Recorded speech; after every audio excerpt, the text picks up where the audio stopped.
there, everybody, and welcome to Roll with Advantage. My name is Joe, and boy, is it a great honor to be here this wonderful, wonderful, wonderful Saturday afternoon or Sunday morning for our people right around Australia, like Gemma. Yeah. Um, yeah. It was. So anyway, thanks for tuning in. Let's go ahead and cut to the chase, roll the intro, and get started.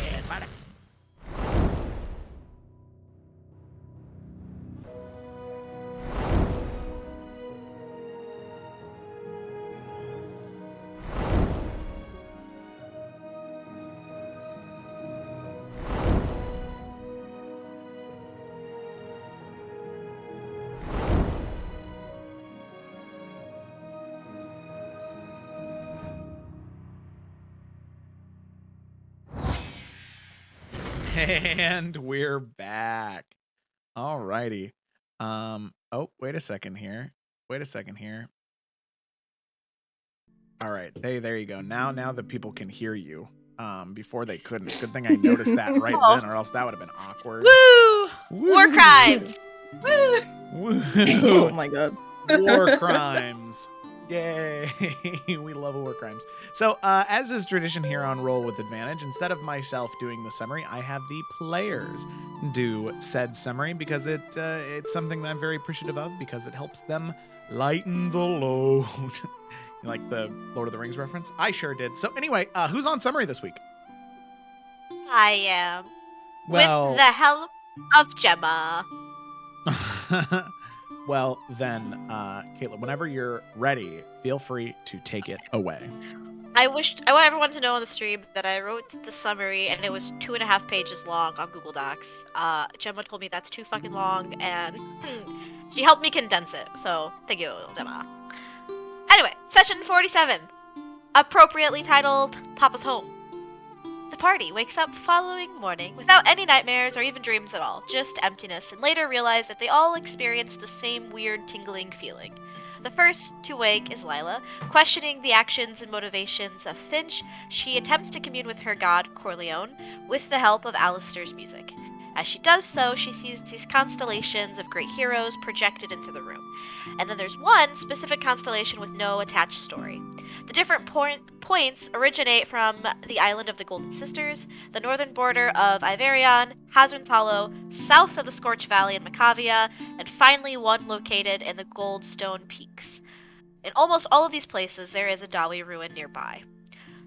Nalfion also had a long conversation with Twig, explaining what he saw in his nightmare. He explained his fear of losing Eurydice and Twig, but also his motivation to live and to become a true knight. He wants to be a father to Twig, something she has reservations about, but Nalfion promises that he will always be by her side no matter what.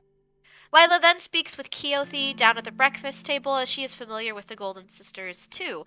Many years ago, they too once sacrificed themselves against some type of corruption and darkness, hence why Finch was attacked, and Lila was not. As the party begins to discuss their plans for the day, they suddenly all begin to drop asleep. They share a strange dream of a vast, expansive, barren wasteland with mountains moving towards them, then a battle of 200,000 or 300,000 riders colliding, water filling their lungs, then these strange titan creatures pressing their faces against stone. Finally, a form with robes of red and a porcelain mask with an alien-like rune begins to speak, threatening the party to leave the town, saying that they are doing more harm than good, and the nightmares will only worsen if they stay. The party find that the cause of the sleep and tingling sensation was a kind of poison, something that the innkeeper knowingly had been adding to the food and drink at the recommendation of a merchant that came through the town, Ephraim Ashford, due to its beneficial properties at low doses. However, the man that served to the party that morning overdosed them on the poison, and the party was unknown to this. The party then moved to the temple so that Lila can speak to the corpse of the accused dark friend. We learned that that woman was not a dark friend. Rather, she was targeted because she tried to leave town after another creature came to her in her dream to tell her that she was in danger, and she was wrongly apprehended by the Children of the Flame. In her last moments, she was being tortured by Hunt and 5 others, including a Bansheen, confirming that Dravenhunt is a dark friend to the party. We then head to the Greenleaf Marketplace, where Lila and a disguised Eurydice are the only two allowed to speak with Mrs. Greenleaf, or Miss Greenleaf, directly under the guise of business talks. This woman is very harsh and blunt, and eventually detect magic shows that she's covered in illusionary magic.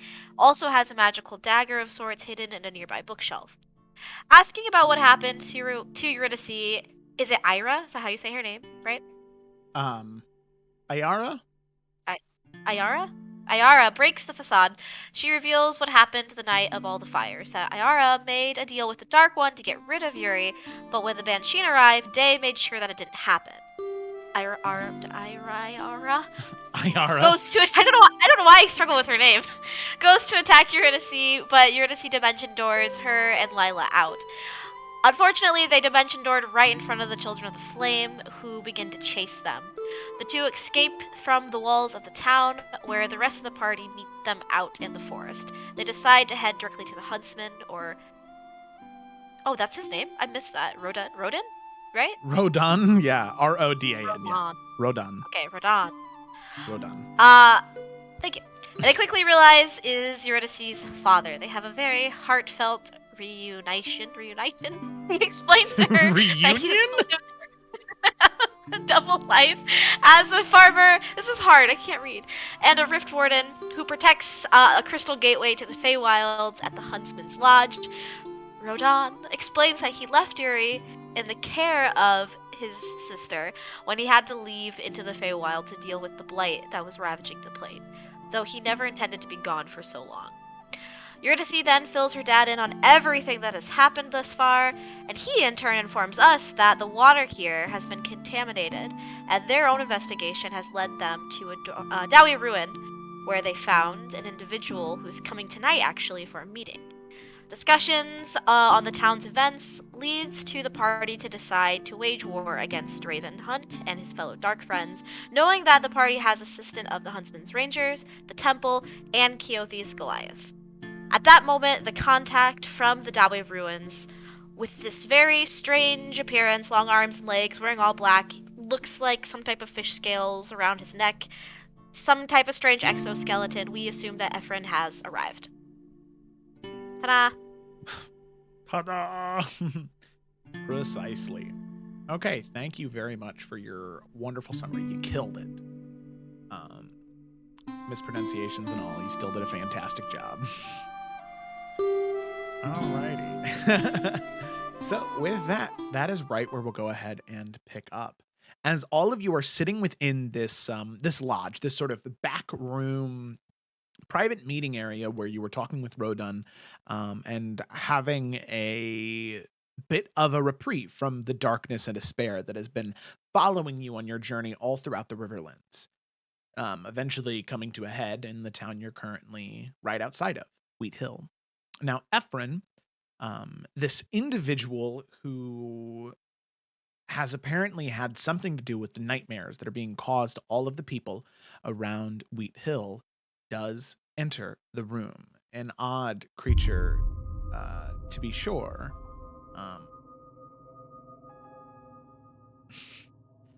You can see dressed in all black, a very odd, strange alien body shape.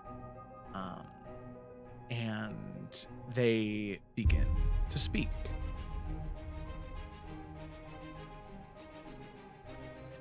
I am sorry our meeting had to come in this form. We should have met earlier, but I wasn't sure who I could trust. You can hear whatever differences there may be between the physiology of this creature and all of you, even the voice. Although there's no voice box that it's passing to or mechanical device, it sounds so strange and, to a degree, artificial. So, with that, as he stands there in front of you, Rodan leans forward slightly and says, "Well, I suppose then, explain yourself then. If I'm assuming correctly, you are the person responsible for these nightmares then, right?" Yes, I am responsible for these nightmares. And I do apologize for that. You see, I understand something now about the current situation that earlier today I had not.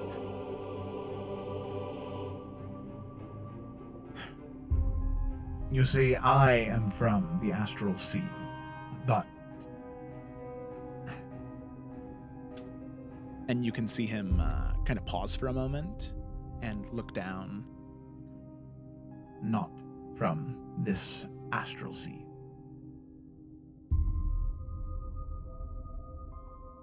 Hopefully, you will not have a hard time believing this, considering what I now understand about all of you in this room and your connection to this fight against the Dark One.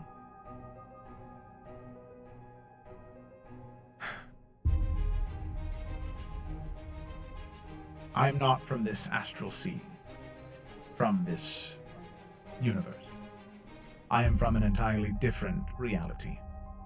A reality where our fight against the Dark One ended in destruction and turmoil and the ending of all life and existence. I was the only one of my people, of all people, as far as I know, to escape.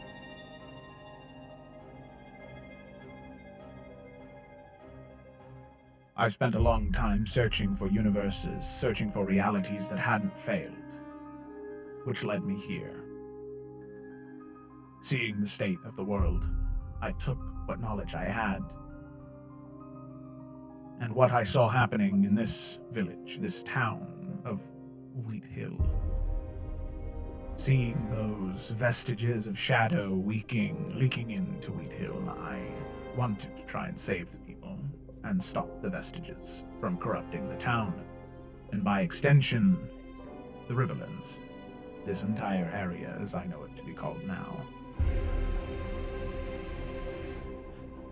I didn't know the involvement of you all until just recently. I wanted people to leave Wheathill. I wanted people to get as far away from the Riverlands as they could. Because the only way I know how to destroy those vestiges of shadow is destructive. Very destructive. In fact, to destroy the two that are most closely located within the city and just outside would be a destructive force so powerful that it could send shockwaves throughout the entirety of the Riverlands.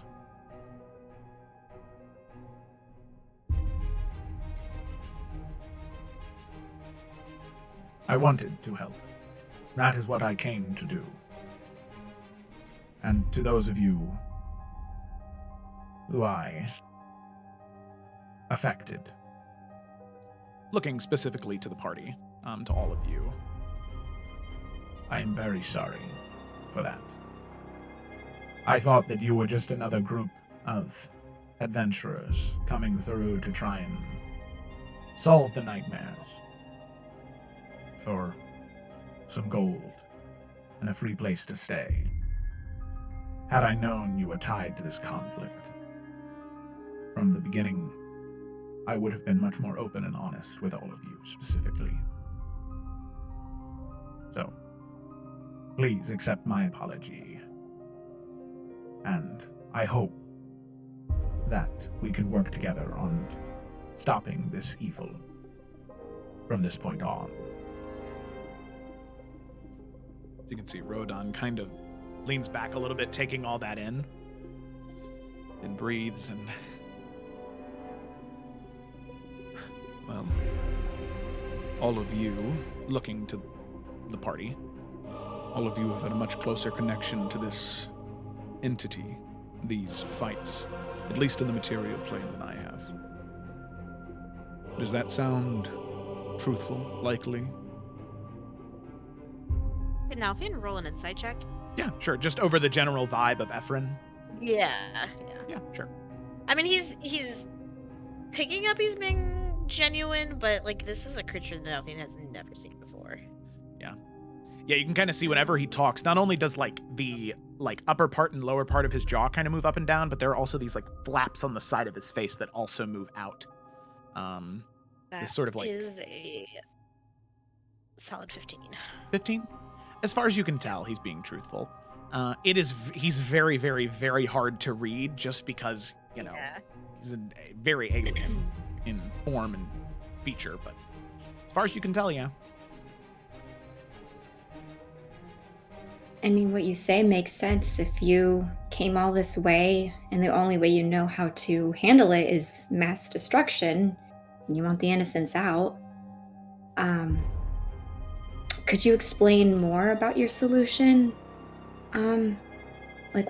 How big would this destructive thing be, and what does it even entail? You can see Ephraim nod, and you can see him begin to reach into a bag. And you can see as he reaches into it, it doesn't only go past his hand and his fingertips, but also up his forearm until eventually down to his elbow, down to his shoulder. Magic that all of you would be familiar with, a bag of holding, as he begins to reach around inside the bag, and he pulls out a few magical devices. And he sets them on a table at the center and says, From where I come from, I have a skill in creating items using magic and science, combining the two to create anything that should I need. When in the war that I fought in my home, towards the tail end we made a discovery that if we send out a powerful enough wave of radiance, not just brilliant but also destructive, not only will it destroy whatever darkness is infecting this lair, but it will also reverberate throughout not just the physical area but a temporal area, cleansing the darkness all around it. The problem is that when you start to interfere with time, you start to change things that should have happened one way, or you start to destroy bits and pieces of the threads that hold it all together. Things start to be affected, and in fact, this entity gains more power. So, towards the tail end of that war, we realized that, and we discovered a way to minimize the damage to the timeline. A way that it, same as your body, whenever you grow sick, can focus the bad parts and can eliminate those, so that way the sickness goes away. I've created small creatures, I suppose, that move throughout a very, very short temporal span of time and a shorter physical distance. But in order to get them in, to dissolve that evil, to take apart that vestige of shadow, there is still an impact that needs to be made. Radiant energy to crack through the surface. The imminent area would be 300 feet of total annihilation. Anything around it leveled. And then after that, 1 mile of shockwaves. Going and toppling some buildings. And disturbing snow on mountaintops, if there may be any, causing avalanches or rivers to flood. But Joe, just DM question real quick. Sorry. No, you're good. What's up? This isn't messing with time. What he's talking about specifically, though, right? Like this is just literally deep fucking cleansing an area. Well, he said that his people, when they were first doing it, it was messing with time. But he found out a way to minimize that, so it only affects the darkness in that area and in the temporal space in that area. So he's saying that it is only damaging to the physical area around it. It's not damaging to time anymore. It just was. Yeah, you guys did ask for war crimes, so. Got it. Ha ha. We did. Nothing has just been like nodding the entire time, just to show he's listening.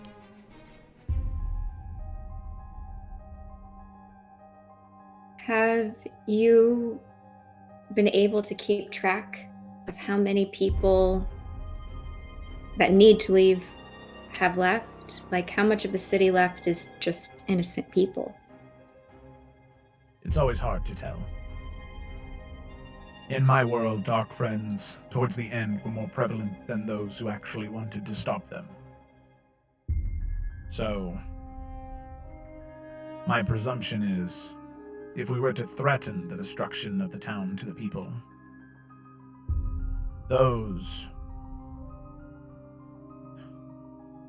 who were truly good would leave out of fear, abandon their homes, and those who were so lost to the shadow they would stay, thinking their Dark Lord would protect them. Now, do I think that? That is always the case? No. But in war, there are always tragedies. Innocent lives lost. And if they are too stubborn to leave their home, then while I might not want it, there's only so little we can do against some entity so horrific that there are no lines for them.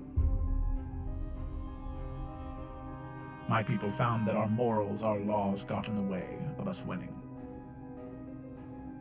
I don't want to lose myself, but I also don't want to see another world, another existence fall apart.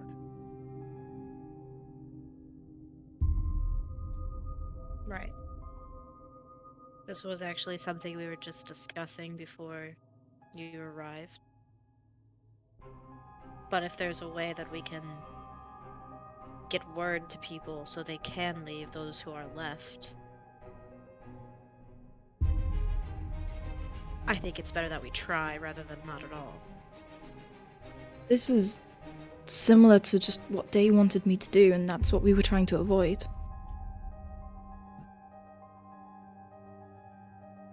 I don't know if Day wanted to give the people here a chance at all. If we can reach them, if we can actually reach the people who are, as he says, in the light, they'll leave. And there may be a chance that a few dark friends escape, but if a few escape and the rest perish, then I suppose that's a victory. The innocents escape. You have to at least You give them keep a mentioning chance. 2 specific vestiges. Are you trying to target certain areas or people, Correct. or just the whole thing? Vestiges of shadow are the name that we gave them.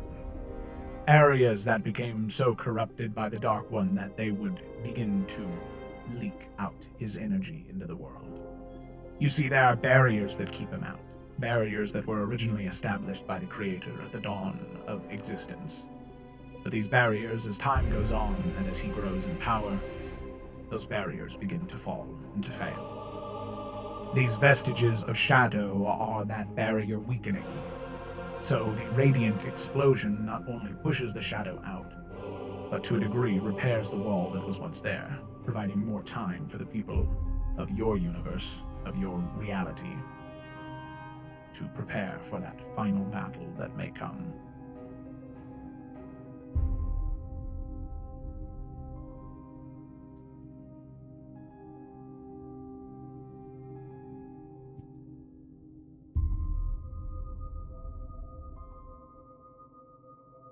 Alright. This is a lot of information. Now if he kind of looks at Rodanin to see how he's kind of taking it. Yeah, he's definitely nodding slowly. I mean, he's used to some pretty wacky shit because of dealing with the Feywild in general, but The this is Feywild, definitely yeah. this is definitely a step above that. You know, like I'm from a different reality. That's definitely a step above the Feywild madness, but he is sort of nodding and taking it all in, and he seems to I'll have him make an insight check. Okay, well, that's a natural 4, but that's still like a 21. So he Oh, Damn. Damn. he he does nod, and he seems to believe Iverion, and says, Now, I understand the necessity of destroying these vestiges of shadow, as you called them, but who knows how much destruction that would cause to the surrounding area? I mean, to the Riverlands in an entirety. It's a large area, but 2 explosions like that in a 1-mile radius from each one of them? There are so many people that could be hurt by that. People that have no chance to escape. and you can see Iverion nod and say, Tell me,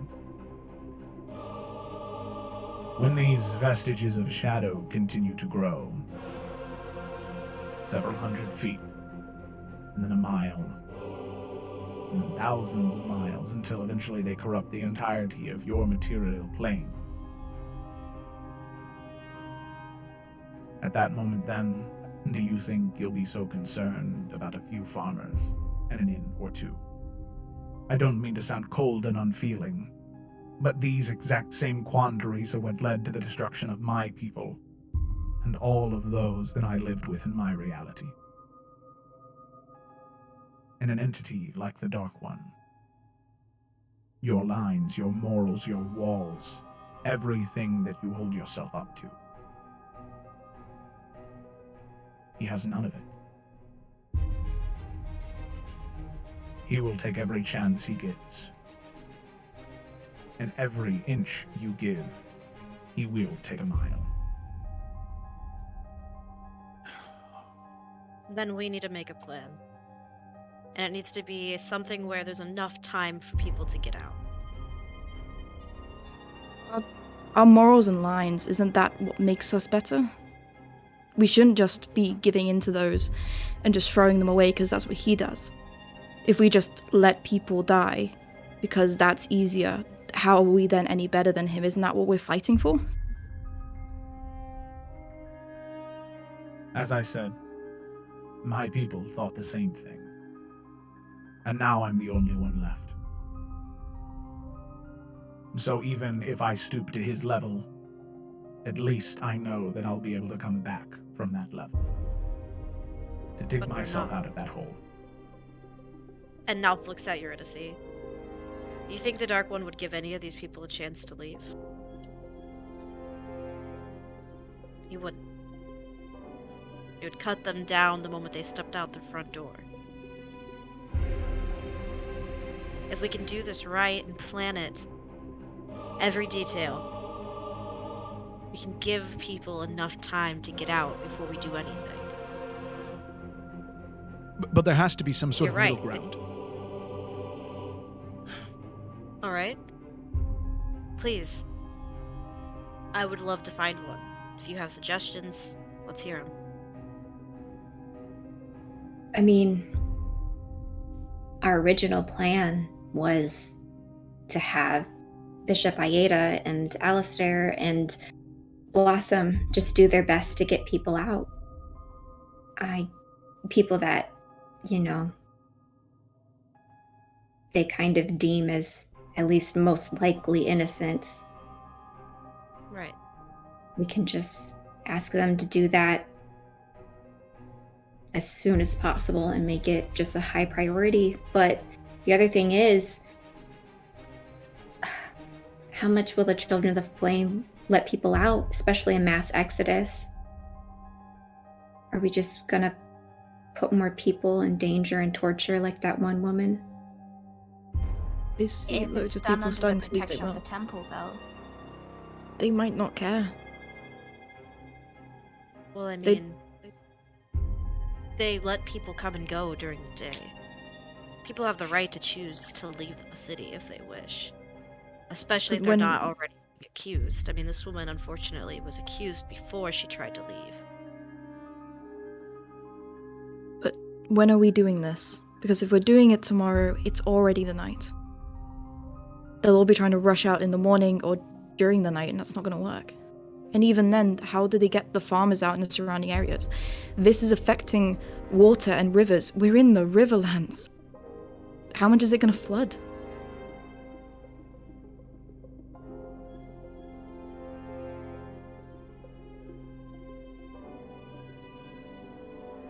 Then perhaps what we should worry about first is neutralizing the threat within the city that won't cause mass destruction. And then we can worry about the vestiges of shadow after that, when we have more control of the city and what's happening there.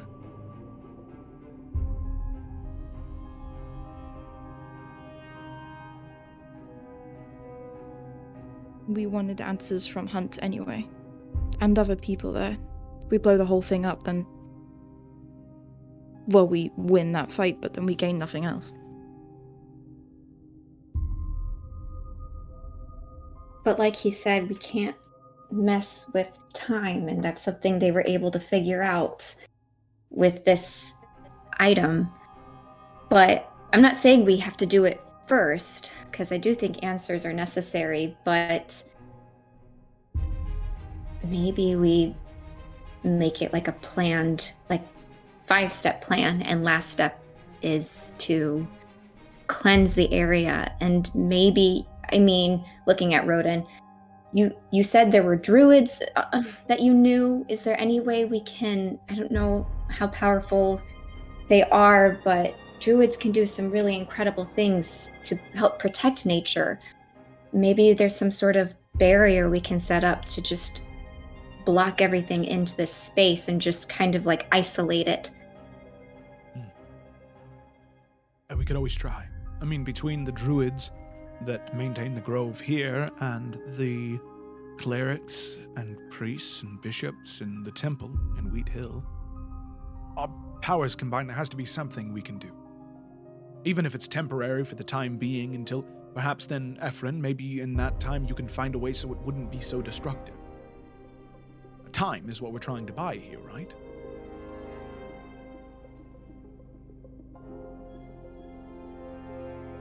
Time is a precious commodity. This is your world, your reality. I will let you choose best way to fight it, whichever way you deem is best. But just know, everything we did was always for more time, more chances. We never stopped to think,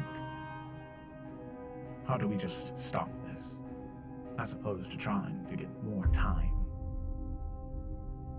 There are so many variables. Can you give us an example? I think the issue is we're having a hard time understanding when we haven't witnessed it, and clearly you have. Is there any way you can help us wrap our minds around it? Give us some perspective.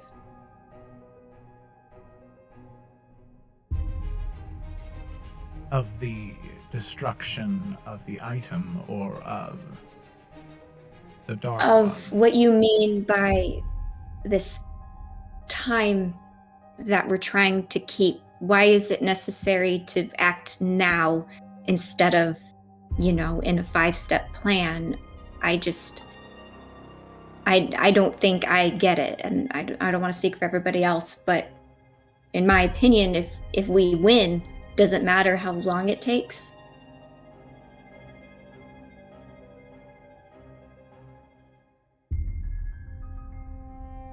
These vestiges of shadow, sometimes they grow slowly. Over the course of 10 to 15 years, they start the size of the head of a pin. And they grow slowly from that point on. And then they're noticed when they're the size of maybe a shield. Others are not like that. Others pulse every 2 to 3 months, perhaps. They may start the head of a pin and not grow at all for a year or two, and then they pulse.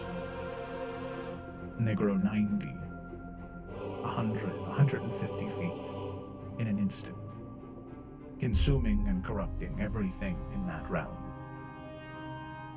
It stays that way for a while. People think they have it confined. The magic that they've put forth into it will stop it from growing. And then it pulses again. This time tripling, quadrupling in size, consuming a city. Thousands of people.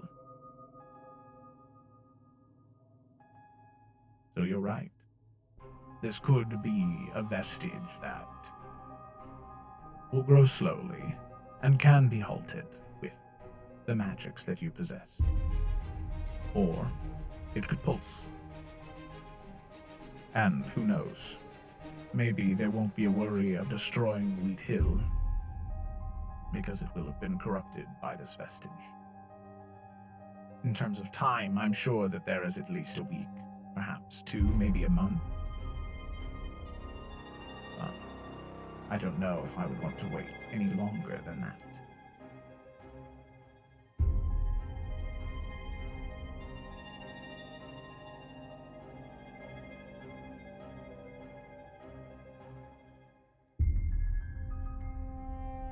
All right. Well, Maybe we should fill in. Go ahead. Sorry, you can. Doc was just gonna say, why don't we go back to our original plan then? I mean, the whole goal was to get people out safely, and then to address Hunt. And I If we agree can with take you. him out,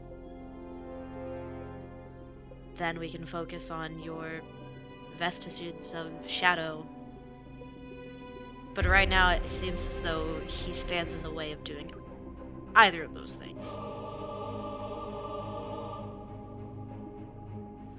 Well, I mean, surely Draven's not gonna go down without a fight, so surely if people see that as well, then they might want to leave just by their own volition.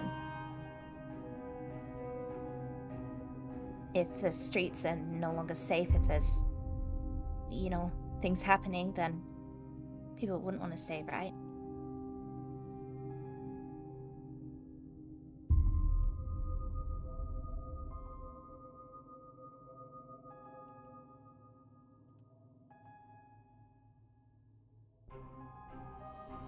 I don't know. I wonder if people, some people are scared enough to leave, but other people, if they can't grasp what's going on, some people are really stubborn, which I guess we can't really help.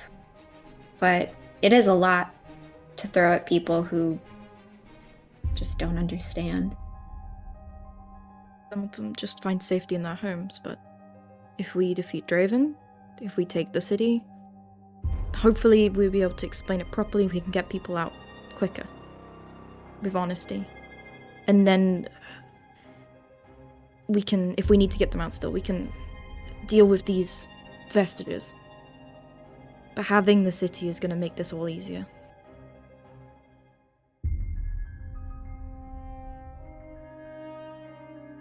We just need to act fast. Because let's say we have a week. If we could have a month, but let's just say we have a week. How are we going to do it in a week?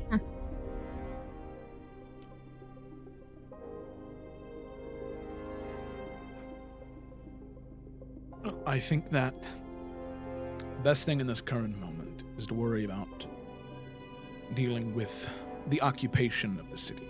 It's impossible to get anyone out en masse safely while the Children of the Flame and Draven Hunt still occupy it. So I think that, now being said, I think the current plan is the best one. Continue with what we have. And then, perhaps, it'll be easier to get the people out of the city when they see that you all saved them. As far as I understand, you all also have the added validation of saving Highland Pass. So you should be able to speak with conviction, purpose. Not only that, but then Lila, you're also the daughter of one of the headmasters of the college. All of you have power and impact behind your names and the words that you say. If you prove to these people you're helping them as well, they should listen to you if you say they're in danger. After all of you know what danger is.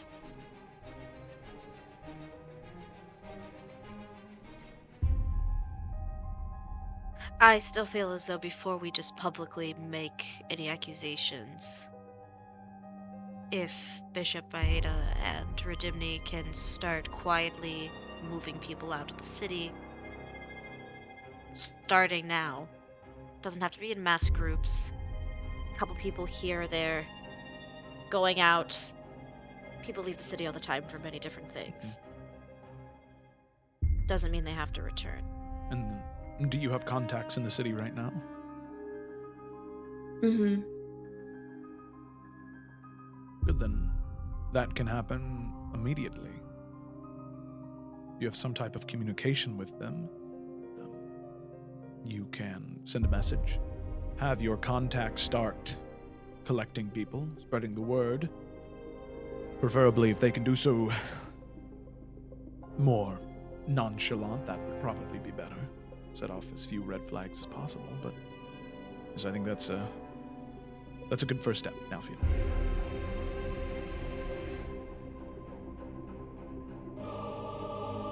Keothi and I can send those messages, and then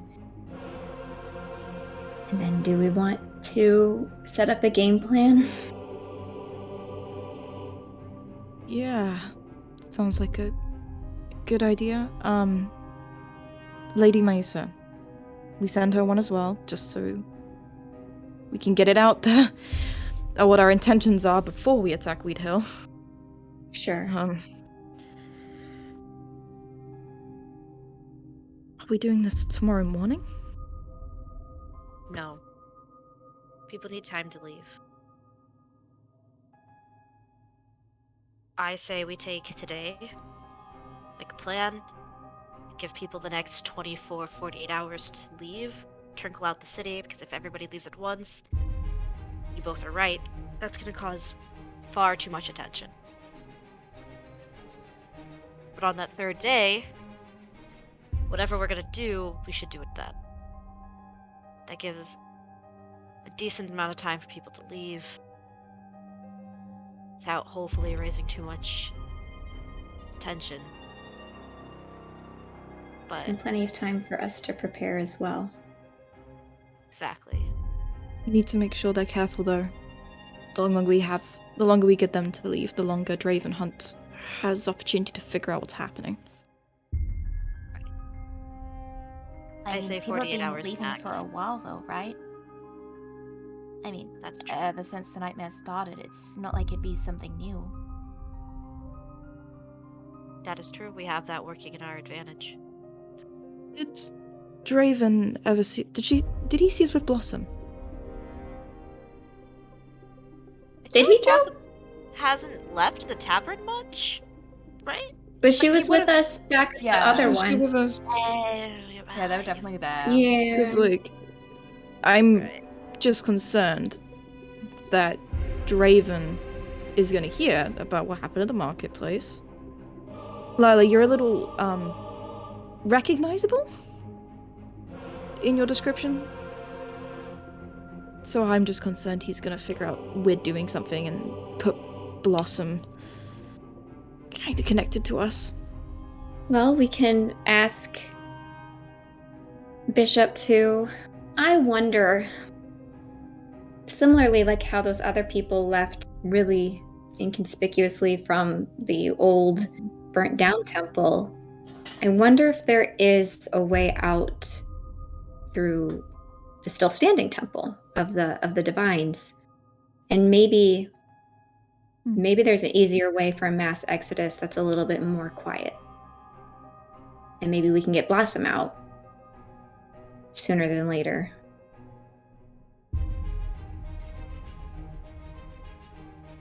It's a good thought. Maybe Aida would know. Might be worth sending her a message to see if she has a better way out.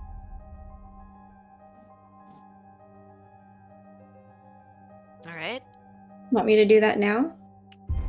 Might be a good idea. get everyone started while we finish our plans. I had a very brief conversation with, Blossom. I could send them a message, informing them of pairing up with Aida so they can have a way out of the city since they're a little recognizable, and potentially using that young man. What was his name? Alistair? Alistair, yes. Using him to potentially spread word throughout the city. Or maybe to sing about the nightmares and how dangerous it is to stay, making it a bard doing their thing as opposed to something else. That's a great idea.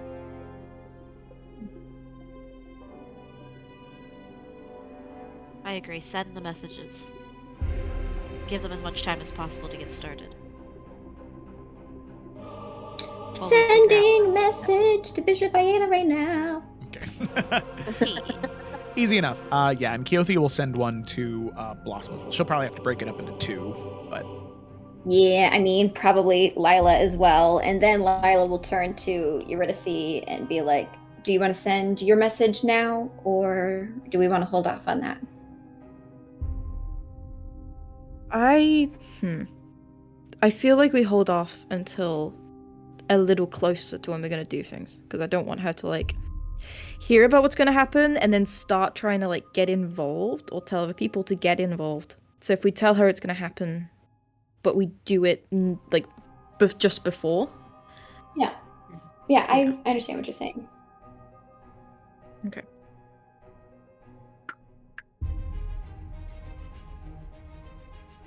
Do you Alright, want us Steph- to actually say the messages, or are we just going to say, we did it? You did it. Okay. Blossom responds by saying, yes, I'll do that. I'll head straight for Bishop Aida as soon as the morning comes. And then she'll also tell Alistair to start spreading the word as just a bard, telling stories, saying things he probably shouldn't, but just being a bard. Rambunctious boy. Rambunctious, exactly. Mhm. Okay. And then Bishop Aida would respond similarly. She'll be in communication with Bishop Redimni and start getting people out of the city, whether it be through the gates or there are also ways to escape through the catacombs that are underneath the temple. Oh yeah. Do we get a vibe? Does she give a vibe? Because I would in the message kind of say, like, do you need 24 or 48 hours to make that happen? Would she kind of say which one? Just so, like, we know. She would prefer 48 so it doesn't seem as conspicuous. Okay. Then Lila will communicate. Let's stick with the 48 hours and then strike on day 3 at dawn. Hell yeah. Because sunlight. Yeah. All right. Coolio Bobulio. Whoop, whoop. So, on the third day, do we want to go to Eurydice's house around, like, kind of as the sun is, like, just about kind of, like, rising, to, like, get day to kind of show up and psych people out? I still love that plan. I think it's a I still spicy think one. it'll. Yeah, I think it'll also throw off. Mm. What's actually happening. Yeah. Is this in Yuri character or out of doesn't- character? I This- think Mine we're was having this half in, half conversation in character, Okay. but like we're talking out of Okay. character. I We're would like say summarizing. Rodon would agree that is a good plan. Just because then it may even draw Children of the Flame out of the city as well. Okay. Nice.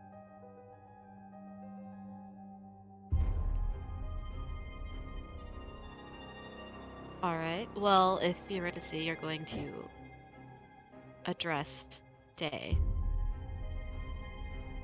What about the rest of us? What do we think our position in this should be? And he's kind of including Rodon in this as well. Well, Nalfian, you said you could lead people, so I figured you would lead probably our main group of fighters in after we get the signal from Eurydice. So we do want to attack head on. Because I have no problem doing that. I have wanted to kill this man since the moment I met him. And If now we feels think kind of that's a looking over. Go ahead, sorry. If we think that's a good plan, she's gonna try and recall. She probably didn't read a ton about war, but like history has war, so I don't know if this would even be a check, but she'll try and like recall from history successful battle plans. Could Nalfian help with that? Yeah, go ahead and make the two of you make a experience. one of the two of you make a history check with advantage. Yeah, because Nalfian, I would say Nalfian, yours is well, more it's not gonna be practical. me. Yeah, yours is more practical from your classes in the Underdark. Lila's is like, and the heroes did this. It was so cool. Like, do you want me to make with Like, advantage? I have proficiency in history. Yeah. Yes, please. Okay. Nalf has nothing First in history. roll is an 18. The second roll Pretty good. is a 15, so 18. 18. Okay. So I would say Nalfian, with Nalfian's help, you kind of hit this middle ground between like things that are told in stories as you're trying to sort of like rationalize your like the fictional stories or like the heightened realism stories with like the like very, very boring books that about history and about war that maybe Lila didn't exactly love reading. So that combined with Nalfian, you're able to sort of come to this conclusion where generally, when it comes to sieging and attacking a place, there is a certain degree of attrition that needs to happen. Where, especially in a Like, you plentiful, have, like your front line, midline, archers, etc. Is that what you're kind of talking about? well, no, in a siege that a lot of sieges in history ended up being waiting games, where you would have a large amount of soldiers outside of a city, and you would cut off their supply chain. So you obviously know that's not going to work because you don't exactly have the biggest fighting force ever. Luckily, Wheathill only has the one gate, so there's only one way out. So one thing that you do sort of stumble upon is that in a lot of these things, there's actually one historical event that Nalfian, you would be familiar with, and Lila, you would know about. It took place in Thrall on on an island, and pretty much it was this war that happened for such a long time, almost 20 years outside of these massive city walls. And the only way they were able to get in and win was through sort of a trick where they were able to disguise a gift. And it's just the Trojan horse. Okay. Kind of thing that came from that was being able to get somebody on the inside to be able to open the gate for you. So that way you didn't have to have that back and forth and you didn't just have to sit out there. Because there's a moat all the way around Wheathill on top of the rivers and streams that sort of cut through it. So there's no ladders or anything like that. So if you want to get in the city, especially with all of your soldiers, you're going to need to open the gatehouse somehow. And like the Goliaths are amazing frontline fighters. They just need to be able to get there, Like Keothi said, any one Goliath is like worth 5 normal human fighters. So we have to figure out a way to get the door open, is what you're saying. Yeah, get the gatehouse open. The gate open. So, well, I know I just messaged Blossom and asked her to leave, but Yeah, she's already in. She can just hide in the temple for a bit. There's a lot of weight on her shoulders. Jesus Christ. Carillion. who's that? Lord. I'm sorry. I sometimes say random noises. It's just a quirky thing. Who's the Jesus guy? Blossom can do it. I mean, Oh, Blossom. yeah, she can do it. It's just, holy wow. Everything we're doing, though, is There's a Holy lot of wow. risk. Yeah. That too. I like your words better. Alright, so we get Blossom to get the gates open. We attack at dawn. Good call. So is Theo. it Go ahead. that, wait, is step one still Eurydice giving the signal, Blossom then getting the gates open, you and Keothi leading charge into battle, or Keothi leading and then you're the mid? And then there's maybe magic users like me and Twig, like distancing and like support from the third row? Like, you know, like a dance, you know, there's like the front row and then there's the mid row and then you got the back. Yo, how far away is Eurydice's house from the walls? From the walls? I don't know, a few 100 feet maybe. So it's something that could be closed on foot with her, like, what, 35 movement speed? Okay. In, you know, maybe less than a minute. Like if she's sprinting, cool. you know? Yuri is just like, Why don't we give her a horse? what signal do you want me to give that's big enough? I mean, Blossom day is to gonna see? be there. Isn't that a big signal? You could like throw some like light into the sky, like a flare. She gives you a look like, what am I, a flag gun? I don't know. That'd be fun. I thought we were gonna make this flashy. We gotta have a little If bit of fun, y'all. You Okay, would I'll find like a flashy. something to use as a signal. I could make a scroll for you of some type of a light spell or multicolored explosion that you could use in the moment. Or That might be. Give me a few hours and I'll be able to make something for you that's simple but effective. Okay. Alright, thank you. Then I have magic, but not that much magic, so I don't.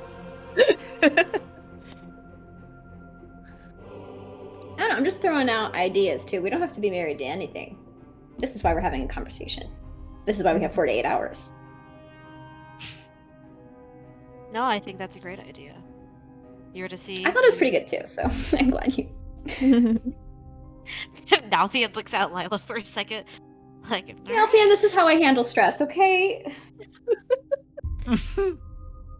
He's kind of like, is there anything on the table right now? Yeah, there would be Like- some. Yeah, there would be some drinks, some water, and some wine. Is there like, okay, he'll use the fruit on the table then. Yeah. So yeah, all right. So and Nelvin, after looking at Lila, like, all right, he will kind of sit up from his chair and just kind of start organizing the different fruits and shit on the table, like a little bitty battle map. Oh, right? I understand what you're asking. As you're like moving around Yeah. the fruits, not Efren, Rodon is like, do you want to use the map of Wheathill that I have out there? Yeah, that would be Okay. great. Not one of those? All right. Yeah. I even have little wooden Yeah. figurines that I made. It's great. Why didn't you say something sooner? I wasted an apple. When you were grabbing the apple, I didn't know what you were planning to do. I didn't know if you were hungry or something. No. Well, it's okay because we can use like the apple can be Eurydice because she's got reddish hair.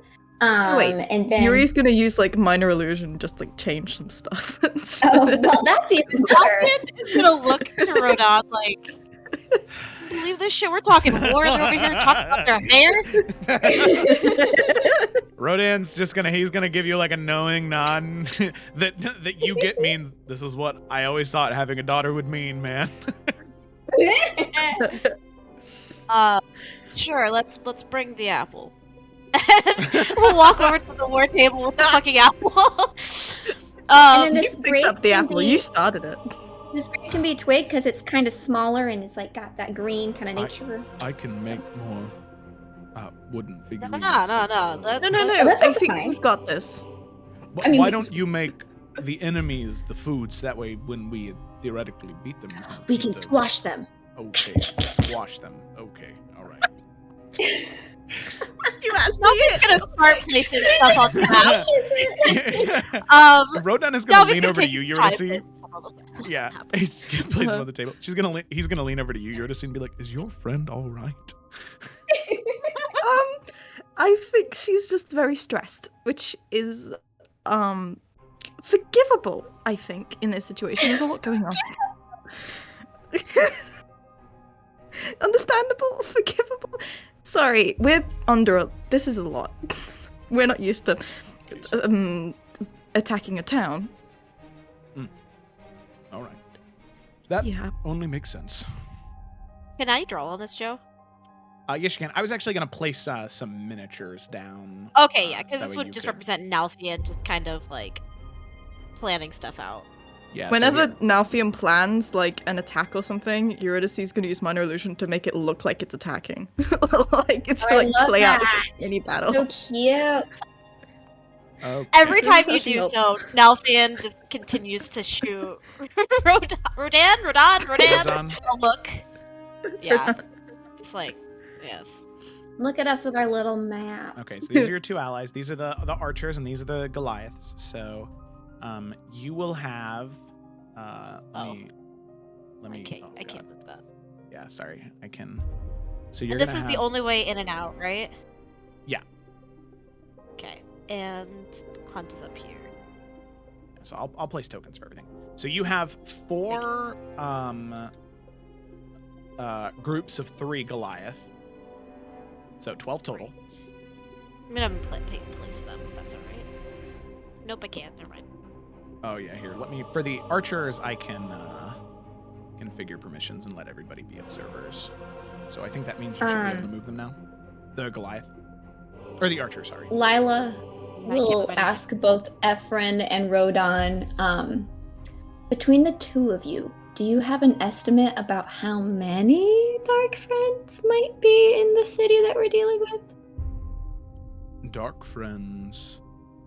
Huh. I'm not entirely sure. It's always hard to know. But at least in terms of Children of the Flame, around 150. Oh. And how many allies do we have going in? I mean, we can ask Bishop Baeta for how many clerics she think is available to help us, and other paladins maybe that are sticking around and want to help. But of the people we know right now, what are our numbers? I can spare 50 of the Horizon Walkers that protect this grove to go with all of you. Okay. 50 Horizon Walkers. How many Goliaths? 12. Oh, 12. 12. Okay. And then, in the message that Lila would have sent, she would ask Bishop Aida to get a count on who all would be willing and able to assist in the siege between the 2 messages that they sent back and forth. So whenever Bishop Aida has a count, she can just send that back. She would have let you know about 30 battle priests of Cord would be willing to. Fuck yeah! Nice. So they would be 30 inside the battle city. priests of Cord? Yeah. And each Goliath is like 5, right? So if you've got 12, then we're like 60, technically. Yeah. Equivalent to Children of the Flame. And we also have Keothi, who's a boss, so... What are you? Fucking yeah, and we've got us. What are you moving I these mean, we do Goliaths? have Where a- are pretty these good. Goliaths going right now? I'm just Nalfian is just like visualizing things in his head. Like if we're coming through the front gate, are they gonna meet us at the gate, or are we just gonna go towards the keep? It's Like, gonna be they don't children know of the we're flame throughout coming. the city, though, is the thing. They're not all just at the keep. Mhm. Because there's gonna be Yeah. like, you know, there's gonna be I'll just Yeah. back, my bad. like No, you're around the good, you're good. I gates, should- there's gonna be people all throughout the city. Yeah, because the Goliaths or the Children of the Flame, like I said, they were like there were more Children of the Flame patrolling than actual like guards. You said it was about 120 Children of the Flame? 150. Okay. You Well, think I tried the to. guards I will tried, help? guys. Like, if we start fighting Children of Flame, if the guards of Wheathill, like the usual ones, don't like them very much, do you think they'll start helping us? I'm wondering how many of them will be left if they're truly innocent. Like, why keep defending a town if you believe it's rotten? And maybe they would stay at the Temple of the Divines if they want to, like, lend their aid, but I don't know. If I were the guard of a city and I heard all this and I obviously believed it, I'd want my family out. It's also their duty to protect the city, so I don't think they would leave. That's true. And why would they then let the Children of the Flame completely take over? That's a good point. Maybe we could get some to help. I just have to see what they do. I'm not sure if we could get a message to them. Maybe we can ask Alistair to do some of his persuasion to them. I don't know if he would really be the one to, like, some random bard, but...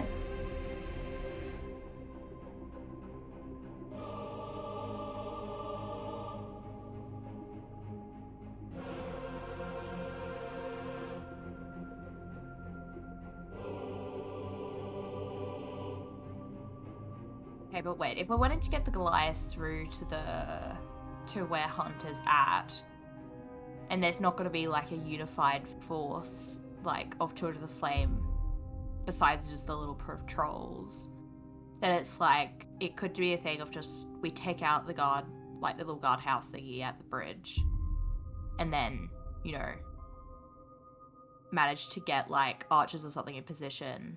So then whenever they are approaching like patrols and whatever the shit, they could be taken out, and then the Goliaths could probably handle the rest of them, and then like kind of like make that march towards where Hunt is.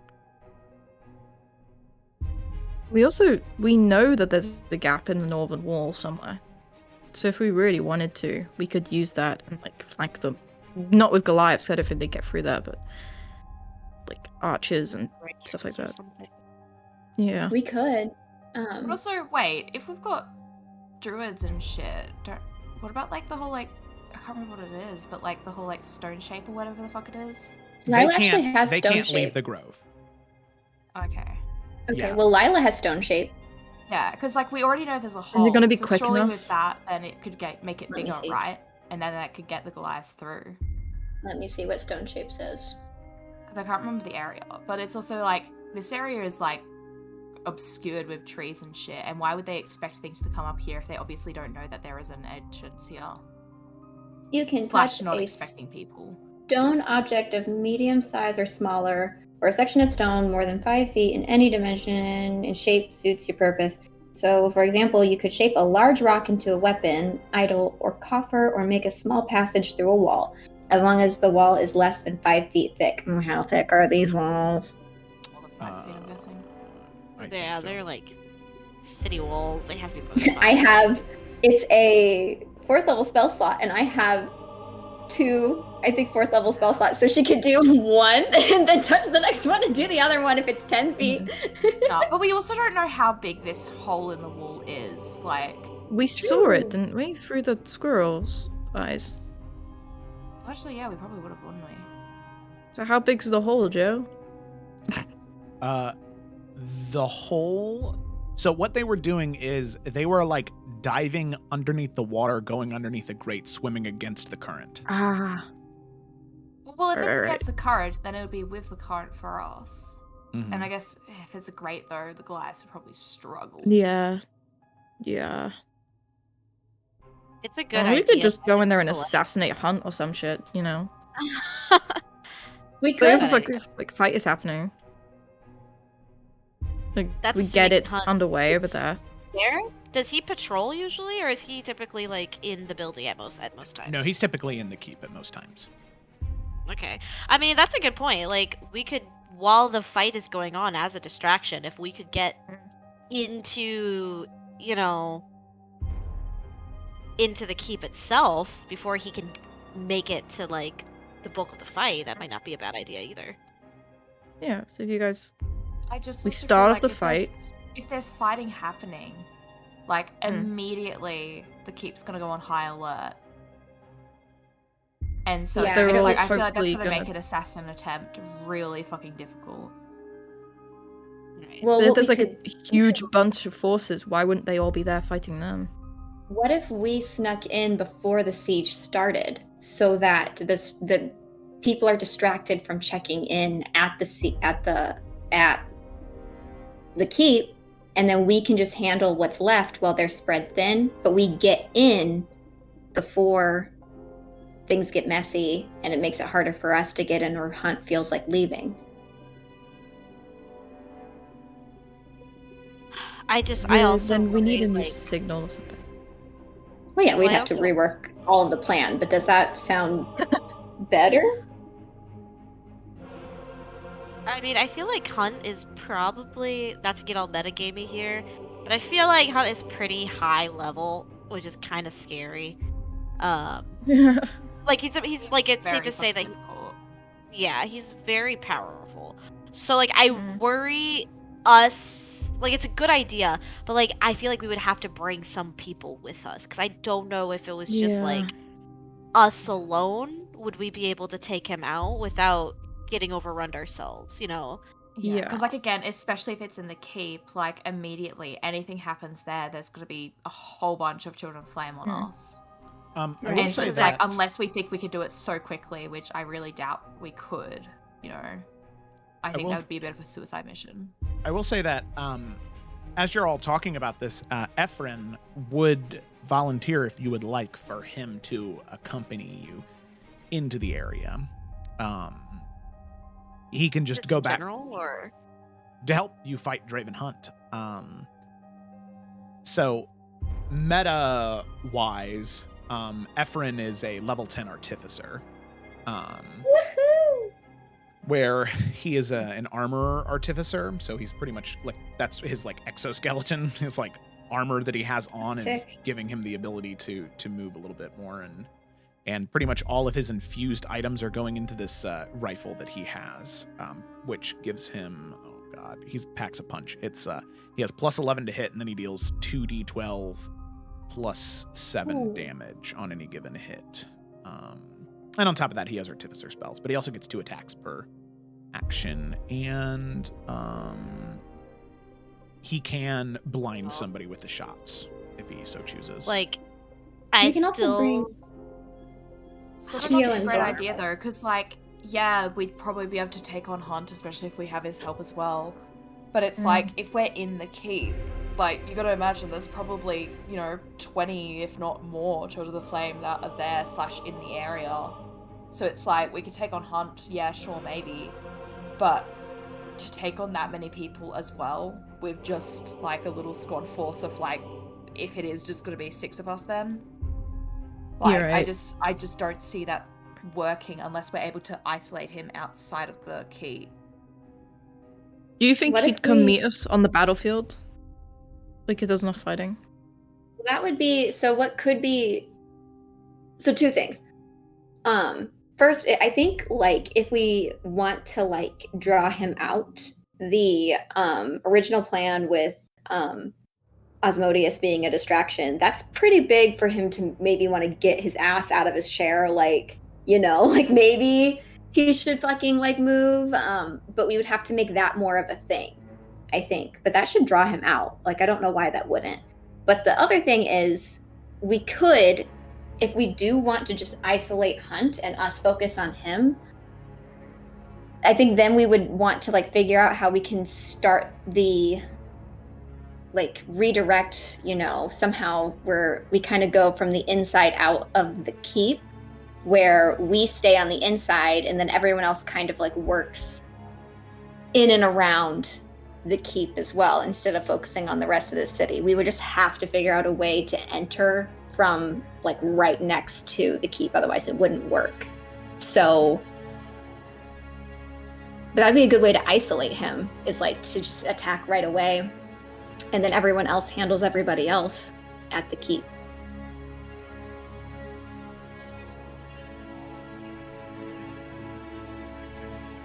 You might be right. Like having Asmodeus so close by, like just pop up. I would think that would be enough to get him to like get the fuck up, you know? Like I mean, it'd move me. That's for sure. Yeah, I He feel seemed like to the care. moment anything happens, he's gonna be on the move. Like, I can't Yeah. see him being sitting idle by while people are attacking, and then Yeah. especially if his spidey senses go off with Day. But I will also say, if Day is going to be the lure, if he's going out expecting to fight or, deal with Day, he's not going to be alone. He's going to be bringing, obviously, a lot of forces, and it's just like, I worry that would give him too much of heads up to prepare. Because, like, sure, he would be expecting us, but he would be expecting something, right? Right, but I feel like if we attack him in the keep, or if we attack him out, like, no matter where he's at, he's going to be surrounded with allies. Like, I just don't think, like, he'll ever be perfectly by himself. That just doesn't seem like something we can achieve. I guess then if we're gonna lure him out with Day, and Day's gonna be like well outside,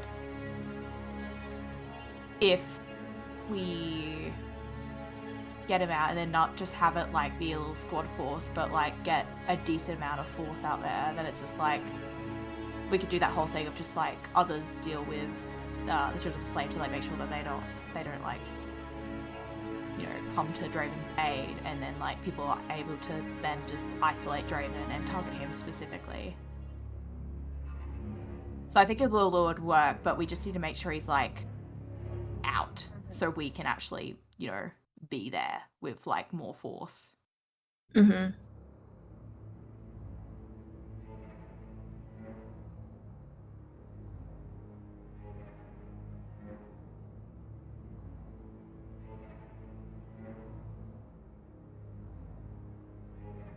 So is that hard. Yeah. So is that what we want to do then? Is we want to lure him out? Yeah, because like if we have like a line of archers like at a little ambush spot, and so like obviously Hunt's like, oh yeah, let's go over to this location, whatever the shit, and then have like a round of archers ambush him, and then frontliners go in. I feel like that could work. Question mark. Where do we want him? Are we trying to get him to go towards like Yuri's house where Day is? Just out of the keep? I feel like out of the city is the thing. Because we're not going to be able to get a lot of force into the city, not yet at least. Not without, making a whole ass thing. Why would he come out of the city? Well, if there's something like Day, right? Wasn't that the plan? Yeah, but I don't know if that would get him out of the city because he's got all this protection within the city. So it'd be unrealistic for him to take himself out of such a safe place. I mean, I could see him coming out of the keep to be on high alert and be prepared for Day to come in, but I don't think he'd leave to go fight Day by himself, at least. Did you say that if he like if Day shows up, right? You said it kind of like it's like a pop-up on a radar. Like they might not know where Day is, they just know that something big and something scary showed up. Yeah, like the nearby. Dark One would be like, hey, there's something nearby, and it's probably related to this thing. Right. We would have reasonable cause to think he would, like, physically go after it.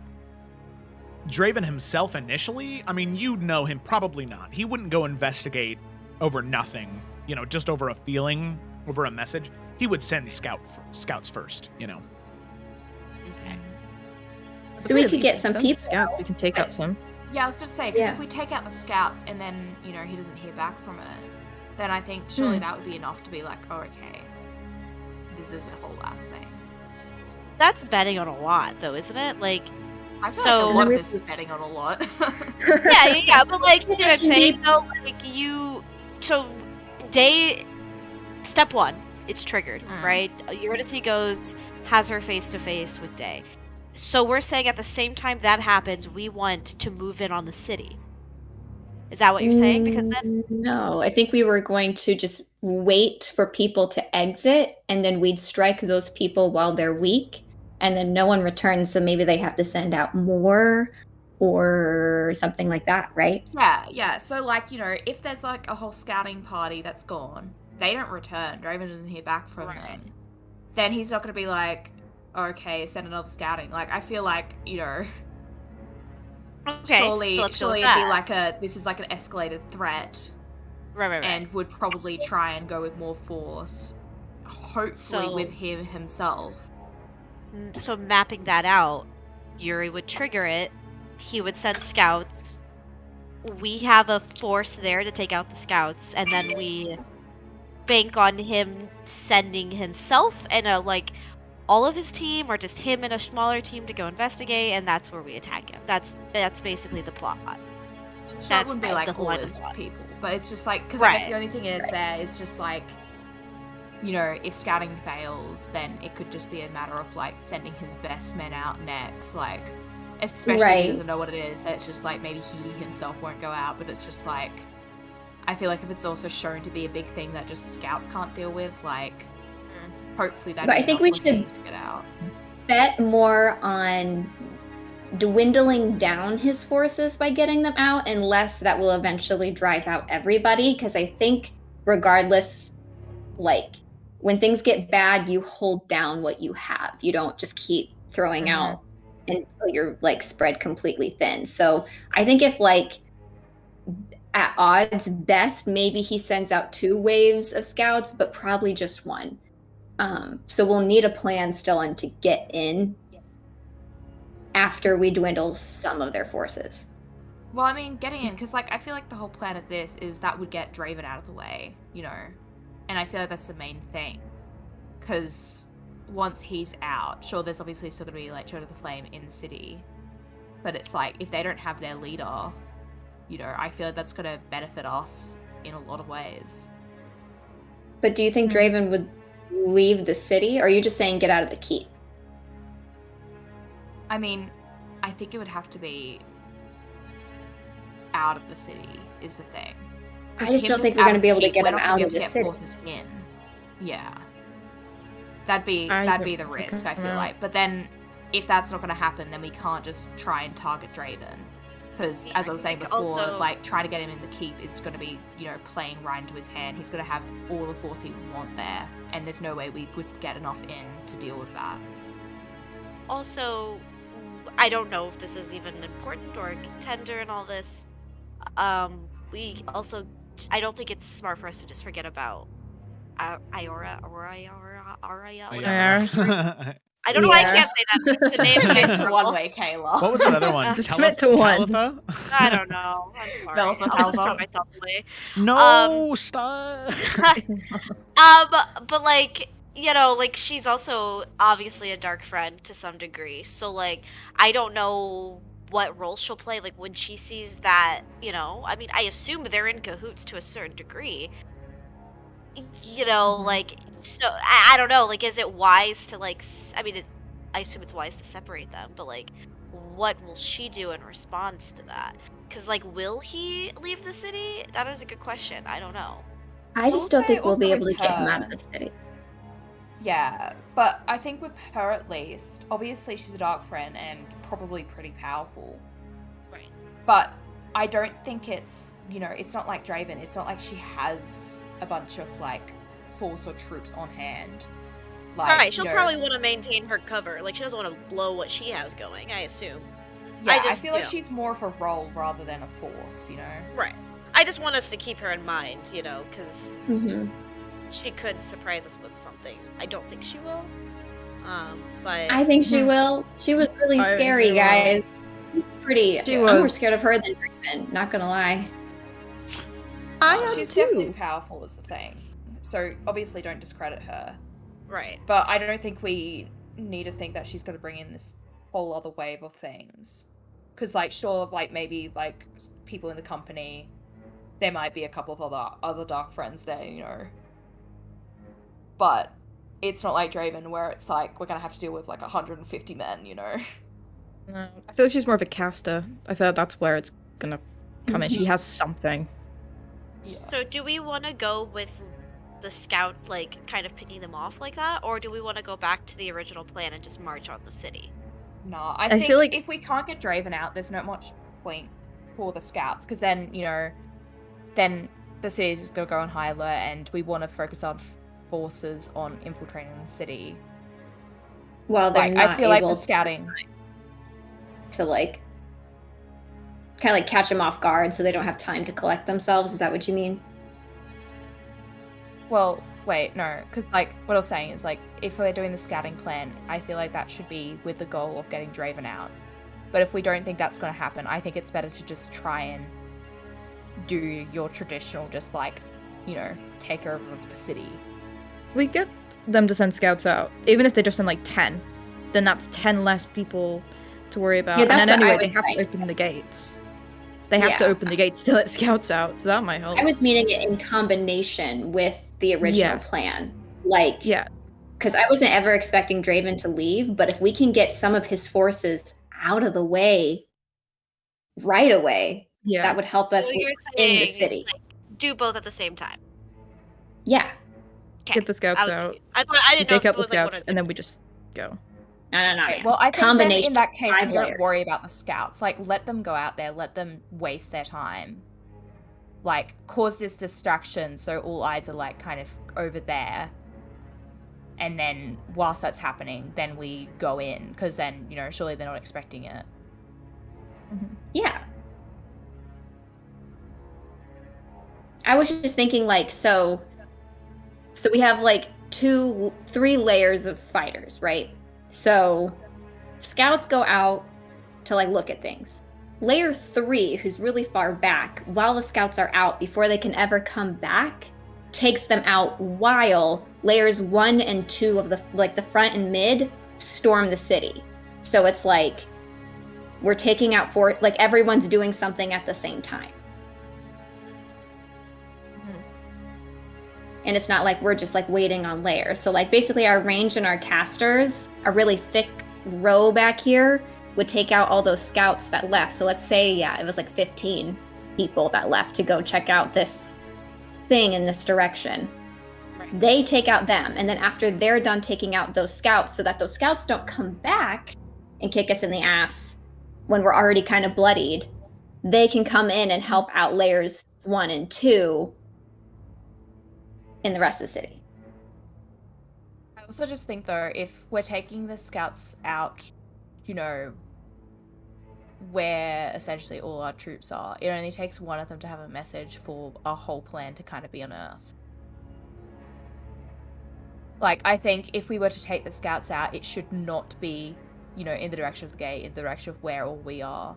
But then I also don't know how much a good idea it is to divide our forces up just to deal with the scouts. Because I think by that our forces point, are already divided anyway, because we have waves. Well, yeah, but like, there's a difference between waves. I feel like, because like, which direction is Yuri's house in? North. North.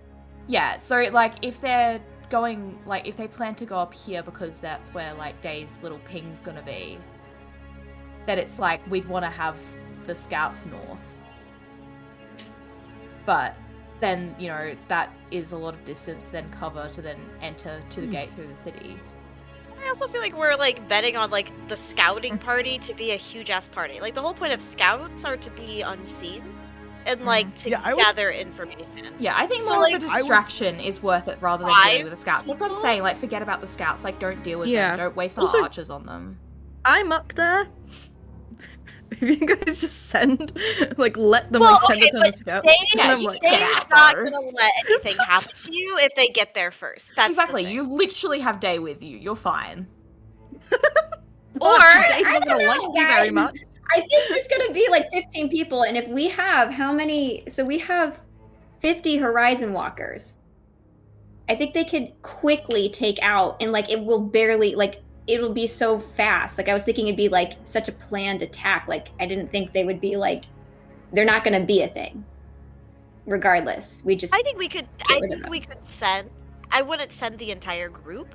I think. No, but that's what I mean. Is like we have all these forces. Like I feel like that's an easy advantage that we could have. But if we're getting the scouts out there to get men out of the city, so we're dealing with like easier numbers. Then dividing our numbers up further, that's just losing that advantage. If we manage to take them out quick enough, they won't matter, because we'll get our numbers back together before it matters. Right. You know what I mean? Yeah, that's what I was like. Like it's like an easy, like we basically just like erase them and then we'll all like collect back up in the city instead of those scouts coming back later. Yeah. And Joe, did you say like if Eurydice was like sprinting, right, from our house back to the walls, it would like take like what, a minute? Maybe 30 seconds to a minute, yeah. So we're less dividing and more just like sectioning. Strategically.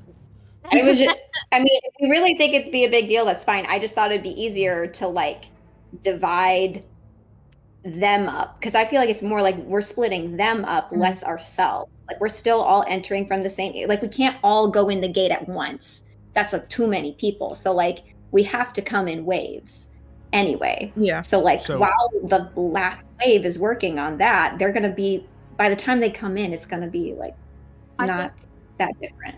Perhaps what you could do is you could have, obviously Eurydice, you'll be up by the farmhouse. And in case they do send scouts, which Draven Hunt may be concerned about it, he might not be. Hopefully he will be. We can, if he sends the scouts out, we can leave a section of the archers with Eurydice, just in case at a safe distance to take out the guards.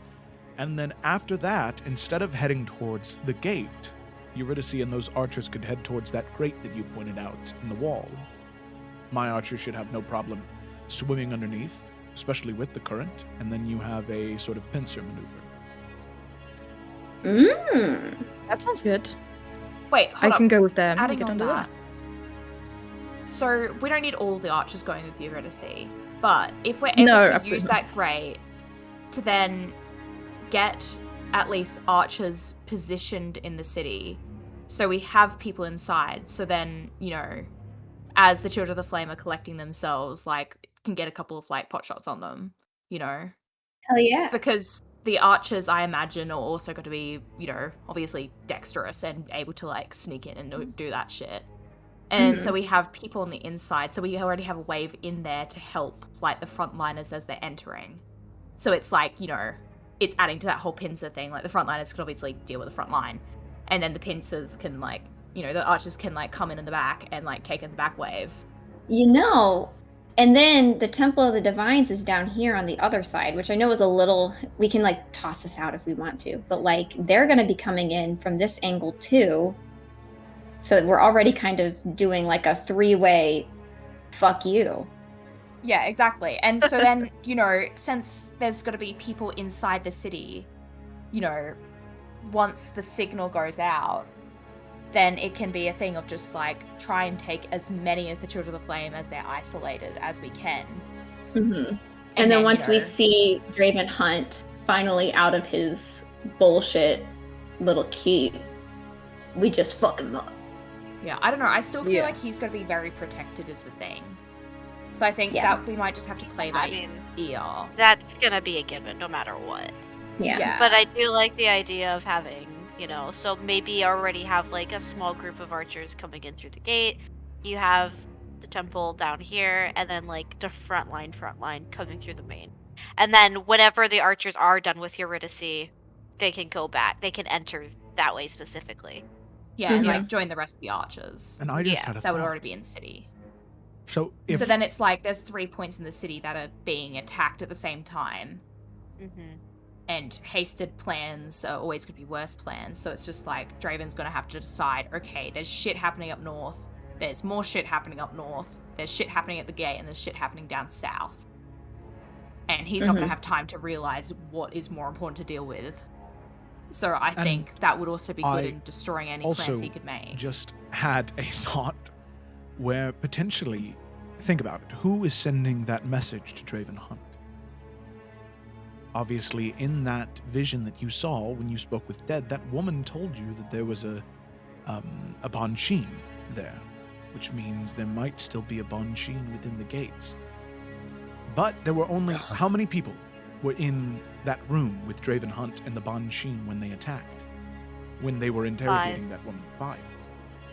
So if the Bansheen is there giving a message to Draven Hunt from the Dark One, then Draven Hunt isn't going to be as well protected as potentially he could have been. Get inside the city, spread his men thin, attack from all angles, and then while the Rangers, the Goliaths, and the Battle Priests are taking the brunt of it all, why don't the group of you head in towards the keep, where there's probably only going to be 5 Children of the Flame and Draven Hunt? Between the 5 of you, Ephraim, Blossom, and Keothi, that at least sounds like a fair fight. As fair as it's going to be. I like it. Anyway.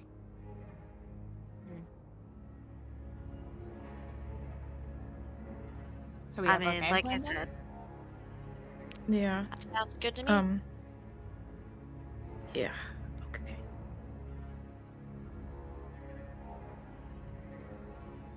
All right. And obviously, we'll just have to roll with whatever goes down. But I think as long as we have a game plan, so if things start to get messy, we can always go back to our game plan and hopefully recollect. But I don't think this is going to go completely smooth. But It's not gonna go the way we plan at all, but it's better to have a plan than no plan. I can still use Ephraim's signal, whatever he gives me. So then at least the people at the front gate and the priests down at the temple attack at the same time. You know, and Otherwise, the ice is up you'll north. just- I think that's definitely the goal. Yeah. Okay. Okay, so just so I can take stock, so I understand what's happening. Yuri goes today first. Whatever With the happens, archers. happens. How many archers are in each of those little groups? There should be about 6 in each group. Okay, so maybe you send 2 with Yuri to take out any scouts that come up there and help get Yuri down as well and make sure like nothing funny happens there. And then the rest will be concentrated in the north and hiding themselves away there until the signal. So you're not gonna have any archers with you at the gate. Actually, no, probably do that. Have like... Yes, No, we they have keep archers at the gate as well, and then we'll have. Yes. Well, no, but do we So- want to have some still in the north though? Like, Yes. have like so 2 groups in the north and then there's going to be 4 up there total. Correct. Once yeah, it's and done. I mean, Lila and Twig are long range anyway. So I see that we're in wave 2, but we're probably gonna be more wave 3. Wait, but are we not going to the keep This though? is... Yeah, we are.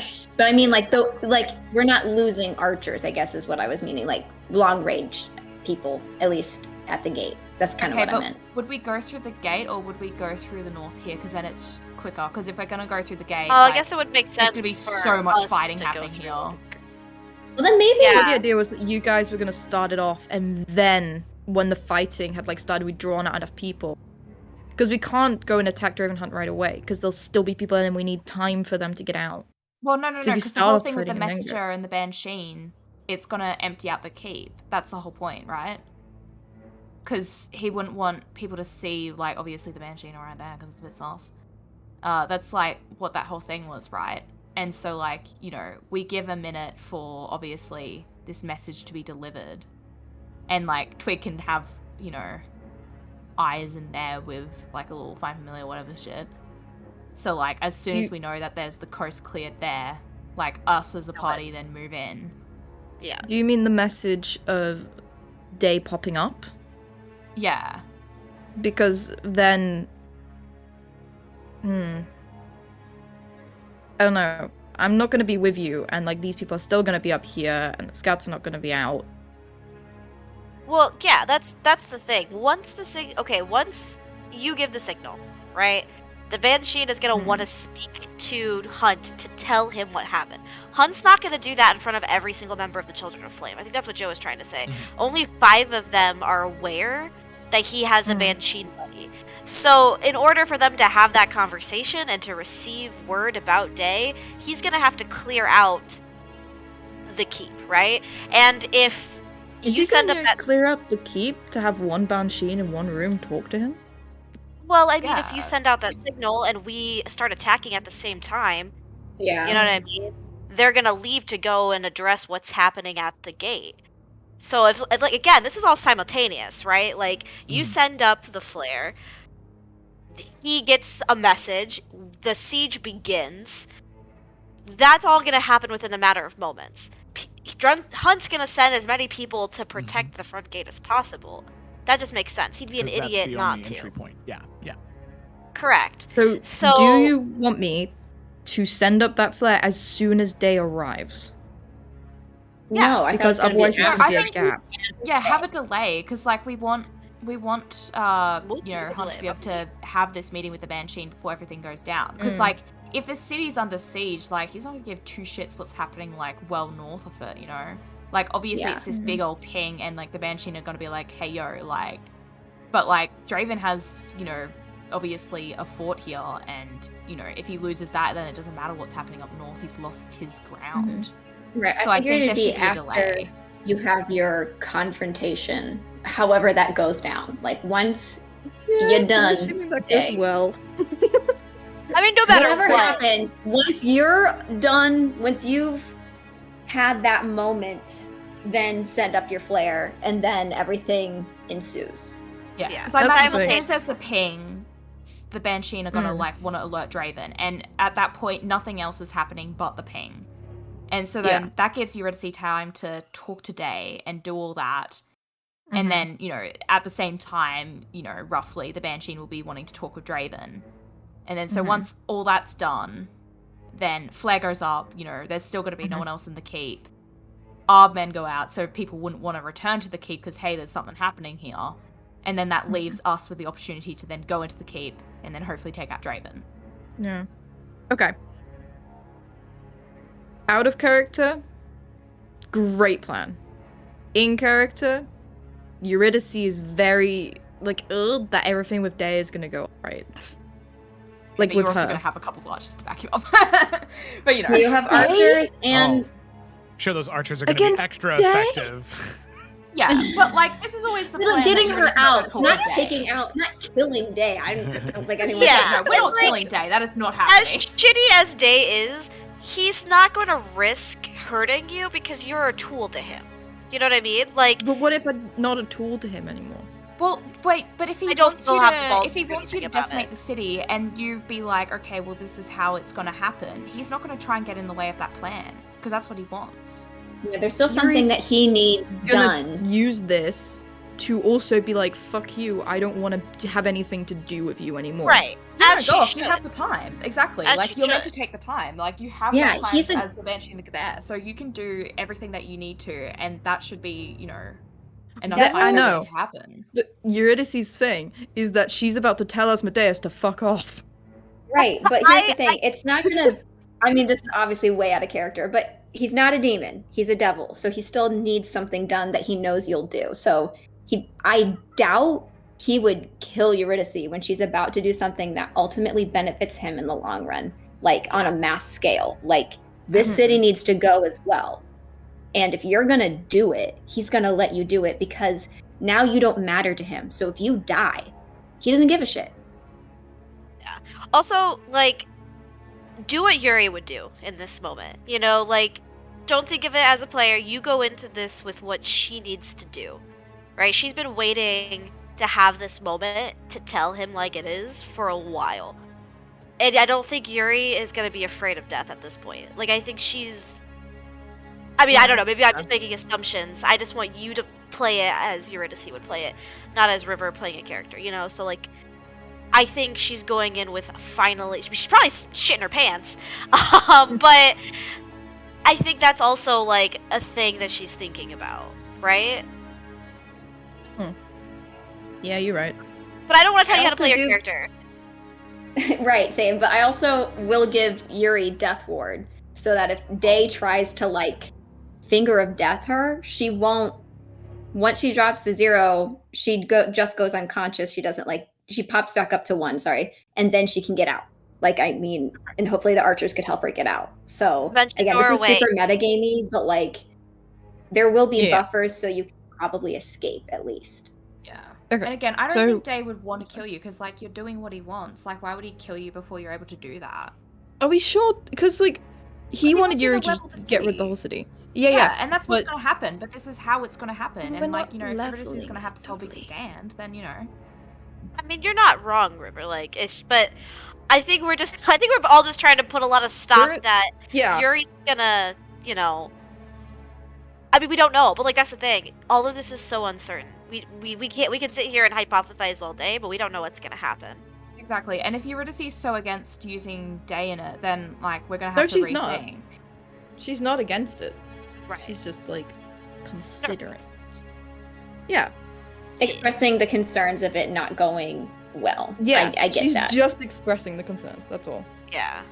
Well, if we are now entering from up here, the other benefit is if that goes massively wrong, we will all collect and be able to say like whether or not we should even move forward with the heist. Eurydice's in charge of sending out the signal anyway, so if she deems like that we shouldn't do this, she has the right and the power to just not send out the signal and nothing will begin. Does Yuri have message or no? I have message but not sending, and I don't think message has a long enough range to get to you. I think message is like 25 feet or something like that. Okay, never mind. It's more than that, but I don't remember Yeah, exactly. it's only how like much. 100 or something though. Yeah. Maybe Okay, never mind. 150. Scratch But- that. But I mean, if we do have that concern, it could always be like, once that happens, like to have someone that does have sending check in on Eurydice, and then we can get an update of Yeah. how that goes. Yeah, and Lila does, and Keothi. So I think we're just on all of this is hypothetical, like you guys said. It's hypothetically gonna work out. Hypothetically, this is a great plan. Hypothetically, So, Yeah. Yuri's gonna tell Day what it Say, is, I and love not this gonna plan. just I fucking did say this is vaporize her. fine. Yeah. Okay. Yeah. So yeah. just to clarify, the only thing that you're having march at the gates of the city are 12 Goliaths and 18 archers. I mean, you can. Wait, what Okay. happened to the Horizon Walkers? Didn't we have? Yeah, I thought there Those was are some. the archers. Yeah, aren't they're they? groups of 6, so Oh, it's yeah, 18 yeah. Horizon Walkers. Okay. Why am I? Can you move Nalf over there? I'll have Nalf go in with the front gate then. I was at Keothi and Nalf Yeah. could thank you. both Nalf to lead still the go in at the archers, yep. gate. I don't understand why I'm. While we help these Left click and archers drag over somewhere. here. Left click and drag somewhere. It's very annoying. I'm trying. Oh. It's not. How Okay. quickly know- can Nalfian and Keothi get to where like Lila and Twig are running? So, well, they're both. Well, What it's I gonna was take a while thinking. if there's a bunch of like, because if there's fighting and all that, they're not gonna be able to move through quickly. But if Also, they wait, go how backwards and many round the cord wall. people do we have? We have like 50, right? 30? What? 40. Said 30. I said 30. 40? Wait, Oh what? yeah, 30, sorry. So that means there's only 3 tokens. Wait, are these 30. our people frontline medic? So we don't really No, have these many are the children of the front flame lines at the gate, anyways. right here. Well, Oh, what I was oops. thinking Anyone else was. having caught up with the gate? Sorry. I Because then was there's at least thinking- another 10 there. That already doubles. How are we All gonna of get them them are, over there right? without drawing a? Yeah. Well, but that's the thing. If it's only 10 of them, they live in this place. This is like where they've been. I'm sure they're allowed to move through the city freely. But what I was thinking was, because let me gas up Nalfian and Keothi. They're kind of beasts. So if they literally just lead the charge in, they can make it like just cutting through people, not like, not like sitting there and like one-on-oneing like everybody, but just like cutting through. Yeah. They Their could goal is they just can to get easily there. make it to by the time Eurydice gets to us and we're done handling people there, they can make it, and then that leaves kind of like a carved out path for the Goliaths and the Horizon Walkers just to like keep going. And then we have the pincher effect. So like then we'll have the other 3, like it's just all gonna like, I'm thinking no one can see what I'm doing, but like here's my mouse. Okay. So if these Use two a just ruler. kind of draw a little line, we already have this group kind of handling people up here. So they're not even really gonna be getting like everybody right away. Then we have these guys come in and everyone else coming in. I think that's a pretty good, like, I did have one thought though. Do we want to have Nalfian up down here, or do we want to have I immediately forgot his name. Alien guy. Do we want to have him down there and then Nalfian up here with like, with like the archers and like through the grid and all that? Okay. know, what does Nalfin's Efren not think? long range, and Efren is. Nalfin is definitely not long range. Well, no, but like it doesn't matter that he's not long range because like if we're Yeah. pretty much going straight to the Yeah, keep, going straight to the I keep. thought see we what you're saying. need Efren, otherwise we're gonna get bodied by Draven mean- and his friends. And Right, but he- Well, that- that's the if- thing. Do we want him down there or like? Because then he can still do the same thing. Go through the city. Efren, what do you think is a good idea? You don't have to speak in the tone thing. Just what does Efren think? Well, let me. God. Yeah. What does he think? So, Joe's been trying to understand this plan for the past hour. Yeah, like what flavor of artificer is he? armorer. So he's like Iron Man, pretty much, but with a rifle. That's sick. Okay, It's like so then an I feel elephant like he gun. should be down here, right? Because then he'd be, I feel like, have an easier time of like going through people to get up here if he can take a bunch of hits, and he can also bolster like the other people here, right? Is that part of armor? I don't know. Does No, he it's think- really Also, more of a metagame- solo thing. Okay. I mean, he still has, like, Metagame wise, I feel like this part of the siege, up until we're in the keep, is gonna feel like when we were trying to get into Tyr's Temple, where it's gonna be like again, metagame wise, obviously Joe can throw whatever the fuck he wants at us, but like I'm thinking that's gonna be more what it is. So Yeah. we're all I gonna be just- like out here helping, trying to make it less of an issue before we get in, right? Yeah, see, my only thing is just like I feel like that's a lot of ground to cover through not only just like the city itself, but like through literally where all the fighting's gonna be to be able to get people. Why to didn't you keep. just go around this way then? Like it's like there's a bit of water, like get across the bridge, and then you can kind of go around the edge because all the fighting is concentrated so people aren't looking at you. What? Wait. Say that again. He doesn't need to go through the fighting. If the fighting is concentrated like here, like he looks stealthy enough. Like he can get around the edge. There's space like to go a bit around. Or like even through the city streets, like right here where he can probably hide, you know? Yeah, but the other thing is, if we've got a pincer coming up through here, and you got to imagine, like, the Children of the Flame are going to be, like, patrolling all through here. So it's They're not not going to gonna be be like you just patrolling have to anymore. get across this one thing of, like, fighting, and then you're, like, scot-free. Like, there's still going to be Then- Children of the Flame throughout all of this, and, like, obviously they're going to start to concentrate, but, like, you know. He could just go up here then. Instead. Like through here, and then just hop across this. But what's the point of him stealthing when he could just start up with us if he's not helping the front line? Exactly. That's why I'm just, like, I feel like it'd be easier to just have him up here. Because, like... You know, sure, he's going to be a force, you know, to help with, like, the frontliners, but, like, we need Aren't you people guys up here. shooting from up there anyway? I think the So whole it's like- point was Joe was asking, like, was there anybody over here particularly leading? Because Because if if not, then we Nalf, don't. We don't have to worry will- about the battle maps yeah. over there. Well, because, I mean, Kiera Um, can help lead all that shit, right? And, like, Yeah. you know... We put Kyo down there. You Yeah, know? Kiera's already down there. But I'm just Then saying, I Kyo don't can know just if we do need that. Nalfian down there. I don't think so. That's Maybe what I'm we saying. I think take- just have him up here so he can just be straight on with, like, the squad entering the Yeah. keep. Because, like, we already got Eurydice coming in with a delay. I don't know if it's a good idea to add more variables there. But Kayla, we- does Nalfian want to lead troops? Does your character want to do that? Just be honest. legit, Nalthea just wants to do whatever is best. Because, I mean, as badass as it would be to lead the troops, his concern would be that's one man down to take on Draven.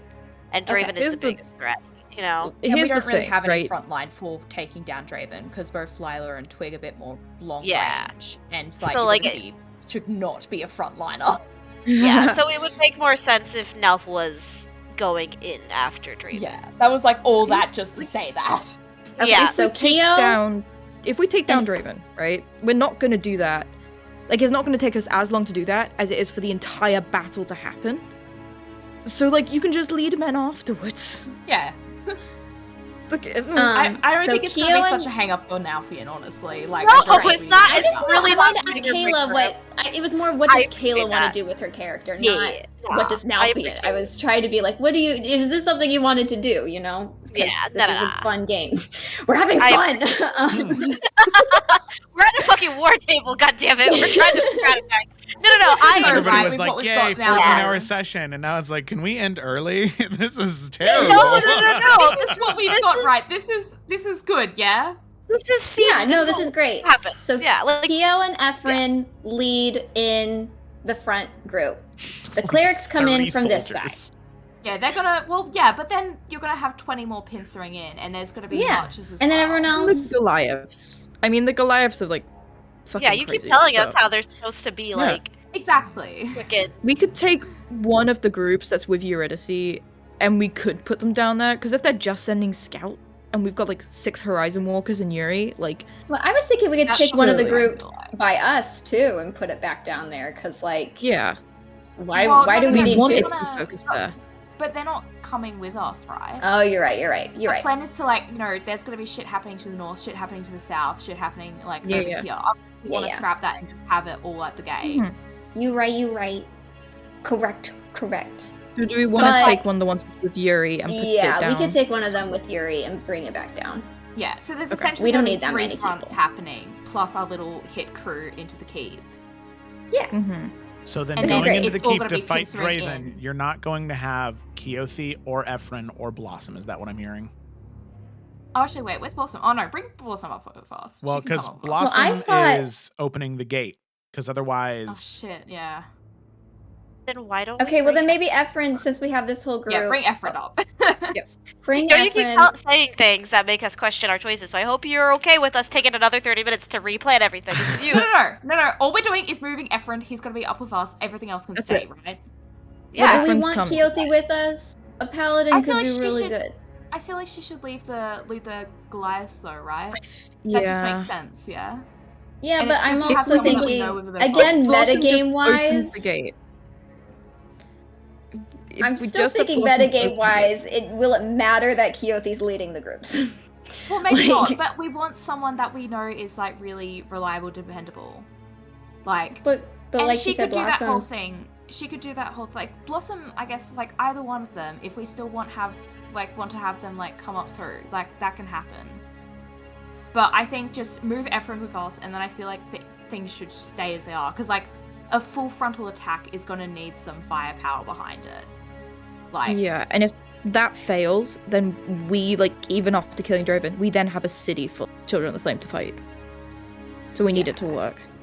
yeah, we Okay. need them to do Alright. good and hopefully clear the city and like move in towards where we are. All right. Yeah. If we really need Blossom, hopefully we can just get her to come our way after opening the gate. I mean, that's what we can tell Keothi too. Is like, Keothi Yeah. and Blossom, like, if you guys can, if there's not too If you much of get an a issue. minute. Yeah, if you get some time that frees up, a little bit of a break. Yeah. If you want to stop by. Yeah, I think at least Blossom, at least once she's opened the gate, I think at least she can come because she's also very good Yeah. for heals. Because obviously, Got it. both Lila and I can. okay. Yeah. So it stays as it is, and then as soon as Blossom and Keothi can get to you, they will come to you. The stuff that happens at the front gate, we'll just have to see what happens there after the fact. Hopefully all of you kill Draven Hunt. The 2 groups of battle priests will attack from the south. The archers will attack from the north. So these 2 archers up here aren't coming into the keep with you, right? Yeah. So I Got think it. all the these 2 parties, it's with the intention of pincering in the front, Yeah. the people that are fighting the front Gotcha. liners. Okay, perfect. All right. Boom, we got it. We figured it out. That's the plan. Signed, sealed, delivered. Okay. Oh, Lord. Actually, I need to change. I'm just kidding. Yes. So what- where the what fuck you- you I was about to, Kayla. I want Nalfian to be on the horse and lead people. Nalfian just can kidding. still You be can on a do that horse in the... No, I'm In the I'm road. totally fucking kidding. No, it's fine. No, I'm totally kidding. I'm just trying to throw a wrench in the whole plan. I love you. Man, Mwah. how pissed are you guys Right. going to be when you go to sail, when you go to the grate and you find out that it's been covered? Can you imagine? They sealed it off. They patched the wall. How pissed are you going to be? That's going to be really funny. Scream. frames. Okay, cool, guys. I love it. Great. 4 Yuri's times. been doing little animations the time. Every time Lila's someone been eating places, so many then grapes. someone else knocks it off and like puts another in place. And Yeah. it's Rodan left to use the restroom There's no more 15 grapes minutes left. ago. Yeah, he's been... Lila has eaten all of them. Yeah. He never came back. He never did. Yeah. Just Nope. got my dad back. How dare you? He went to He go went buy to a get pack of milk. cigarettes, never came back. Yeah. I'm gonna go get some milk. See you guys. Oh, yeah. See you around. So, did you figure out what the plan is? I don't need to know. War has been lost. Thanks, Oh, Dad. a Pyrrhic Piece of victory. shit. Good. Well, All right, so you inform the parties that need to know about what the plan is. Boom. Keothi sends a message Amazing. to the person who's watching over the Goliaths so she's not there. She gets validation back. The archers prepare themselves, and look at that. You still have 44 hours left before you need to leave. For the sake of brevity, unless there are any conversations that happen over those 48 hours, I will say Nalfian, knowing that you're going to be one of the only frontline people, at least for a hot second, up there with them, Ephraim will use one of his artificer infusions to pretty much upgrade your armor to give you +1 magical armor. Oh, Um, Ephraim, my man. Yeah. I'm gonna buy him He drink says, afterwards. did you say you're going to buy him drugs? No, a drink. drink. Oh, okay, I am was a like, knight, sir. hang on, Thank wait. you very I'm not much. that friend's afraid of drugs. We I was already like, know are you- that. are you So Alec? No. He'll say, In the fight against the Dark One, the front line needs to stay strong. You seem to have a good sword arm on you. The last thing we want is for you to succumb to that darkness. Hopefully this will help. and will pretty much taking some like fine dust and powder along with what looks to be a small sharp chisel, kind of cutting small patterns into like your pauldrons of the leather armor, and then just sprinkling that dust and then pressing his hand on it, discharging from magic. And you can see there's this very subtle sort of dull, deep green glow coming off the leather pauldrons that you have, giving you +1 to your AC. Yeah, Sick. Nalfian will give him a good old forearm handshake. Oh, one thing I should say Thank is he does only have 3 fingers. Ah, this is a So- strange forearm Yeah, handshake, so it's but kinda like a- Nalfian will do it anyway. Yeah, it's kind of like Teenage Mutant Ninja Turtles, how they just have like the Yeah, but- the thumb, pointer, and middle finger. Yeah, that's what that's what Ephraim's working with. Yeah. Okay, that's odd. But no, Nalfian will be very appreciative. Also, I don't know if the huntsman has any just health potions lying around that he'd be willing to supply. Yes, he with does. The frontline party heading in. I looked at your character sheets beforehand and saw that there were maybe 1.5 health potions. So to each one of you, We he's have going. some. I just sometimes I put them on my sheet. yeah, I don't know. Sometimes if you put them on don't my put them on sheet. your sheet.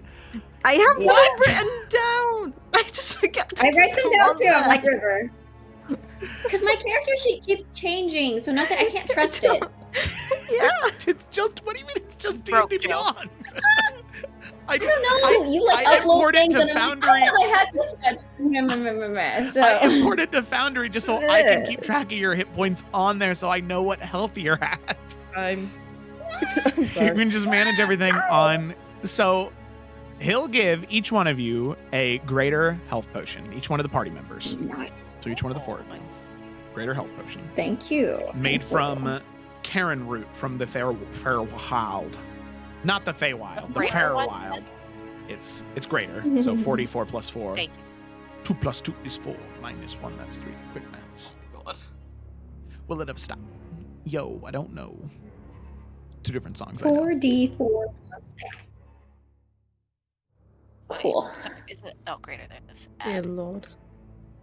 Equipment. Oh, Nelf already has one. He has 2 now. Wow. Because I write mine down in my sheet. I have it written down. But not on Put your mine fucking in my- sheet. Well, no, It's but okay, it's written it's down okay. somewhere. I could That's have. okay, I love you. I could have just sent a message and asked, but I was just trying to be nonchalant about it. So that way I could have made a moment out of it. But Yeah, it's okay. Oh, I'm sorry. I didn't mean to ask. I was just. What? No. The fact that Alvin just would be like looking at the people going with him, and then specifically that they're like archers. Like, there's nothing against that. Like, they're fucking badass. Mhm. But it's just him frontlining it. So. Yeah. So you got 2 health potions. Ephraim gave you +1 to your AC. He's gonna do what he can. You know what? He'll also, when you get into the fight. Oh, never mind. He didn't take that spell. No, never mind. When you do get into the fight, the first thing he'll probably do is cast Sanctuary on you. So that way enemies have to make wisdom saving throws to hit dope. you. Yeah. You know that one that almost saved Morganax? Oh yeah, almost. Yeah. It did a good okay, job. then. Yeah, then. John, if you're listening. Then just as like a planning thing, just because of all of that, Nalf will be the one to lead the way. That way he does take any of the brunt. Yeah. Just kind of carve out a path for the rest of the team. Okay. Alrighty. So before, maybe like the night before, I don't know, Yuri is gonna go to Lila, and she's gonna give Lila her scroll of. Scroll of what? You cut out. Wall of Fire. Oh, that's gonna be Because- fun. Yuri can cast it already. So, here you go. Hell Thank you.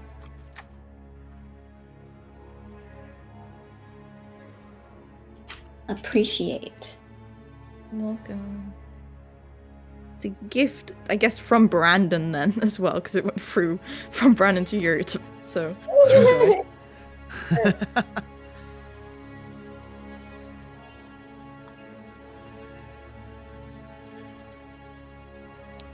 Okay, Joe, it's also metagamey, but do you want us to roleplay, or are we doing this tonight? No, you guys can do whatever you want. Okay. It doesn't I mean, matter. I don't really have anything in mind, but I didn't know if we need to, like, fill some space, because we're kind of just like, all right, guys, let's go. Yeah, if you're ready, I I'm feel like- ready. I feel Oh, like really? we're doing Okay. this tonight. I feel like we're doing this tonight, too, which, pretty fucking lit. Wait, Liddy hold City. Oh my god. That's Wheathill. Let me. I have also, just in going through all my spells, realized I have Long Strider, which gives you a +10, an extra 10 feet of movement. So I will say, just before this plan goes on, since that lasts for an hour, and I don't know, do we feel like Eurydice would be there and back within the hour? Like, how long do we feel like this conversation with Day is going to take? Knowing mean- Day, I don't think it's gonna take a long time. Because I There's say gonna that 'cause if I cast out on Eurydice, that's not con. I thought it was a concentration, but it's not. So It's I can for give the that extra to you, and movement. then so you can get back to us, so much quicker, because you get an extra 10 feet. So then that'd be like an extra 20 feet of movement around, or for a round if you're like dashing. Hell yeah. I will also, the day of, before we go, cast Death Ward on you. So for the whole, like, whenever you drop to 0, you actually drop to 1. So, Okay. And then and it lasts for 8 hours. So oh hell yeah. there goes one of my 4th level spell slots. But I figured she's about to talk to the Demon King, so I think it's only that's- fair. Valid.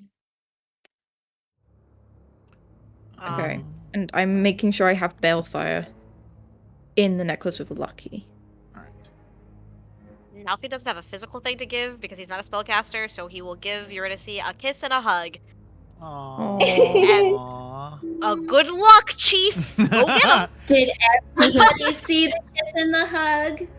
Does it happen in front of the group? Does it happen in front of her dad? I wasn't trying to make a big deal out of it. Okay. Be brave, come on. Yeah, man. I'm why not afraid to Fuck go it. back to prison, Nalpian. Wait, Yeah. her dad said that? No, I'm just kidding. No. 'Cause that's like a So trope. funny, haha. A funny haha. Oh. Damn. Oh, I'm dumb. Okay, well, yeah, no, like, it would be, like, as everybody's, like, prepping, you know, gearing up, getting ready to leave, like, it would be, Yeah. like a last, you know, just... I think from, like, the moment he found out about Day, he has always been in her corner about it.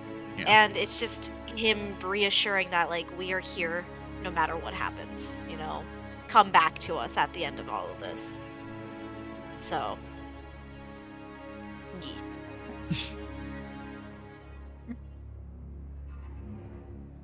All right. She's terrified, but she's like, okay. I mean, definitely, Lila would probably not a kiss, but she'd also give a hug. Why not? Mrs. Do Your Girl. Mrs. Do Your Group hug, do that thing where we all put our hands in and they're like, eh! Yeah, So- wait, I love Yeah. that. The team. You can see Rodon. He kind of leans back, looking at this group in front of him, and he says, "So, what should my Horizon Walkers call the group of you?" As we're like, our hands are slowly coming down. We're coming out of that big hurrah we just did. Yeah. Whoa. What group name should they call you when they are approaching all of you as Guys, a do group? we have a group name? Have we decided this yet? I never even thought about it. That's so cool. We've already been branded the Forerunners of Fate. Yeah. I don't know think- that. Did we ever did it? Did we ever do it in character? I mean, Emriel's branded us that. Like, Did- it oh, was he direct- did. Like, He did, yeah, but he also... Dude's weird. fucking weirdo. Yeah. I mean, I Yeah, still feel like no. it's a fitting name, though, for us. It is. Right? Yeah. Yeah, the Nalfian will just be like... I don't know if I'd call him a friend, but a friend of ours did call us the Forerunners of Fate. Oh. And then the sunglasses fly in, and he... Oh, credits. And the credits roll, yeah. But yeah, Alrighty. we'll say that. Okay. Sorry. Rodon will I nod. this went to Incredible Cheats. And we'll spread the message throughout the Rangers as to how to address all of you. Okay, so with that, you go throughout the next couple of days. Eventually, Ephraim does come to you, Eurydice. He gives you pretty much what is the size of, I don't know, maybe like the size of like a normal soda can, you know? It's about that size. And it has this sort of indentation on the top where all you have to do is pierce your thumb through that indentation. And then wherever your thumb is pointing, up in the air by about 200 feet, there'll just be this explosion of reds and whites and yellows that just sort of explode in a multicolored pattern.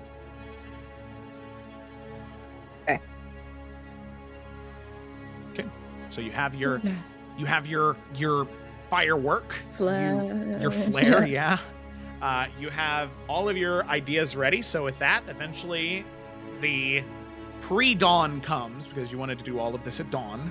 So you get up at like 2 a.m. And with that, you begin to head towards Wheathill. Eurydice heading off towards your parents' homes. Keothi heading She's to gonna meet up- hug everyone so tight. Like, just she's terrified, but she's gonna hug everyone so tight, and she's gonna just like, tell them how much she loves them, kiss Nalfian, and then go off because she's terrified. One last group. Ah. Yeah. Yeah. The Forerunners Lila- of Fate. Woo! Yeah, it's Lila absolutely will- terrible at all the cheese. It's beautiful.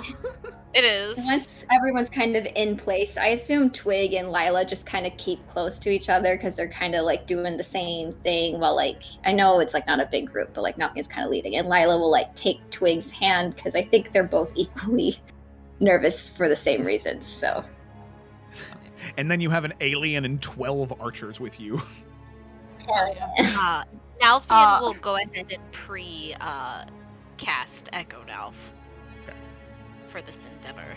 Sounds Yeah, good. and Twig will also summon a little wild companion, so just a little squirrel thing, just so we can actually make sure that Draven is alone, because if we go in there and there's just a bunch of children of flame vibing in there, that's Yeah. gonna be a little bit awkward. Mhm. But yeah, to just like essentially be our own little scout to just make sure Mhm. that the way we are. Okay. Yeah, So I Yuri will do what I told you she was gonna do. And she'll have Lucky as like a ferret or something, like his little fairy form, like around her arm, so that if she needs to summon like the knife version of him, she got it. Alrighty. Aminal. It's not her summon thing, though. I want to make that clear. Like, it's just a little red squirrel. It's essentially Find Familiar, but it's just Okay. reflavored through the druid shit. Yeah. Okay, yeah. Sorry. But this way, that way you have a token on the thing. Yeah, but just to make that clear, it's not a big ass. Well, I guess not big ass, but you know. Yeah. It's only a little squirrel. Got it. Tiny. Close. Close. Boom. Boom. Alrighty. So with that, all of the pieces in place, everything ready to initiate. You're ready to see heading off towards your family home with those 6 archers behind you. Eventually, they do peel away into the forest surrounding your the ruined farmhouse that was once your home. And as you approach, ready to confront Day, that is where we're going to go ahead and take our break. Woohoo! Because strap in, folks. We're gonna when we get back from the break, it's gonna wolf team. Yeah. So glad the wolf is so happy. Sorry, that's me. Squirrel. Oh my God, I selected wolf. Get a drink, get a snack, use the restroom. I'm gonna say that we're gonna take like a closer to a 10-minute break, just because we're gonna be sitting for a while when we get back. So let's try to be back at 50, as close to 50 Yeah. as we can. Okay. Okay. All right. Okay, cool. Sweet. All right. BRB. Nice. You guys are so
We're back, ready to go, ready to get to the fighting and the stuff and the siege.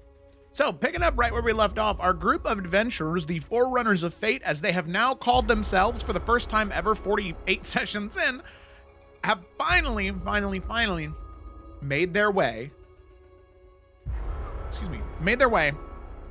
to Wheathill to free the people of Wheathill from the grasp of the Dark One. Not just these sort of vestiges of shadows, as the party found out they were called, these what they had initially referred to as like bubbles of evil, where they are these things that just seem to seep and corrupt into the ground, changing everything around it into something that it wasn't. They now know what these things are. They are remnants of the Dark One that are seeping through existence and reality. The wall that held the Dark One out, weakening, and in certain points, those holes that the Dark One can reach through are getting larger and larger and larger. So the party now knows that they need to figure out something to do about these vestiges of shadow. But for the meantime, what they really need to worry about is freeing the city itself of the grasp of the Dark One through Draven Hunt and the Children of the Flame. Knowing that Draven Hunt is a dark friend, someone that serves the great Lord of the Dark, they know they have to deal with him first before they even start to worry about the vestiges of shadow. And that is exactly what they plan to do. Through a complex, very well thought out strategy, they are deciding to leave the bulk of their forces at the front gate to distract and pull troops away, using the battle priests of Cord from the south to cause a distraction in the south, and then taking some archers to the north of the city to go in through the grates, same as them, to once again just pull the troops, splitting them out very thin so that way any resistance the party gets making their way to the keep is minimal. Only some here and there. So with that, our group of adventurers, they make their way to Wheathill. But there's one important thing about this plan that needs to happen first.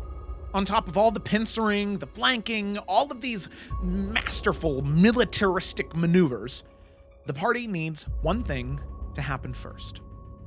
And that is all up to Eurydice.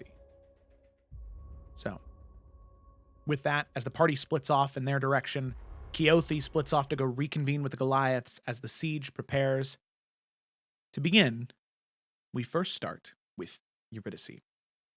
Now, Eurydice, would you have taken a horse with you, or are you just walking? Because, I mean, you could run to the thing in about the same amount of time.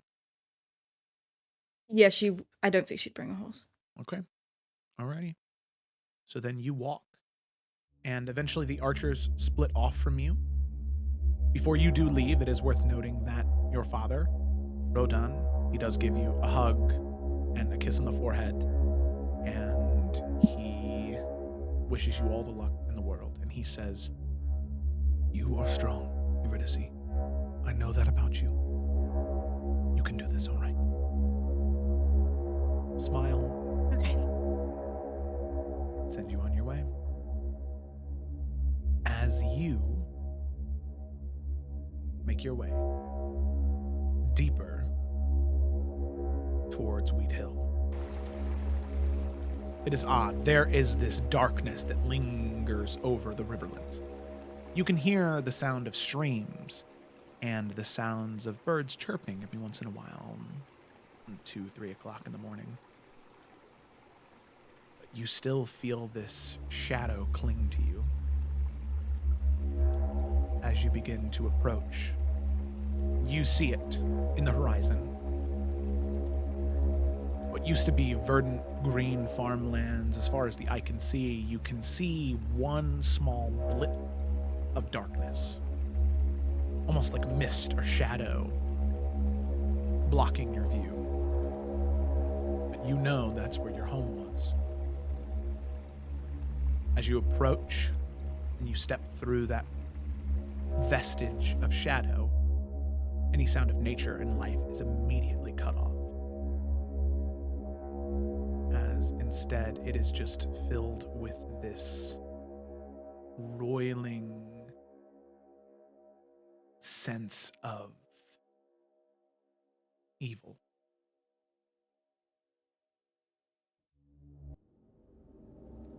that you can just feel all over. So as you step in, what would you like to do? Okay.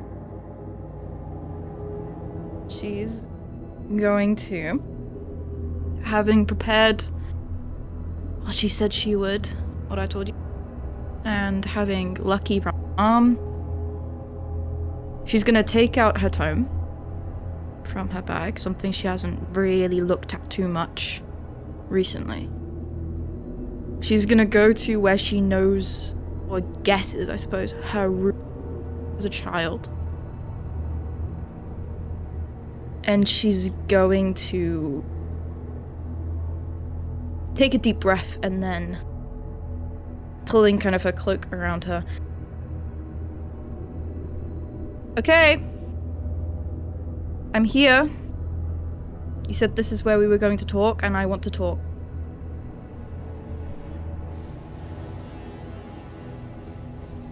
And I'm glad you're here. As stepping around the corner, the shadow is immediately broken by this bright, burning flame.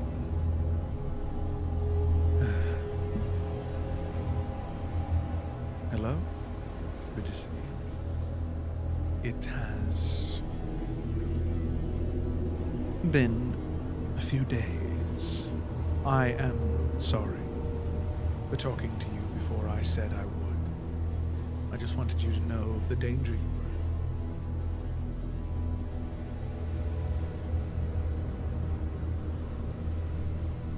in. Fine, I suppose. So? Thought to be said. I want to hear what you've got to say first. Well, I think you're ready for the truth. All of it. Every single detail.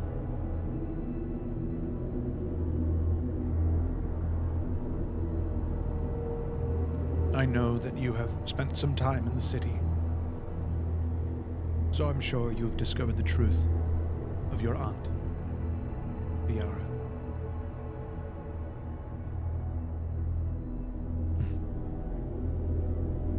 We both know that she was a vile woman, but this woman, who now pretends to be your aunt, is even worse. She is attempting to control the rivulets, to push the Tatiana name out of trade. Once she has that grasp of the economy, she intends to make her master proud by toppling it entirely. On top of that, there is a man named Draven Hunt here, who, if you were as wise as I think you are, you would already know the truth about him, masquerading as a wise and well-intentioned man, when in all reality he is as snake-like as they come.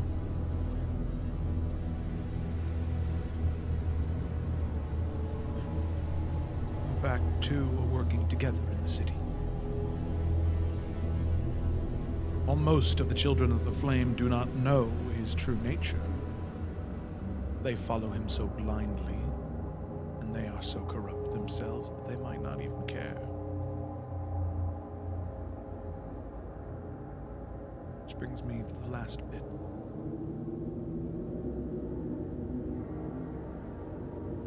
You see him smile for a moment. I was able, Eurydice, to find the soul of your mother and of your father. Deep within the darkest layers of the abyss, they'd been taken.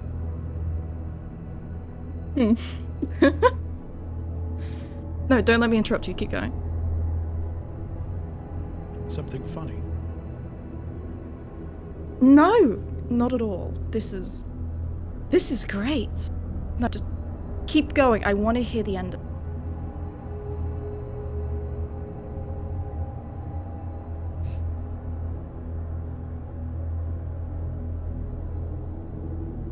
And I can return them to you.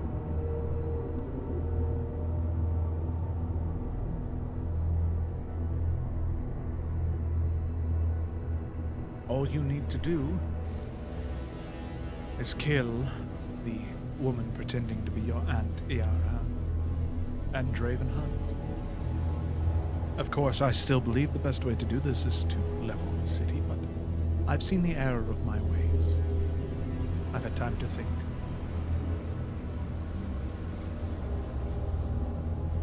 And, well, I think you're right.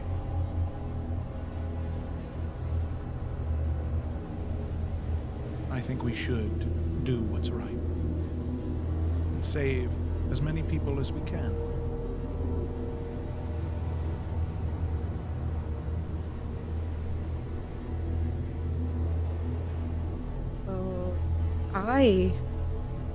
I overestimated you. That's funny. I never do that.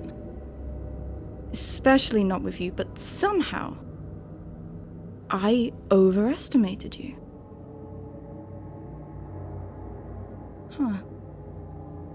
Good job, killing them is kind of on the agenda already. But not for you. I don't want you to return any soul. That you can. I know it's bullshit. What I want to know, rather than you reiterating things I spent finding out, is why, if you hate the Dark One so much, you decided to go for the Dawnbreaker. You tried to take me out of the game, or at least limit me. If you hate him so much, why did you do that? I thought you'd be smart. Honestly.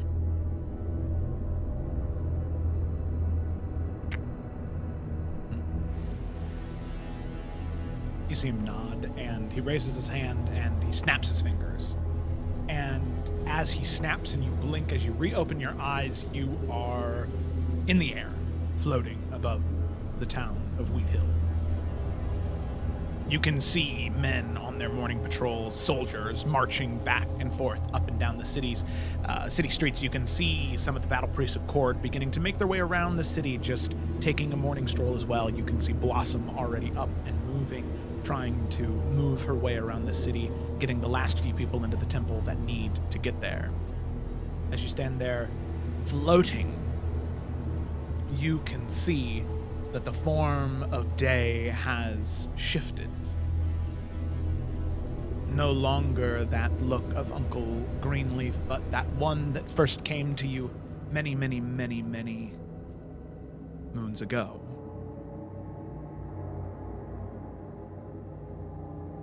His true form, at least his true form according to him.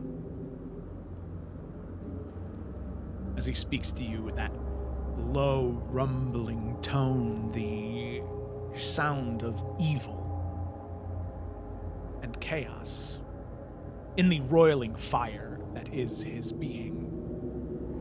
He speaks.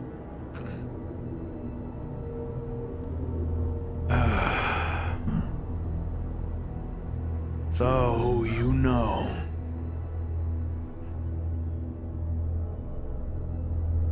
If I am to be honest, if that is what we wish to do now, I say, the reason I took you was because I knew you would be wasted to your own devices.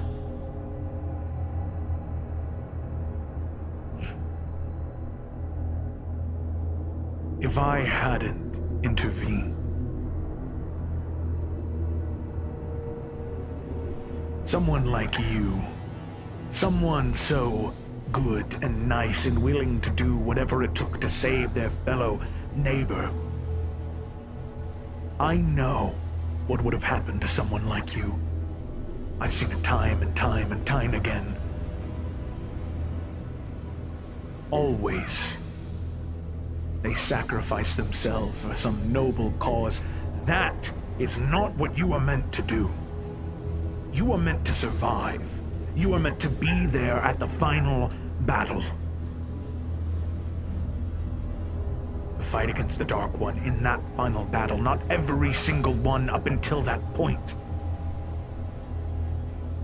You rally your forces around this city. To what? Free a few hundred farmers and merchants? That are going to die anyway? And in the meanwhile, you sacrifice yourself. What happens if this Draven hunt, should you choose to challenge him in combat this way? What happens if he kills you? Then, where will you be at the final battle? Killed by a dark friend, or perhaps by the Bansheen that is with him? You will be in his clutches. I keep you alive. That is the truth.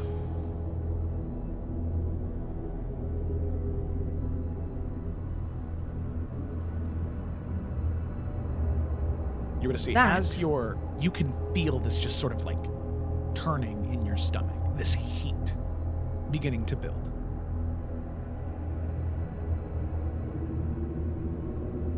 That is bullshit.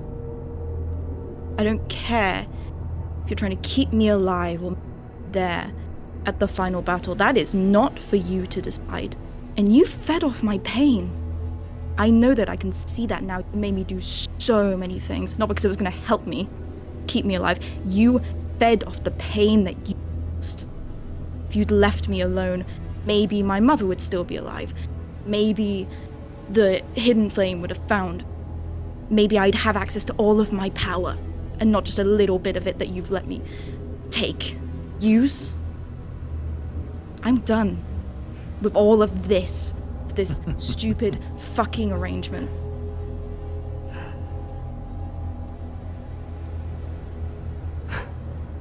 You're right. I did use you. I did make you feel pain. Because, for all it's worth,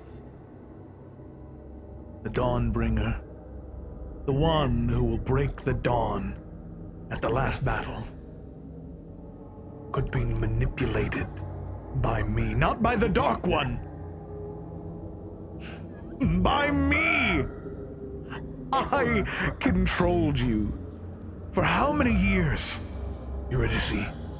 And now, after that many years, now you want to break free? Maybe I was wrong. Maybe I didn't need to manipulate you. I've been studying, researching, reading. I don't need you. All I need is the power inside you. And if you're tired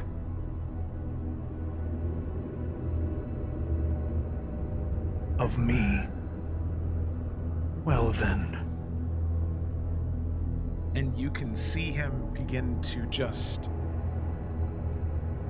as he just sort of waves his hand, there is just this blade of like deep blacks and reds swirling around it that is conjured in his hand. If you're so tired of serving me, Eurydice, then why don't you try and break free? See how far you get. As you can see, both of you floating in the air, you can just see him begin to move towards you. This massive figure getting larger and larger and larger. That blade growing in size as well. You can feel that warmth now, Eurydice, sort of brimming and boiling almost to a boiling point, right? Where you feel like you are about to explode from the inside out. What do you want to do? He's gonna say, kind of feeling lucky around her arm and kind of willing him to slowly kind of become that blade. She is gonna say, I don't care. If I have to die, I am not spending another second under your control. Kaida, and she's gonna grab the bracer that she has under her cloak, and she's gonna call Kaida to the chain. Okay. Alrighty. Yeah, so immediately as you do, you see that you like throw your arm up, and as you do in one fluid motion, Lucky begins to sort of cling to your palm and grow into that dagger as Day's blade is immediately coming down in this overhead swipe. You throw your hand up, and for a moment you panic. You think that that blade, that massive black and fiery red blade, is going to slam down onto your sword, onto your dagger, and break through, but it holds. It holds, and you hold. As you do, immediately you can see Kaida fly around, appearing out of the gauntlet, and immediately just like covers you and creates almost like this helm around your face, creating this face guard, and then these scales just kind of begin to meld with your armor. As you can see, as he embraces you, your armor, looking down at your arms and your chest and your legs, you can see the scales just sort of reverberating out from that and cascading in these bright whites and golds and reds, creating this impenetrable armor around your form. And as you do that, you deflect and push away his blade. You can see he just looks in disbelief and shock as he says, So, you have more up your sleeve than just what I thought. Well then, show me what you can do, Dawnbreaker.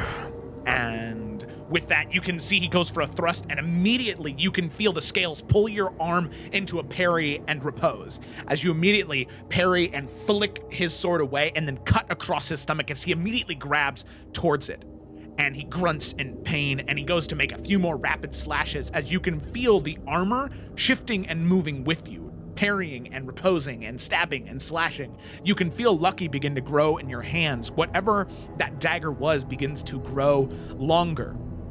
Not to a sword, but to almost like a glaive or a spear, as eventually then you're parrying with the shaft of the spear, sort of deflecting and then stabbing and thrusting and rolling and all moving in the sky. And you can feel, as there's this one moment you're going to see, as you reflect and reflect an attack and block it, you can see there is this moment where you sort of peer behind you and you see what looks like in a line behind you, these sort of echoes of you, but they look different.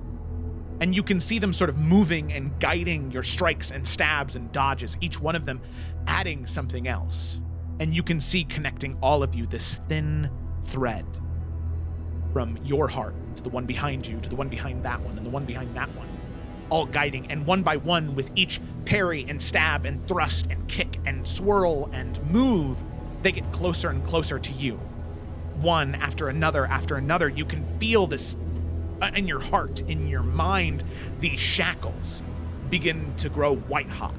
And eventually, in a moment, you see that those dark voids that are Day's eyes, these two small beads of light begin to emerge from them as you begin to step closer and closer and closer, as eventually you feel pressure and then snap and break. And Eurydice, as you snap and break, you feel yourself change. You feel something shift in you. You feel your pact broken. You feel the line of the Dawnbreaker collide with you. These hundreds of individuals behind you become part of you. They had been pushed away for so long, and now they embrace you. This spectral, golden warrior of radiant energy in the sky. And you can see Day sort of beginning to go into more of a defensive position as you stand there. You stand there fully embracing what you were always supposed to be, the Dawnbreaker. You can feel yourself shifted and changed. Spear in your hand. You can see Day looks to you in disgust and says, You,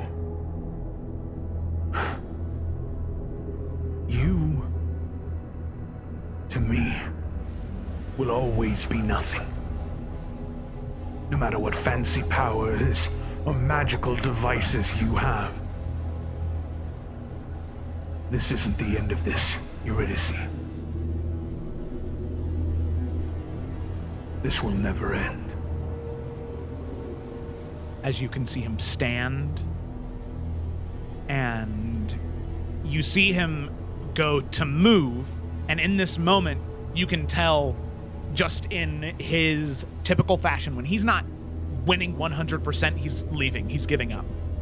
So you sort of floating above the city of Wheathill, having just done all of these rapid flashes and movements and cuts and stabs and jabs. Eurydice, what are you doing in this moment?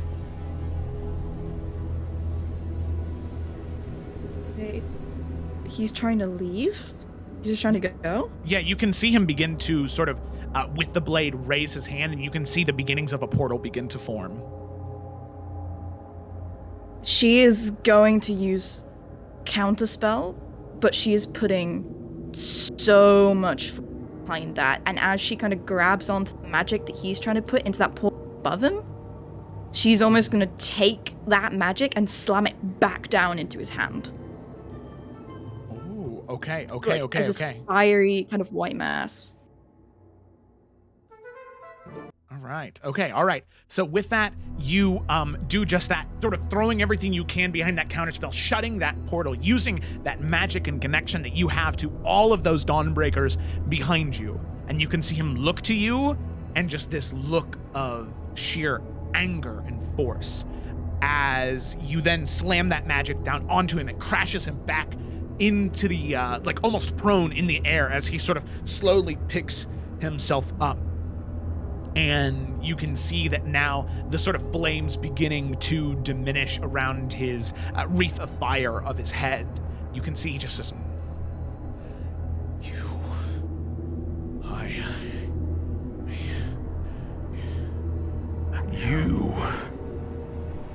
I am so tired of you.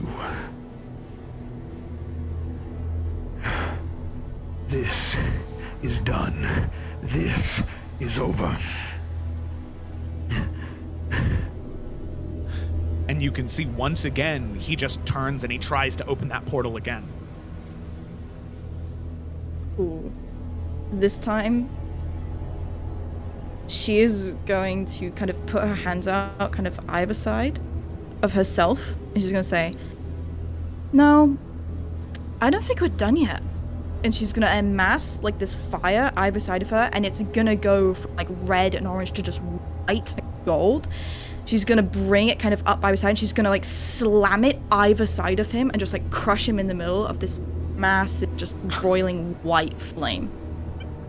Okay, yeah. So you can see that as you do, there is just this like, you summon the flame, conjuring that mass of white, radiant energy swirling around you. You throw it at him, and you can see that he sort of throws the blade up, and he throws his hand back towards you. And there is this moment as there is this swirling massive energy that does impact you, but you can hear Day and see him cry out in pain as this mortal form, this connection that he has himself to the material plane begin to get like wrapped up and torn apart in that radiant light.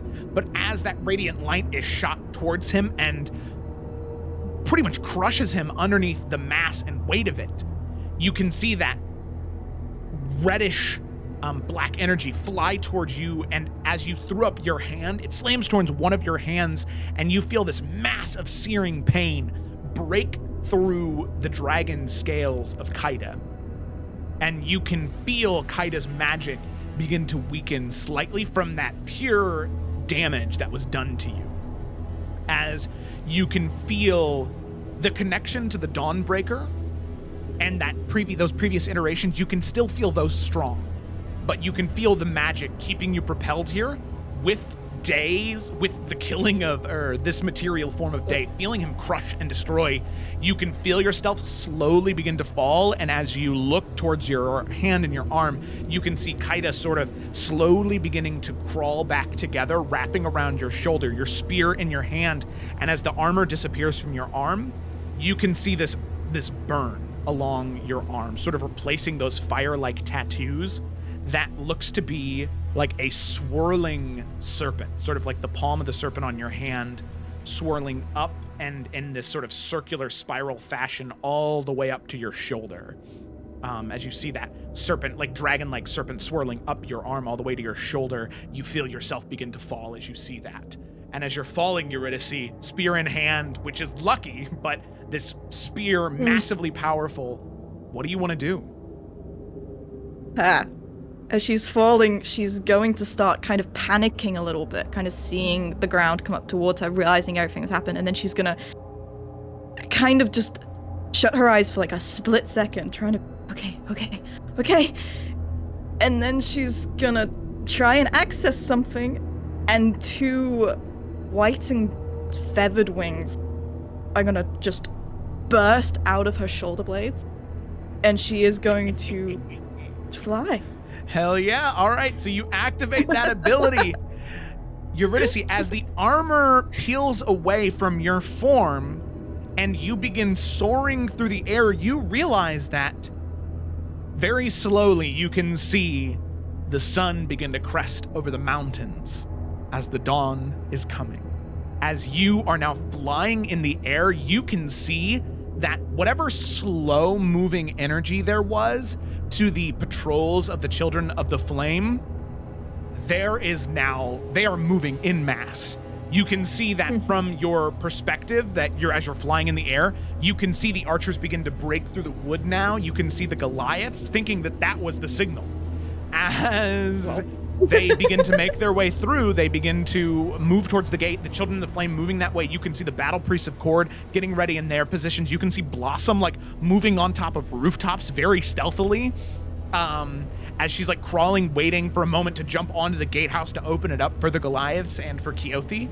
And as you're soaring and flying, for a moment, I would like to cut back to the rest of the party. As all of you in that moment, what you had seen was you split off with Eurydice maybe 15, 20 minutes ago, as you sat and waited by the grate.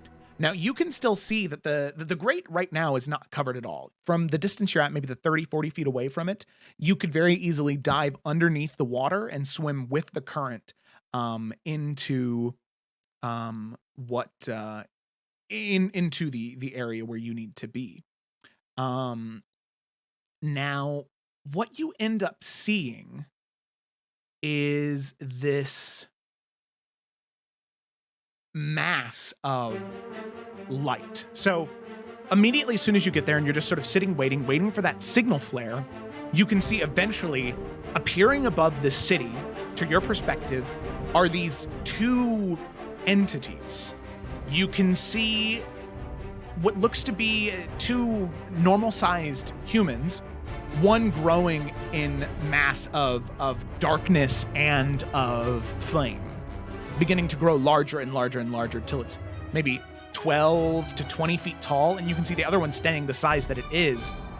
And then you can see, sort of stretching back from that smaller form, there are 15, 20, 30, maybe even hundreds of warriors stretching back all the way, and they're all moving in different ways, deflecting these different attacks. This gnarled obsidian blade with flame breathing off of it, deflecting. You can see a dagger change to a sword, change to a spear, and a glaive just sort of cutting and stabbing and slicing, until eventually you see this mass of fire, not fire, but radiant energy just explode. and cascade and wrap around that shadowy, fiery figure as you can see that shadowy, fiery figure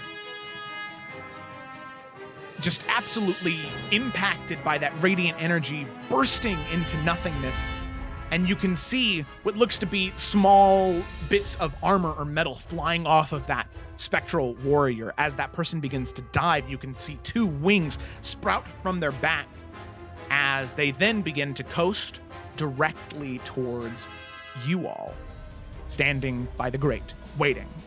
And eventually, after a few moments, it comes very clear into vision that is Eurydice, as she immediately begins to soar down and around towards where you're at.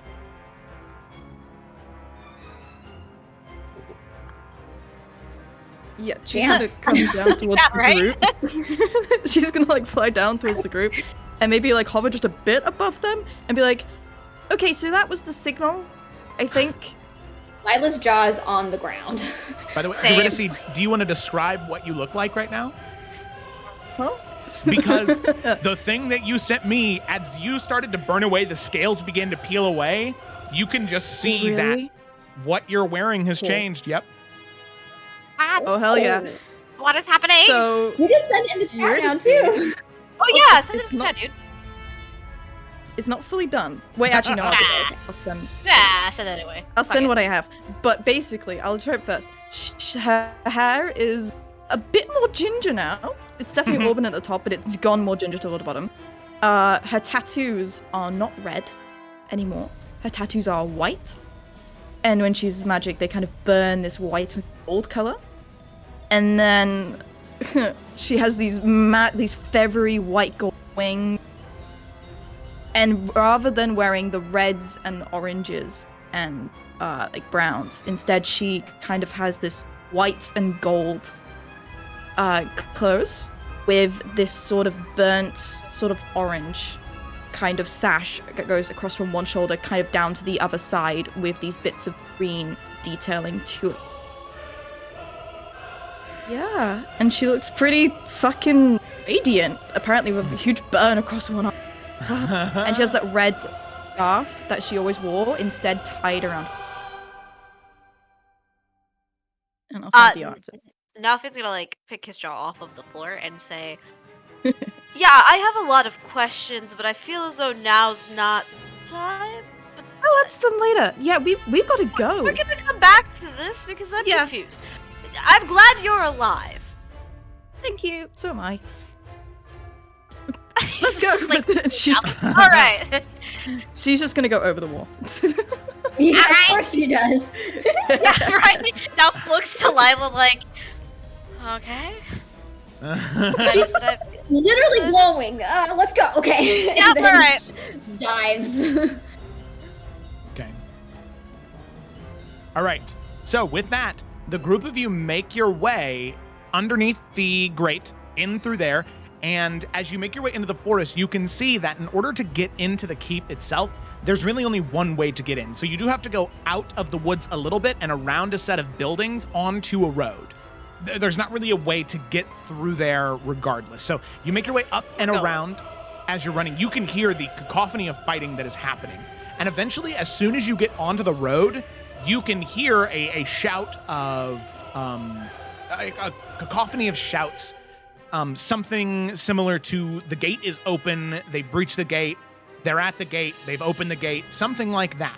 So it seems as though whatever Blossom was doing worked out. She succeeded. She was able to open the gate, and it seems like the Goliaths and Keothi are making their way through. However, you can see that as you are making your way in this area, sort of rounding the corner, you are immediately caught up by the sound, by the look of bloodshed. As it seems as though in the time that Eurydice was fighting, there may have been a little bit of miscommunication with some of the battle priests of Cord, as it seems as though they had maybe sprung into their attack a little bit too early, as it's given enough time for some of the Children of the Flame to form this sort of small barricade in front of the main pathway that leads into the keep, Draven's Keep specifically. And you can see that there are some field medics that are there. You can also see these sort of healers and frontliners, but then you also see 2 gunslingers that you not recognize from the woods, but you can recognize that these are individuals that perhaps have been influenced by Father Parido in some way, as the 5 of you begin to make your approach in this area, specifically the intersection right here. Okay? However, you can see that up on the rooftop, some of your archers have already gotten into place, so they will be providing you with a little bit of help during this first part of the fight here. Okay? So with that, as you spring in, you can see that these children of the flame right here, these 4, along with the medics right here, immediately one of the ones who seems to be in charge says, more dark friends, enemies, attack! As with that, they go to spring into action, and I would like all of you to roll for initiative. Woo! Initiative. I did have Echo now out. Yes, yeah, I will go ahead and add him. I want my character sheet open. Ooh, unnatural 20. Okay. There we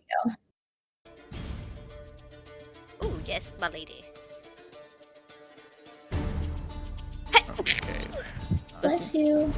Do I mean, I can My do. character sheet is not like having that. it today. I don't know about anybody else's, but mine is like On fucking. Beyond or VTT? I'm VTT. I can just do it from my phone. I was just gonna try and do it from VTT, but If you I try usually- and did my double-click initiative on it- even roll? No. It's open. I just can't click anything. Oh, that's weird. Like I cannot. It's just not loading quick enough. That's weird. So they were able to set up a barricade right here. Like this is like legit what's on the map. Yeah. mhm. Okay.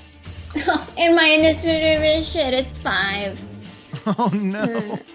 Malfian is that? Yeah, it's like They're within okay, so 20 it's feet not though. recognizing that it's open. So like it's thinking, so I can click the screen, but it's going through my character sheet to what's behind it. Oh. Okay. I think I have to reload Foundry because I can't even click out of it and I can't see anything. Oh yeah, that's awkward. All right, no, that's all right. So I have a 5 for initiative. Take that. Just like 5. Okay, yeah. Here, I'll get Echo now. No, I just wanted to input those initiative values. Oh, they're a little far. Oops. They're within 20 feet of each other though, so I can. Boom. Sorry, I didn't mean to move them. No, it's okay. There was an error in your macro syntax. Oh, that's confusing. Okay. All right. So this is going to be. Oh shit! Of course it ties it to. I think that's horrendous. No, it's okay. Just move them as separate, dude. Okay. I can do like I can put a little effect on it to say that this one's like Echo now. I'll put a little heart. Oh. Yeah, Sure. that's what. Oh that's what wow, I it was- does it to both of them though. That's what I was trying to do. Here, I think that I can do something here that should help a little bit. Okay. Alrighty. So. Snaps. Effects. I'm just gonna do one of these here real quick. Not gonna be great, but I'm gonna do a hex of blue. Whoa. Oh fuck. Yeah, just give me a second here. What do you normally do? Don't you usually It's just not working, which is it's Oh, just okay. not working for some reason. So what I'll do is I'll put that there. You could just literally delete. Do you just put Malvia a and I could just condition do on that. them? No. We tried, but because they're connected, it puts it on both of them. Oh. Don't worry, I got it. This will work. Okay, Okay, there you sorry. go. No, it's okay. I don't know why that didn't work. So now if you move one, it moves the other. I think it moves both things. Okay, dope. Yeah, cool. Alrighty. So with that, we will go ahead and begin combat. Okay.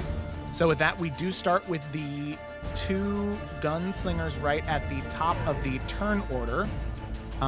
So immediately seeing all of you come into view. Ooh, man, I guess honestly, Eurydice, seeing what you just did. No, it is not dark outside anymore. It is just the sun is just Are we beginning to meant rise. to have limited vision then? No, I think that might just be a setting that I forgot to uncheck on the map. We're talking about like way back here, Gemma. Oh, there it goes. There you go. Yeah, because I could only see like a little bit. Okay. Yeah. I I see that barricade. Okay. So they're going to fire at you, Eurydice, just because of your. Yeah. Okay. So let's see. This has been acting really weird. So let's see if I just want to test this. Is this something everybody can see? Okay, no, that's not. Okay. Well, oh wait a minute. Oh, I already rolled initiative for Blossom. Did you? Oh, she's okay. She's not with you guys right She now. wasn't. Oh shit! Yeah, she isn't. No, yeah, because Wait, remember she she's isn't? at the gatehouse. She isn't. Yeah. Yeah. Ignore that then. Okay. Alrighty. So Eurydice, the 2 shots at you. I don't have a lot of hit points. So that is going to be a 10 to hit for the first one, No. and then a 15 to hit for the second one. Yeah. That, So on the I like it to first. be known. The 10 only barely didn't hit. Okay. What? Things have changed. Jesus, yeah, you fucking have.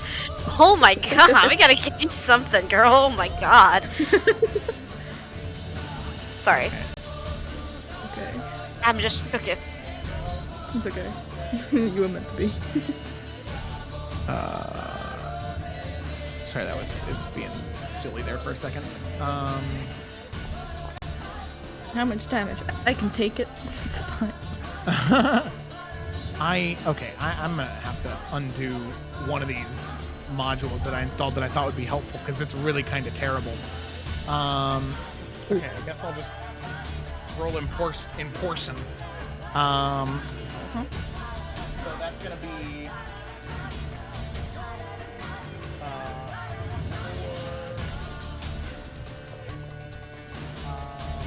that's gonna be 9 points of damage total. Okay, cool. None of it's necrotic. None of it is necrotic. If I change the character sheet default to be this one, will it not be terrible when it goes to like do stuff? Okay, that's much better. Yeah, okay, I'm just gonna use that. All right, cool. So then, yeah. That's gonna be 9 points on that first one you're gonna see, and then on the second one, they both go the same. So we've got. Oh God, why is this default sheet? Okay, there we go.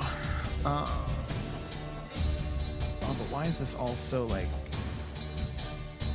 messed up? Oh, I don't know what's happening. Oh God. Oh dear Jesus. What's It's going not on? good, Joe. We got a lot of combat to do. I know, that's why I'm What did you confused. do? Okay, alright. So, let's see. So the first attack was an 8 to hit, and the second one was an 11. Never hit. Neither hit. Hey, nice. Bitch. Okay. So yeah, they both rolled pretty low for those two. Okay, so with that is the end of the gunslinger's turns, and then it is up to Twig. Okay. So, first of all, she is going to activate her little spirit tail thingy off the fox, reskin hawk, and she's just gonna let it originate here because it's got a little 30-foot radius. So it can encapsulate everyone. But that's so far just to get that going, so we don't need to worry about that currently. And then she will then just load up her crossbow. I guess anyway. She's gonna just take 2 shots just at let's say this little guy here. And that first one is a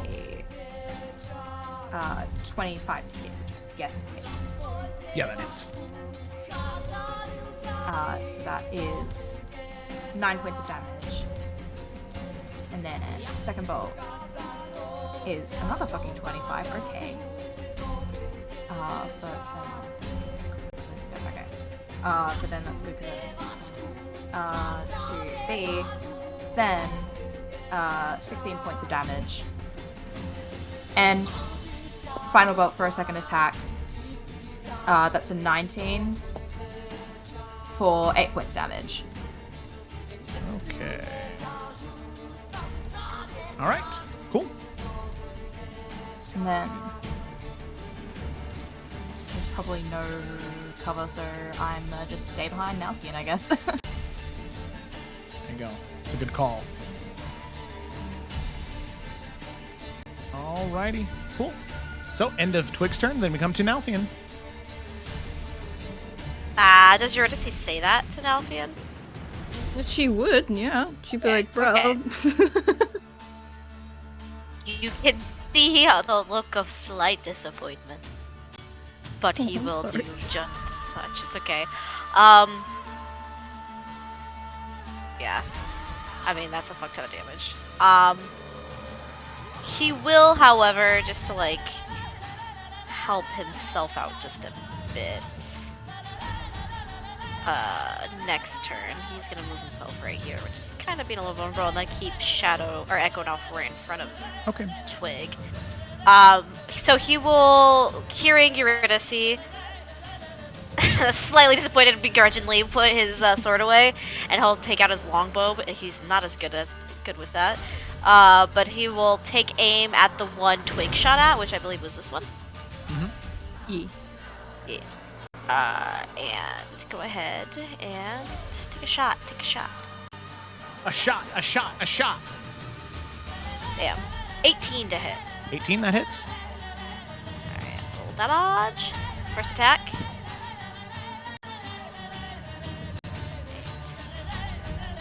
And then he'll knock another arrow. Oh, hell yeah, baby. 28 to hit. Yeah. Points of piercing damage. And another arrow. Not too shabby with the bow. Not too shabby. He hasn't lost it yet with it.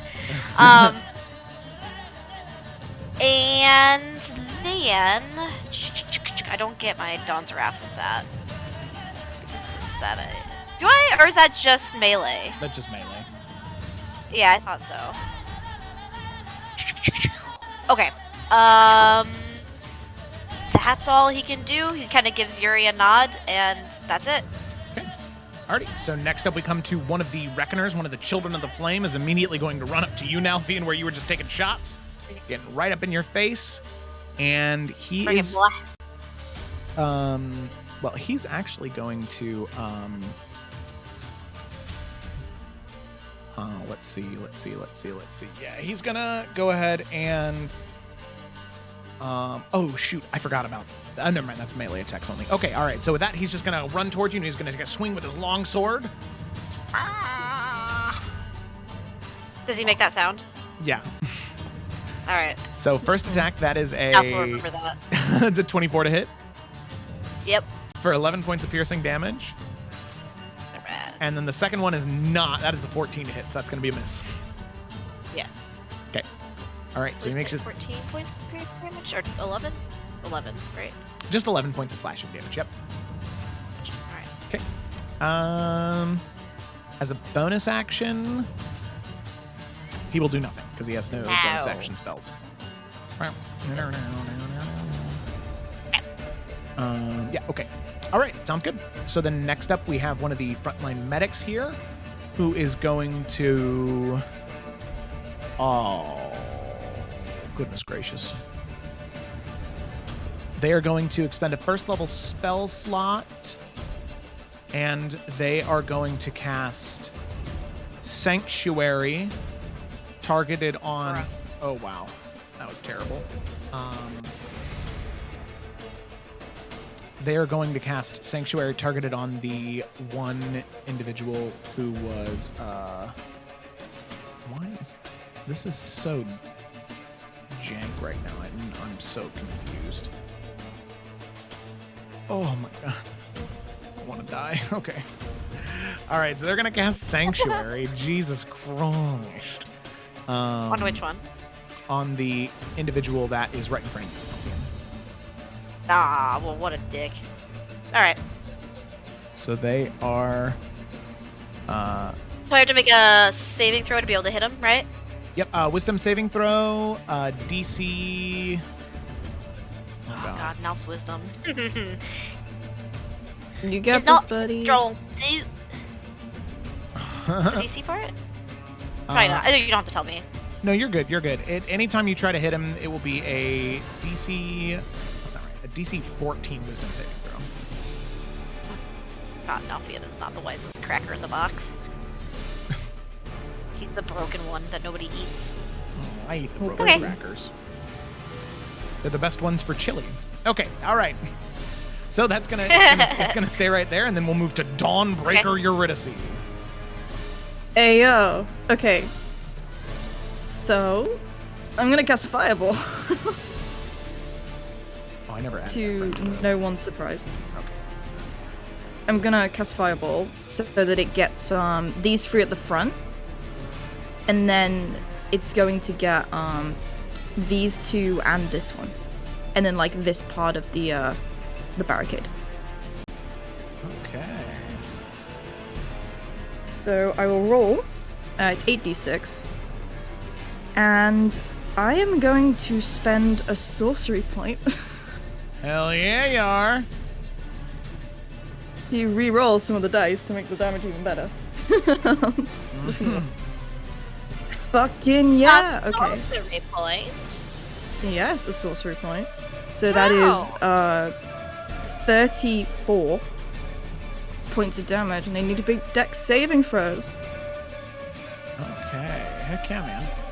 Alrighty. So let me just go ahead and just so I can have the template on here. I'm just gonna cast it from here. And does that guy have to make a concentration check? My bad, by the way. It's actually 42 because I get +8 for having the wings out. Oh hell yeah! Right, as your Okay. level. And then Fucking yeah! where was the fireball centered again? It was centered about here, so it gets these guys, this guy, this guy, this guy, this guy, and then not this one. So it's just these like 6 rather. Okay. Actually, it would get the frontline. Oh, really? Yep. Mm-hmm. Oh, fucking yeah. Okay, cool. Take that. Okay. So what's the DC? 16. 16. Very good. Very good. 16. These three not very dexy. That's a success on the first one. That is a failure on the second one. Hell yeah. Failure on the third one right here. So it was 42, you said? Yeah. 21. 42. This guy is dead. Some of it's radiant. I don't know if that helps, but some of them are just gonna burst in flame. And, like, poof, radiance. 42. This one is. Oh, it's not dead. Then the gunners. Success. Success for both of them, so they both take 21. 21. And then the frontline medic. Oh, this is not going to be good for them. That's a failure. They are immolated, like immediately just burnt to a crisp. And that was the one that actually cast Sanctuary, so Sanctuary does drop on this one right in front of you, Nalfian. Hey. All right, you fling the fireball forward, Eurydice, as it immediately explodes, causing the barricade to catch on fire. You can see that several of these barrels immediately begin to burst and crack and explode in that area from the massive impact of the radiant, fiery energy. All right, Ooh. 2 people down. Question, quickly. How much longer do I have the wing based on like everything that went on, like between her getting them and being here? I'd probably say maybe, what would that be? 5 more rounds of combat. Dope. Thank you. Okay. That is all. All right, that's it. All right, so then we got Ephraim. Ephraim is going to move in this general direction right over here, sort of push himself up against the wall, and he is going to go ahead and, for one, as a bonus action, he is going to cast Sanctuary on Nalthian like he said he would. Boom. Sanctuary. Well, I guess Shadow Nalthian also has it. Well, that's great. Hell yeah, what a bro. All right, and then he is going to make 2 rifle attacks against the gunner who, the gunslinger. Well, both of them succeeded. The one that has already fired, or the one that hasn't fired yet. So he's going to go make those 2 attacks. 1, 2. Okay, that is a 30 and a 28 to hit. And you can see that as Ephraim is sort of like pulls up the rifle, you can see that as he pulls the trigger, there is just this like magical bolt of energy that shoots out of it that immediately slams and impacts with the gunner. And you can see that he just pulls the trigger again to fire. No reloading at all. It seems as though whatever magical artificer magic he's put in there, his rifle ignores the loading property. And also, you can see that it does a fair bit of the beams are like radiant and bright white energy, so they immediately fly out and slam into the chest of these creatures as he deals 33 points of damage total. And that is the end of Ephraim's turn. Then we come to another frontline medic right here. This one is going to... let's see, this guy right here is like the leader, so she's going to move over the ledge here, and then she's going to move down to where the fireball had exploded, but is no longer there, and is going to use a 2nd level spell slot to cast Cure Wounds on him. Spellbook.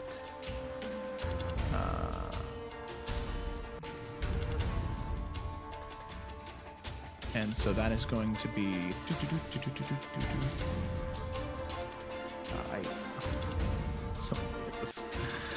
Foundry right now. All right, Cure Wounds, cast at 2nd level. So that is going to be 15 points of healing to this gentleman right here. Plus 15. All right, he regains 15. It's looking pretty good. Okay. Alrighty, so then we come to that Reckoner that died. Then we have another frontline medic right here. This one standing right here is going to do exactly what the other frontline medic did, and is going to cast Cure Wounds on the gunslinger that got shot. So it's so annoying that I have to go through and like change all this stuff. I don't understand why I didn't just do it. Okay. Cure Wounds, 2nd level. Cast. Alright, so that's going to be 9 points of healing to him. Plus 9. Okay. Alrighty. Then we have another Reckoner here. Is that the end of their turn? Whoa, whoa, whoa, whoa. This Reckoner right here, you can see this one looks to be the leader of a sorts, at least. And is going to move down 5, 10, 15, 20, 25. Seemingly to be the one with the most power here, is going to stand right in this line right here. And you can you can see him sort of begin to like grab onto his blade, and there is this like magical like blue energy that begins to reverberate from the blade as his blade is just covered in this electric energy as he raises it up and then slams it down onto the ground, creating in a 100-foot line a lightning bolt. So I need Nalthian and Ephraim to both make dexterity saving throws. Hey, I'm good at those, baby. So is Ephraim. You got this. Well, I guess he's got the most. Natural fucking 20, let's fucking go! Oh, yeah. Oh, my whole soul left my body in that one. Ephraim is looking at a 14 plus 3, 17, so those are both successes. So that is good. good. Take half, or? So you take half, yep. Alright. Spellbook, lightning bolt. Dude's got lightning bolt over there?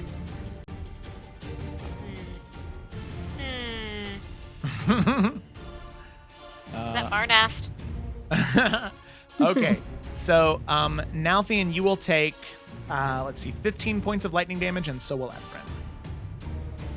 That's half. Oh fuck. Yeah. That would have hurt. Yes, It it still would. hurt. Yeah. It's like, yeah, I guess 15 damage still does hurt. That would kill me. Yeah. So, like, as a person. Okay. Yes. Alrighty, so then that is the end of his turn, but then we come to the archers here, which there are 4 of them. They are just going to focus fire on one target, and that is going to be the guy who just shot the lightning bolt. So they are going to make 1 longbow attack, just to keep things streamlined here, so that way I'm not rolling 4 attacks. They're going to make 1 longbow attack. That hits. I don't know why it didn't. There we go. So that's a 22 to hit, and then damage. We're looking at 8 from 4 different targets. So 8 plus 8 is 16 is 32. So they're going to deal 32 points of damage to this guy. Nice. So immediately all that healing that he just got is gone, and that is their turn. So we come to this Reckoner over here. That is going to, can't make it to him, but can't make it to Nalthian either. Oh god, you know what?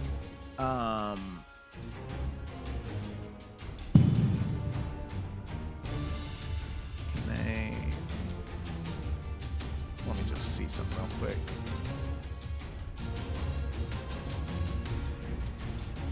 Yeah. I think what they're gonna do is they're gonna get that far. And then I think targeted at you, Eurydice. This Reckoner is going to cast. Oh no! Stop! Stop! Stop! Stop! What are you doing? Oh, I'm so sad.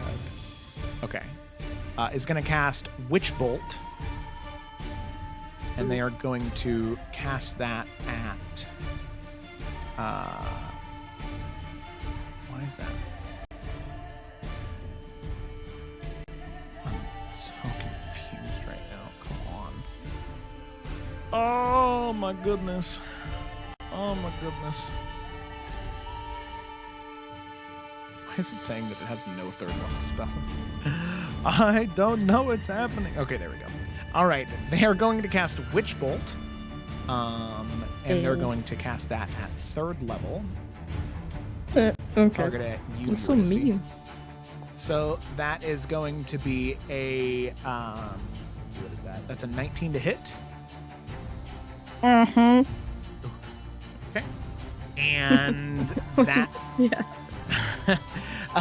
that is going to be 15 points of lightning damage as you feel that sort of lightning wrap around you, tearing around your wings and around your waist and arms. You can feel it sort of not restrain you, but it's definitely tied to you. And it seems as though that, knowing what you do about magic, that he can reactivate this on his turn.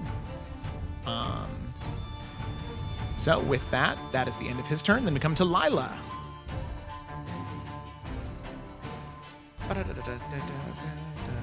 Lila, you might be muted.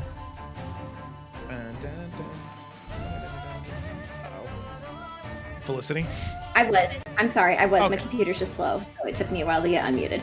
Okay. So you said that this guy, her, is the leader, right? Yeah, it looks to be. And shot that giant bolt of lightning. Correct. So I think she would come up here. Oops. Yeah, I can move her. Yeah.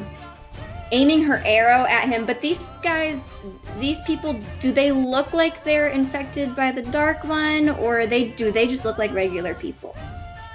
No, for the most part, aside from the gunslingers, which you know are infected by Parida, the rest of them just look like Children of the Flame. I mean, obviously you do know that those people that serve under Draven Hunt were kind of the dredges of society. You know, he tried to get the most scummy people he could to fight underneath him. So, I mean, they're Children of the Flame. It doesn't seem like they're corrupted, but you also know that they're not good people to begin with, so. Yeah, I think she would start off aiming her arrow at the leader, and then she'll kind of do one of those God damn it, and then she'll lift her hand and point kind of like in his direction and cast suggestion and say, if you want to get out of this alive, get all your men out of here now and help us. There's no way you can win. And hopefully he will get his men to run away and help us. He has to make a wisdom saving throw. Yeah, turn was not failed save. I'm just trying to see if okay, so no, there's no disadvantage on the or advantage if they're currently in combat, so It just has, you have to make it sound reasonable. You can't be like, stab yourself. It has to be like okay. Okay, wisdom saving kind throw. of leveling with them. Yeah. All right. Let's see, wisdom save. Proficient in those, so he's got a little bit of a bonus there. No, I was hoping he wouldn't be. What's the The DC? Dawnbreaker's behind her. Surely it's fucking... What's the DC? 16. 16. Okay. You can see as he is like beginning to, like getting ready to coat his blade again to throw down another lightning bolt. You can see as the words ring out, you can see him kind of focus for a moment, and then you can see him kind of loosen a bit. And he sort of looks at like the two like smoldering corpses of like radiant flame. And We don't want to do this.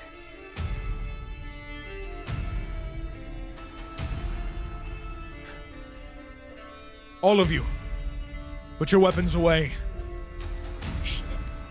She's right. And you can see that the three reckoners that are down here, sort of the three children of the flame, they kind of look to each other and look to him, and they say, Sir, she's using magic. She's corrupting your thoughts. It's the Dark One whispering to you. and you see him kind of narrow his eyes.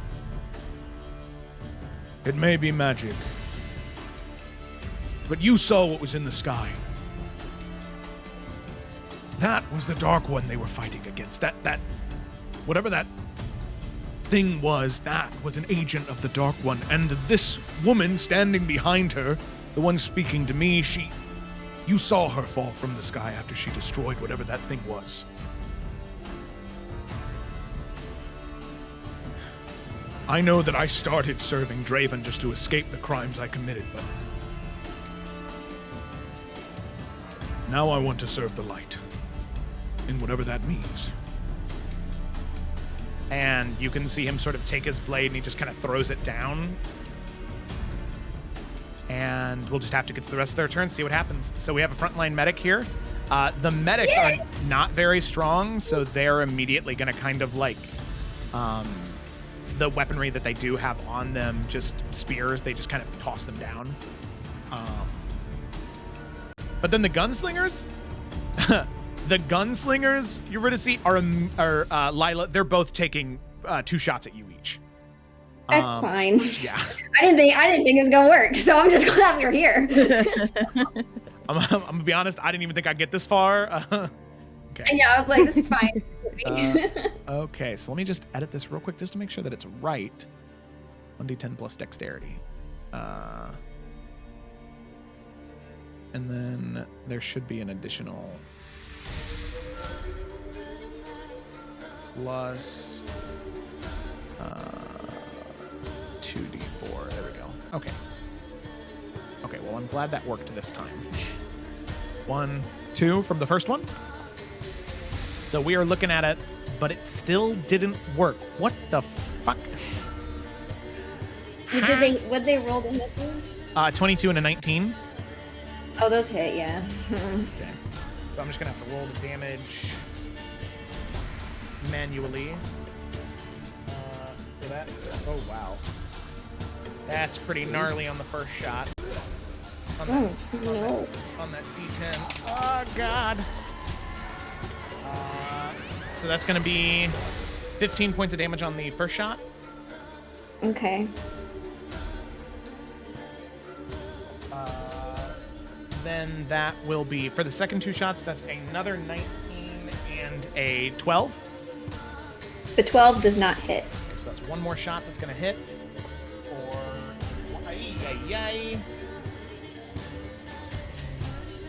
For 18 points of damage. Okay. Ouch. She's fine. I mean, she's not, but she's fine. You know what I mean? Yeah, no, totally. You know? Yeah. She's fine, but she's not, like, but she's fine. So. Alrighty. Twig, with that, it's your turn. Ooh, actually, sorry, Twig. I'm going to move back here a second. Seeing that these two are immediately going to move 30 feet back as they're going to begin to run back towards the keep. The two gunslingers? Yeah. They're going to take those 4 shots and then run. We really have to move away from each other like that. I need to go cash money. Bitch. They gotta go. They gotta get out. We're really got a 5-foot radius or shit. No. Though. Okay. Since they're booking it, and so all the Children of the Flame have listened to this guy, right? Correct. Okay. These two right here are still a little unsure, but they seem to be following their commander's orders. Okay, this is good. And we can see over this barricade thing. AKA, we can still see the gunslingers. I would say they probably have half cover, so they have +2 to their AC. I don't care about that, so that's fine. Yeah, you can still see them, but it's just like the tops of their heads. Since they are just running away, I want to move a bit closer so it's actually in range. And cast just in the middle of them too, since I've got a 20-foot square, so you can get both of them. Just gonna cast Entangle, and just have all these vines just rapture out of the ground and hopefully grab them. And so I need strength savings. If they fail, they're restrained. Strength saving throw. First one is a 7 on the bottom, so that's a failure, and then that's a 2, so those both fail. So they are both currently restrained. Say less. Restrained. Restrained. And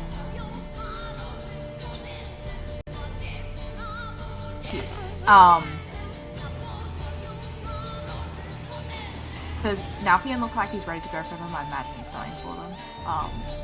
Well, my question is, I don't know if I can get to them. And also, are the Children of the Flame in front of us backing down? So the one in front of Nalfian, has he put his weapon away? It hasn't gotten to his turn yet, but it looks like he's not going to swing at you. Like, if you were to run away through, like, an attack of opportunity, he wouldn't take one. Okay, then Nalfian is going to go after them.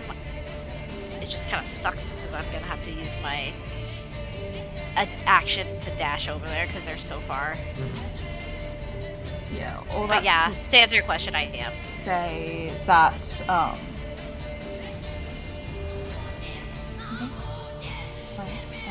yeah. I'll also, just as my bonus action, move where the spirit totem is to center it, like, I guess if Nal's moving up, just like here. Just so that's still there. I don't know if he's gonna dash or if he's gonna take shots at them, so either or. Either or, just moving it there. Okay. Alright. So with that, Nalfian, it's your turn. Okay. I probably can't shoot over that barricade. That would No, make you a lot could. of sense, Like I said, they have half cover, so they have +2 to their AC, but that's it. Actually, they're restrained, so you have advantage. Oh, fucking dope. Okay, well, first of all, I gotta be able to get a high shot here. I'm going to move... Yeah. I'm gonna move... Actually, wait a fucking second. 30 feet. Hey, buddy. Yeah, just right next to this guy. Did Nelf move? There he goes. Okay, which means Echo Nelf has to move as well. Hey. Don't mind us. This one's not really doing anything, right? No. The field medics, they definitely dropped their weapons. They're not fighting anymore. Okay, then I will just use my movement, and then because he still has his bow out, he'll take 2 shots at this one. Take a shot. a shot. Shit. How many times can you make that joke? I realized I was setting you up for double Unlimited. advantage, which isn't a thing. That's unnatural 20. That hits. Yeah. One more click. Not as best, not as great damage as last time. 7 points. Still good. 17. That hits. Oh, yes.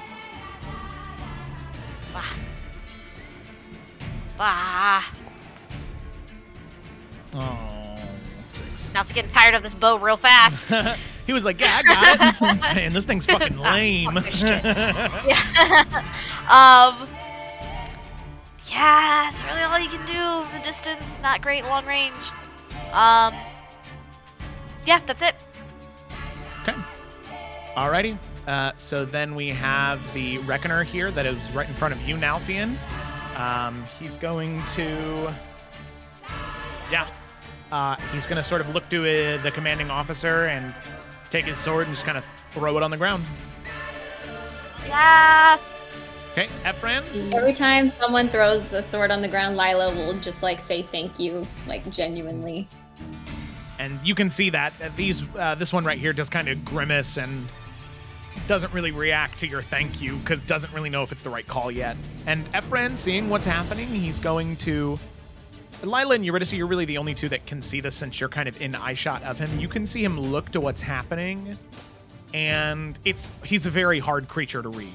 But he does nod, and he's going to take a step forward past this Reckoner, who doesn't attack him, doesn't take an attack of opportunity, and is going to move about here, which you can tell that from like the bend that is in his legs are very like very animalistic, and you can see that he has quite a bit more movement to him. Along with that, and the armor that he's currently wearing gives him quite a bit more movement as he moves about 40 feet in a fairly short period of time, as he's going to take the rifle, sort of swing it out, and the one that he already shot once, he's going to take 2 more shots with advantage against that guy.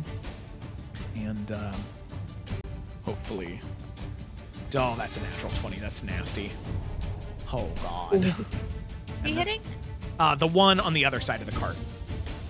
Oh, okay, nice. Oh, Jesus. That a... Oh, my God. Another natural 20. Jesus Christ. Oh yeah, take him out. Holy Nick. Boys sniping me. Yeah, I need to Is send this even with the advantage, or is this just straight up? No. This was with advantage. I want to take a screenshot of it. Yeah. Because he's dealing... Jesus Christ. What would that be? 20, 40, 60, 80, 88 plus 7. 95 points of damage. Jesus. Holy Bro. shit. You better be dead. Oh, yeah. No, he is. He is. Ephran's an ally you guys got to keep. Jesus. Artificers God, are yeah. busted, man. Because all he did was he just put his infusions on his rifle and on his armor. So he's just... Jesus. Okay, 97 points of damage. Yeah, as it's restrained currently, the vines entangling it, just... There's a moment where the chest cavity just explodes out and open from the bolt of radiant energy burning through this creature. Jesus. Okay, so all right, with that, Ephran's gonna kind of do like a solemn nod, like, yeah, I did that. As Joe has fun playing an NPC, so I just sent it in the Isles private chat. Oh, I guess I can send it in the Isles regular. So everyone else can believe you. So everyone else can believe. Yeah, believe the power of Christmas magic. Look at that. He rolled an 18, a natural 20, a natural 20, and then a 15. Oh, God. Absolutely sick nasty. Okay. Alrighty. So with that, that's the end of Ephran's turn. Eurydice, it's your turn. What do you want to do? Okay. So which one of these two has just got fucking exploded? Oh, Is it this the one- one on the left or the right? Yeah, this one right here. The one with the big skull on his face. Okay. Eurydice seeing this, gonna be like, oh, okay. She's gonna fly up a bit, so about 10 feet up, and then she's gonna kind of just fly a bit closer over here. So just like wings beating, just kind of go over Lila. Like, hey, what's girl, up? hey. And then I've never done this before, So this will be fun. I'm gonna Chaos Bolt. Mm, And then do it over here. nice. Just for fun. we so, love chaos bomb. That is an unnatural 20 to hit this bitch. All right, that'll hit. Okay, right. I need to do this right. So, 2d8 plus... Yeah, sorcerer's hard. I realized when I picked... Yeah. So 18 plus the 8. So it's 26. And then the damage type is thunder Okay, all right. from the list of things. Yes. Here, wait, what was the total again? It was... Oh, I forgot. Sorry. 25. 25. It was 25. Okay, all righty. And did you roll that with advantage because they were restrained? I did not. Just see if you Yeah, get natural 20. That's a natural fucking 20. Hey! Oh my Oh, god. nice. Okay, so then how many damage die for Chaos Bolt? Like how many D8s is It it? is 2d8s and 1d6. 2d8, 1d6. So do I reroll? No, you Wait, don't reroll. You just max out 2d8, 16 The plus max out. 6. Just 24. So 24 plus 25. So he takes an additional 24 points of damage. You're gonna see you as you fling that chaos bolt of thunder energy, right? Well, that's what it was. Yeah, it was As you- better. As you throw it out, you can see this sort of coalescing beam of like green and red and orange and white and blue and teal swirling all together until the teal and blue eventually overtakes and slams into the chest of this gunslinger as his chest, very similar to Ephron's rifle, just boom and explodes as the vines just overtake and pull him deep into the earth. Same as the other one, as in this moment, the two gunslingers of Parido are dead. She's never done that before. So she's got like a hand over her mouth like, ooh, okay. Sorcery looks good on you, Eurydice.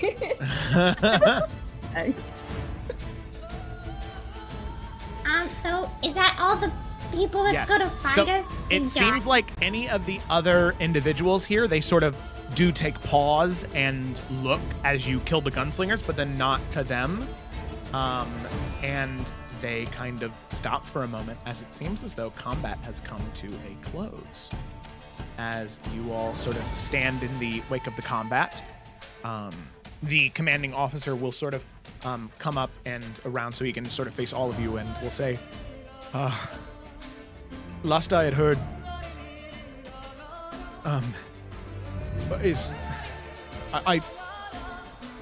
I don't mean to be rude about your kindness, but you have to understand, I'm curious.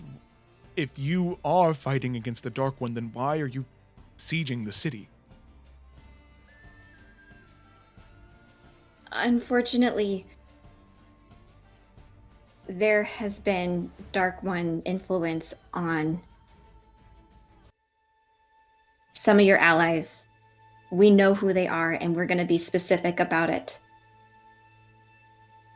I promise. But if these were just a few accepted or initiates or even kindled, then you could report them to a senior kindled or even to Cindered Hunt. No.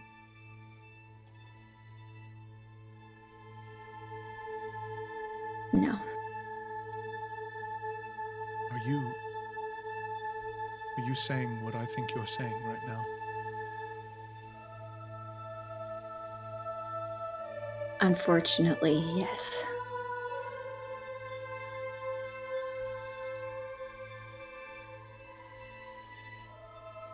And you can see the man kind of looks around to all of you. The rest of you can attest to this.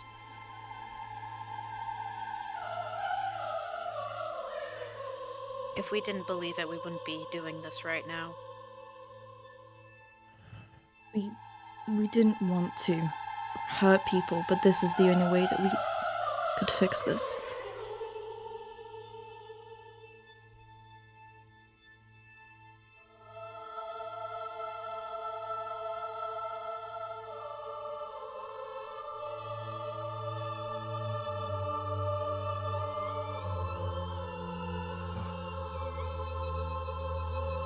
Eurydice, I'd like you to make a persuasion check with advantage as Lila sort of starting it, Nalfian helping you out, and then you finishing it.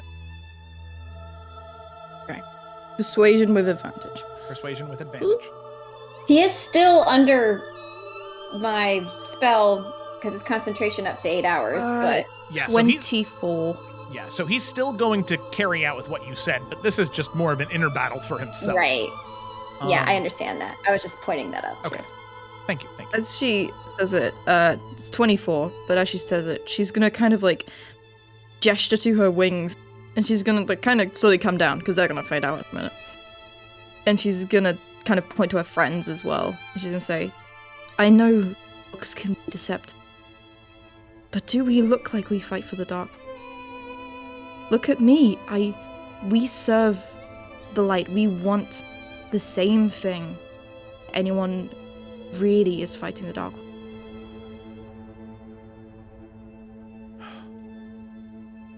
Oh, it's you. Light blind me. And you see him kind of lower his head. Things I'd done for that man. That's You- in the past. If you can do anything now, if you can gather the ones who will follow you and believe your word, that's what you should be focusing on. I will. Yeah. All of you, gather your weapons. We're heading to the front gate. We're going to try and stop this fighting.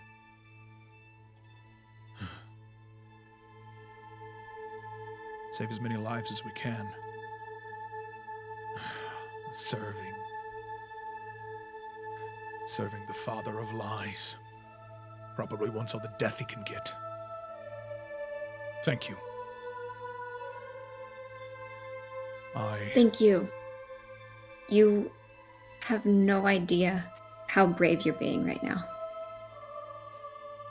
And you're really making a difference.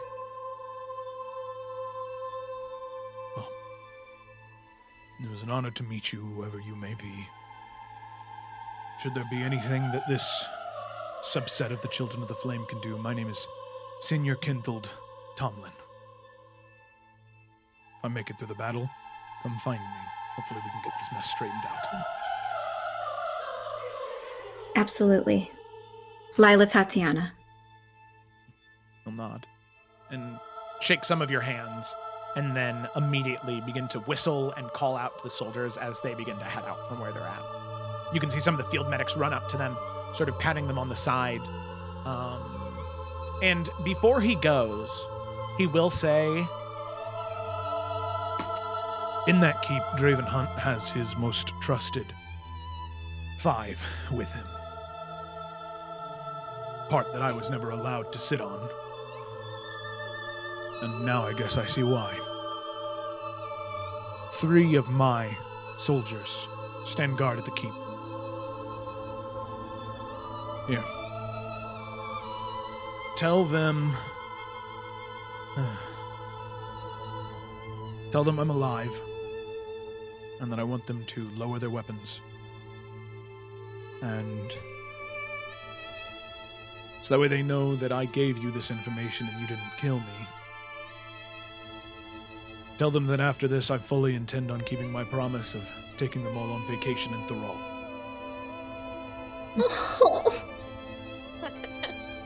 They should know what that means. Good luck. We will, thank you. You as well. with that, he'll nod and he'll begin to jog off. His soldiers behind him, as all of you are left to continue marching towards the keep. As we do so, I'm just going to right now take one of those health potions. Ah, yeah. Better safe than sorry. Oh, jeez. I didn't realize the battle. It's so funny. The battle map, like, little icons were, like, messed up the entire time. Like, on stream, like, Eurydice, it was, like, just her I head. didn't see that. I was like, why was that half? You just see Eurydice's head. Yeah. It's really funny. So if it's a how much greater, of we're greater taking it as how greater again? 4d4 plus 4. God, I suck. 44 plus 4. Man. So if we just take it as a straight up action. Straight up action, you recover all of it. Yeah. Yeah. Oh, Wait, I forgot how about much is that? Help me with math. 4 times 4 is 16, so 20 total. Thank you. You're welcome! Yuri, as they're walking, will before they fade out, she'll nudge Lila with her wings. Like one of her wings. That was really good. Thank you. I still couldn't do it though.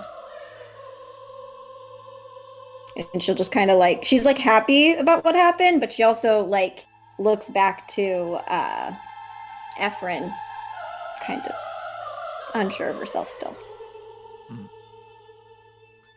He will. You should. I'm sorry. Go ahead. Yuri will just say to Lila, "You should never feel ashamed for not killing someone." Okay. She'll You hug heard her. what he said. Oh. Yuri will hug her back.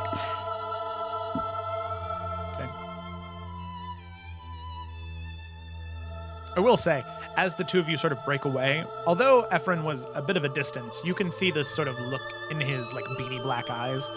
Seems like he's quite the perceptive guy, but he doesn't say anything. Just staring, just hanging out. He's not just like T-posing in the corner. He's walking that direction towards the keep with all of you. Yeah, I figured. I was just can't read an alien, so I don't know what that stare means. That is true. Sounds like it'll be Yuri's also roleplay gonna later, though. Yuri's also gonna look at that fucking burn on her arm. Jesus Christ. Yeah. Yeah, like I said, it's like the open maw of a serpentine, sort of like a Chinese dragon, that on the palm, and then it sort of descends down the wrist and then wraps in these large spiral loops all the way up to your shoulder blade. Huh. And it replaces Hey, those we're matching, sort of.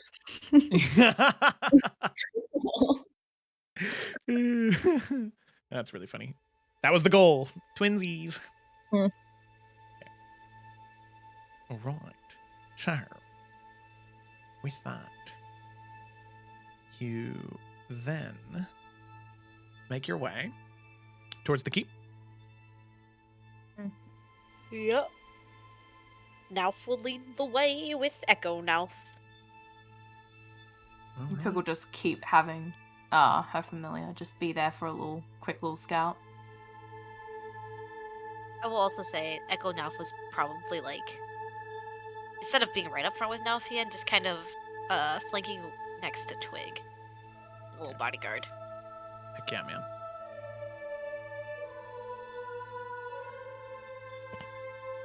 All right. So with that, you begin to make your way further up, and eventually you do get to the keep itself with very little influence from darker forces. As you make your way up, you can see that the keep is open as you begin to make your way up the stair steps into the keep itself. As you do, you can see that there are so many narrow and colliding staircases that jut up and away in different directions. But following the source of conversation, you hear individuals saying, I'm not exactly sure why we need to wait here. The fighting's at the gate, that's where we should be. Child Tomlin said we need to stay here, so we will. Excuse me, fine gentlemen. well, one second, as you are saying that, as you're, sorry, I didn't mean to cut you off, but there are more people here than just that. So before you announce to them, they're mine. I wanted to, I didn't want to reveal your position before you had all the details. Ah, man, fucking go off. Okay. You can hear a snarl, a man's voice snapping back. Quiet, you. We have direct orders. We stay here and we wait.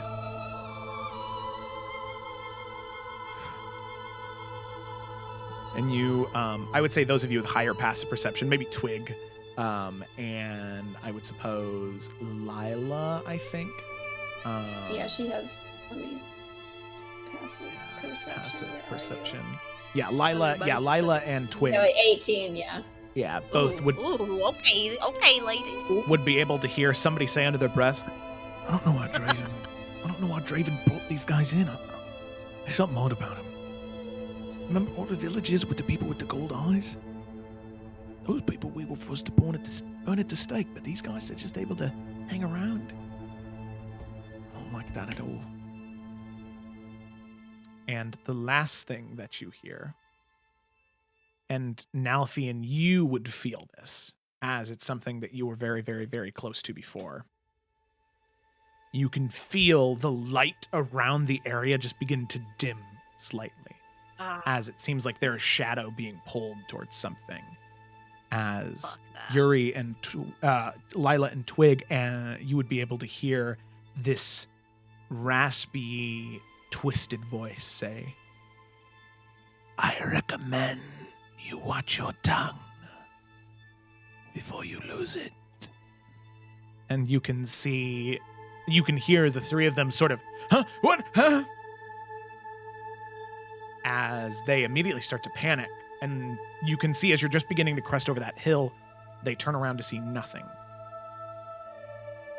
As the three of them just sort of look to each other, very confused about what's happening.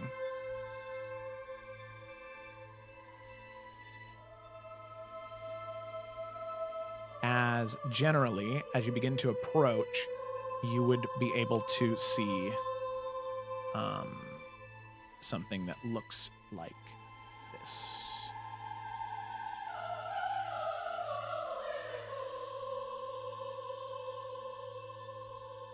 Like what? Oh, okay. Not a big map, so hopefully it shouldn't take too long to load into. I learned my No, lesson. I just... Okay. I mean, if Yuri wants... I don't know if message would work, because it seems like they're kind of stuck there, but maybe if she tells them not to hurt us? Maybe, because we want The to... whole holiday keyword thing to be like, ah, yes, we are friends. Yeah, I feel like if we do that, at least then they won't attack us from the off, maybe? Like, because we have no choice but to fight these other guys, but maybe these ones will listen. So do you want me to just, like, as we're kind of coming around here and we see them, just do that? Wait, sorry, just a question though. What is this? Is this a wall or is this denoting like this is like a rooftop balcony kind of thing? This is like a elevated, so they're like 5 or 10 feet up above the ground as this staircase goes up. So they'll Oh, see okay, us. got you. Yeah. As soon as you crest around this like building right here, they'll see you. Yeah. Yeah. Okay.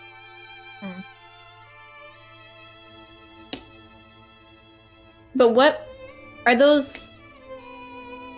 So those three on the ground are just Rego, but the ones up, are they Parido beings? What's going on here? I don't know if we can tell where we're at. No, it seems as though they all have especially with the thing about the golden eyes, you would assume that they are influenced by Parido.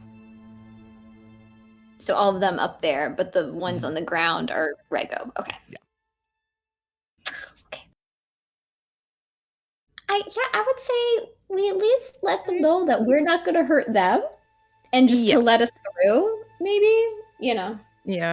Forgot to mention, as we're getting here and walking around, Yuri's eyes have changed. Oh yeah. So, like, rather than being like the fiery that they were before, they are now kind of like a white and gold kind of like flame thing going on. So there's that. And then as we get around here, she will kneel down so that she can try and look around the corner without getting immediately sniped by your boy. Do any of these reckoners look in charge than the other? In terms of these three, no. All of them look of similar stature and position. Yeah. Okay. Then she will go for just the middle one, I guess. And she will say, "We're not going to hurt you. We're friends of Senior Kindle Tomlin. He told us to tell you to stand down, and that he promises to take you to Farol on a vacation after all of this."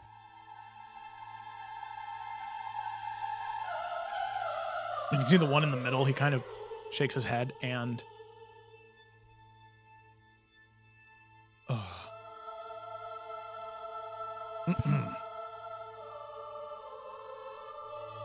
And you see him kind of look around for a moment and say, "Wait, did you lot hear that? I think the fighting's getting closer. Yeah, you four stay up there. Us three, we're going to go ahead and scatter down." And you can hear one of the gunslingers snarl, "No, you're going to stay right there, just as you were ordered." Yeah, well, Draven Hunt has a problem with it. He can come tell me directly, right? I'm going to do what I think is best for the line. All right? Come on, let's go. And they move forward. And immediately, as soon as they get out of range, you can see they immediately, like, there's a brief moment where they go to draw their swords, and the one in the middle kind of stops them to say, no. Right now, I think I got a message from one of them. How'd you know about that Thorol thing? He told us. We met him on the battlefield, and we explained that we're here fighting for the light, and you guys need to make it to the front lines because he really needs your help right now.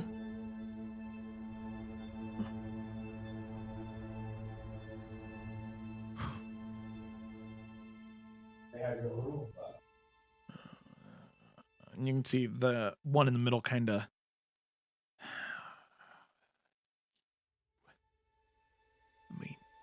and looks to the two next to him. I mean, it's got to be, right? I mean, how else would they have known about the Thorol thing? That was something that was just between us.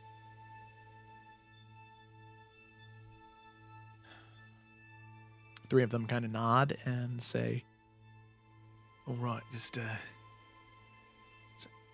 I don't know what's going on in these parts, but there's a fair bit of, gnarly something going on. I don't know. Kept hearing somebody, I don't know, whisper at me. It's odd. Not exactly quite up to date with what it was. Felt like somebody was watching over my shoulder. If you're going up there, just be mindful of that. But Tomlin said that we needed to leave and that you were to go up there. Yeah. And I'm assuming that's not just to have a talk with head honcho in charge, is it? No. Oh, fuck. All right. Bye. We have our orders. That's what's important. And the two kind of nod, shake their heads, and they do sort of move past you, and they begin to head away towards where Tomlin instructed them to go.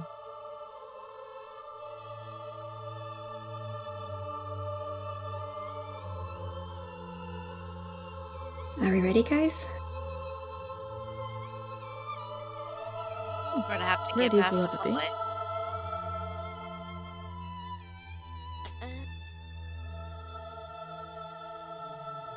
How high is this wall, Joe? Maybe 5 or 10 feet. This one up here? Yeah. Can Nelf climb it? He could, probably, yeah. And I give him a boost with my telekinesis? Like a little step up? I mean, I feel like he'll get shot down before he gets up, but I'm just kind of like, maybe if he jumps it, I don't know. Nelf does got hops, but it's not no Morrowind hops. Mm-hmm.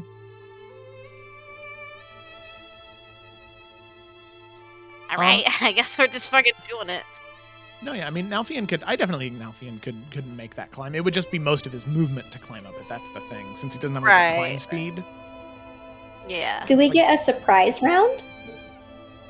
Well, that's if you... I mean, they're currently on high alert. I guess that's kind of the thing. Like, they're anticipating enemies. That's... Because as soon as they see you come from the entryway here, they're immediately going to start firing, especially because they know who to look for. So it's just kind of up to you who wants to make the way through first. Joe, before we do anything, I'm casting Mage Armor. Okay, all right, sounds good. Thanks. You know, I might Sorry, go ahead. cast Shield of Faith. Let me just see right here. On somebody. I don't know what everyone's AC is. Let me look. Shield of Faith, where'd you go? Is now Shield. 15. That's fun. Oh, it's now 15? What's everybody else's? Mine's 15. Yours 15. Alfian, you're kind of okay. You're 19. Okay. Well, I can give somebody a +2 to their AC for I feel like 10 minutes. They're gonna keep going for Nalf. That's my worry. So if Well, you could give it to him. You don't have to. That's fucking nutso potatoes, because that would put me at 21, which I wouldn't be mad about, but at the same time, you two, my 15 ladies, I mean, that would help I'm at a little 17. I feel like one of y'all could use it. bit. Yeah, don't give that to me. I'll be alright, Appreciate But it. I will, since I think only really Nalf needs to get up that close, since I've still got it obviously prepared, I can get you some long strider to give you an extra 10 feet to your movement. Give me some hops? Thanks. It's not Appreciate hops, that. but, you know, It's a extra movement, movement. yeah. I appreciate it. Thanks. I'm gonna give it to Twig since no one's picking and she's a child, so you get +2 to your AC. That's valid. There you go. That's fair. Okay, so that gives me 40 feet. Thank you. Oh, but you said I'll take half my movement to climb. Alright. We'll see what happens. Nalf's getting tired of using his fucking bow. Like, he has like, his sword drawn. Like, what I'll give you is not a surprise round, but I'll let you use your movement entirely to get in there, and then you'll roll initiative after where you move. No. I do have a quick question just as a caster so I remember how to play one. So you can hold concentration on only one, but you can still cast a spell. Correct. Right? Like that's not a concentration. You have concentration on another. Okay, cool. All right, that's all I needed. Thank you. Okay. All right. So with that, go ahead and move into wherever you are going to be. Squad, let's go. Squad. I guess Lila would, she will try and be close range a bit to help out Nalfian. So she'll come. You do you, girl. Right there. She'll run in. She'll try. Where's Twig going? That'll determine where Echo Nalf goes. I mean, I don't want to get us too clumped, so I'll just chuck her here. Actually, yeah. Okay. I'll head over here so we can spread a little. Yeah, just staying close to this building is my intention there. Then I'll say this one right here, Joe, is Shadow. Okay. Or Echo. Nah. And then now he only had enough to get to this wall, so as he runs in, he'll probably like throw his back against it.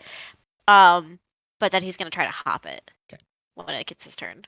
Okay. Alrighty. Sounds good. So with that, we will go ahead and dive in. As soon as you run in, you can see the gunslingers immediately sort of pick up their rifles, and they begin to take aim to take some shots. So with that, I'll go ahead and have all of you roll for initiative. Maybe mine won't be literal shit this time. Oh my god. Oh no, Yuri was yours. It's 5. That was mine. I got 13 this time. It's okay. Good combatant. Yuri, That's what was not great, but yours? that's 5. 5. Getting very Not dumb late. very quickly right now. Let's go, Lady Twig. +8, like. Wait. I'm speed. God. I just can't shoot anything. I am speed. Okay, initiative value for Twig is 24. And then for Nalfian, 23. it's 23. Both on 18 plus 3. Or plus 5. So first things first, we have Lady Twig up at the top of the initiative order. She's just gonna start the line off with this first gunslinger and do her usual few she will first Hunter's Mark it, actually. Just while I'm thinking. And she crits on a 19 now, doesn't she? She does, right? Again. Yeah, she does. From the dwarven parts that she put on in session 8. That's why it took me a hot minute, because I'm just like, I've never rolled this high before. So, okay, so then that's already the 8 plus the 6, so that's already 14, and then roll for the extra damage is another 9 on top of that, so that's 23 for the first bolt. Okay. And that's so gross. That is a 25 to hit. That's a hit. But second bolt for that's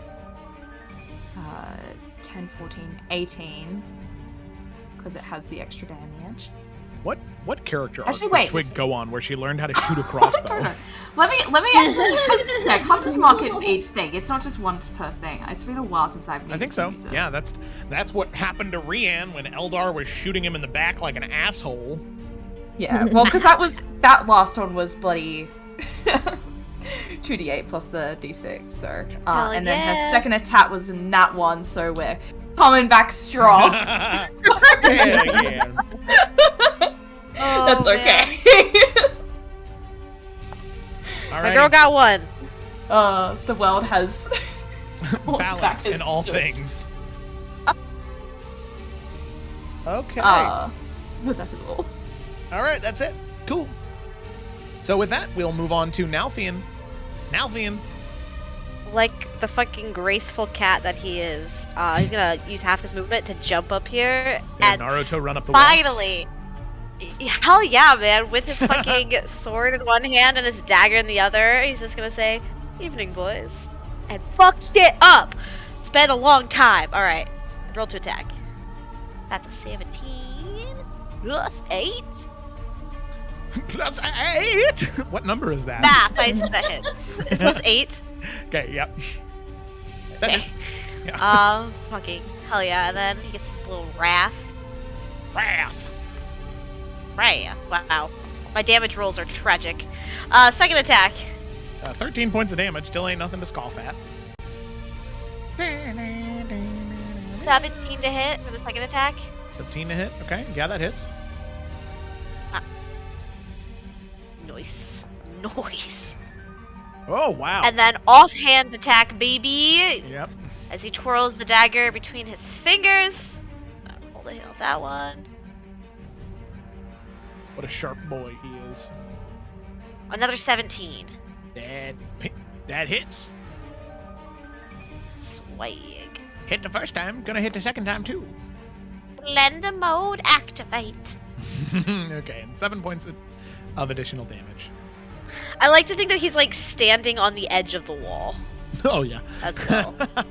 Hell yeah. Which could work to my disadvantage, but I think it's a cool image, so. It is a cool image. Let's just hope that this isn't the next one that goes. Nope. Okay. All right. So this one right here. Pushes him off. Twig, seeing the shot that you took, it's going to take a shot at you. And because it has at a 10-foot height advantage, it is going to get the sort of flanking height advantage that we talked about. It's in the homebrew rules. So it is going to go ahead and make a. Damn, this shit keeps getting fucked up, and it pisses me off. I'm assuming that. God, it's so annoying. Dexterity. Add damage. 2d4.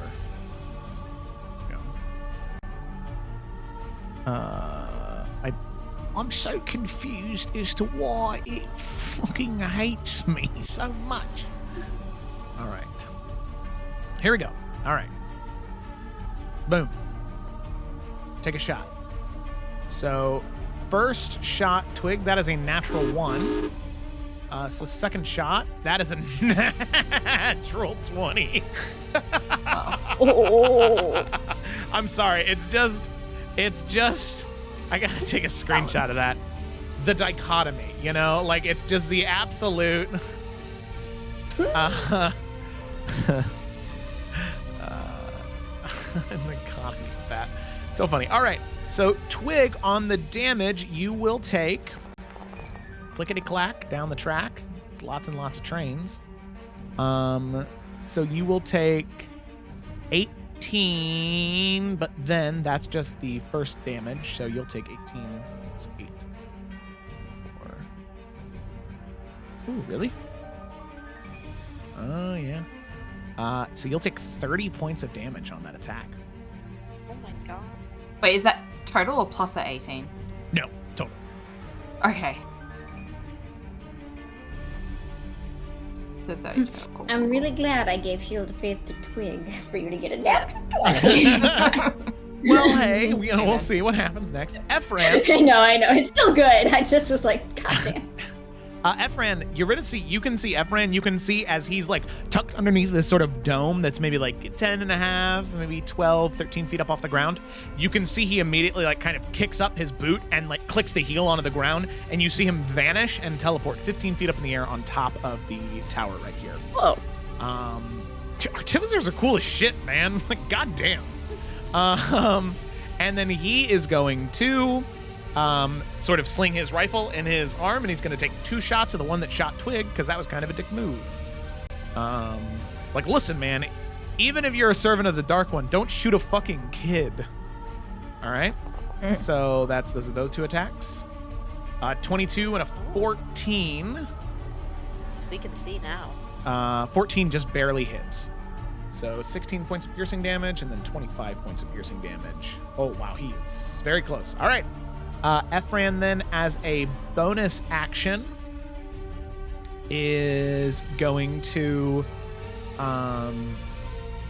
cast Healing Word target at you, Twig. And he's going to say... Remember what we fight for. Keep pushing. As you recover, so you cast Healing Word at 2nd level. Dice got cocked. Oh, wow. Wow, who's this? 13 points of healing. Nice. All right. Then we come to the 3 gunslingers in a row. All right, this one is going to, from where he's at, is going to... Nalfian, since you just cut into that one, he's going to take a shot at you. I'm just going to go to the one that I fixed it on. Yeah, there we go. That's much better. Do they have disadvantage since he's so close? They're just so intimidated, Nalfian, that they just shoot themselves.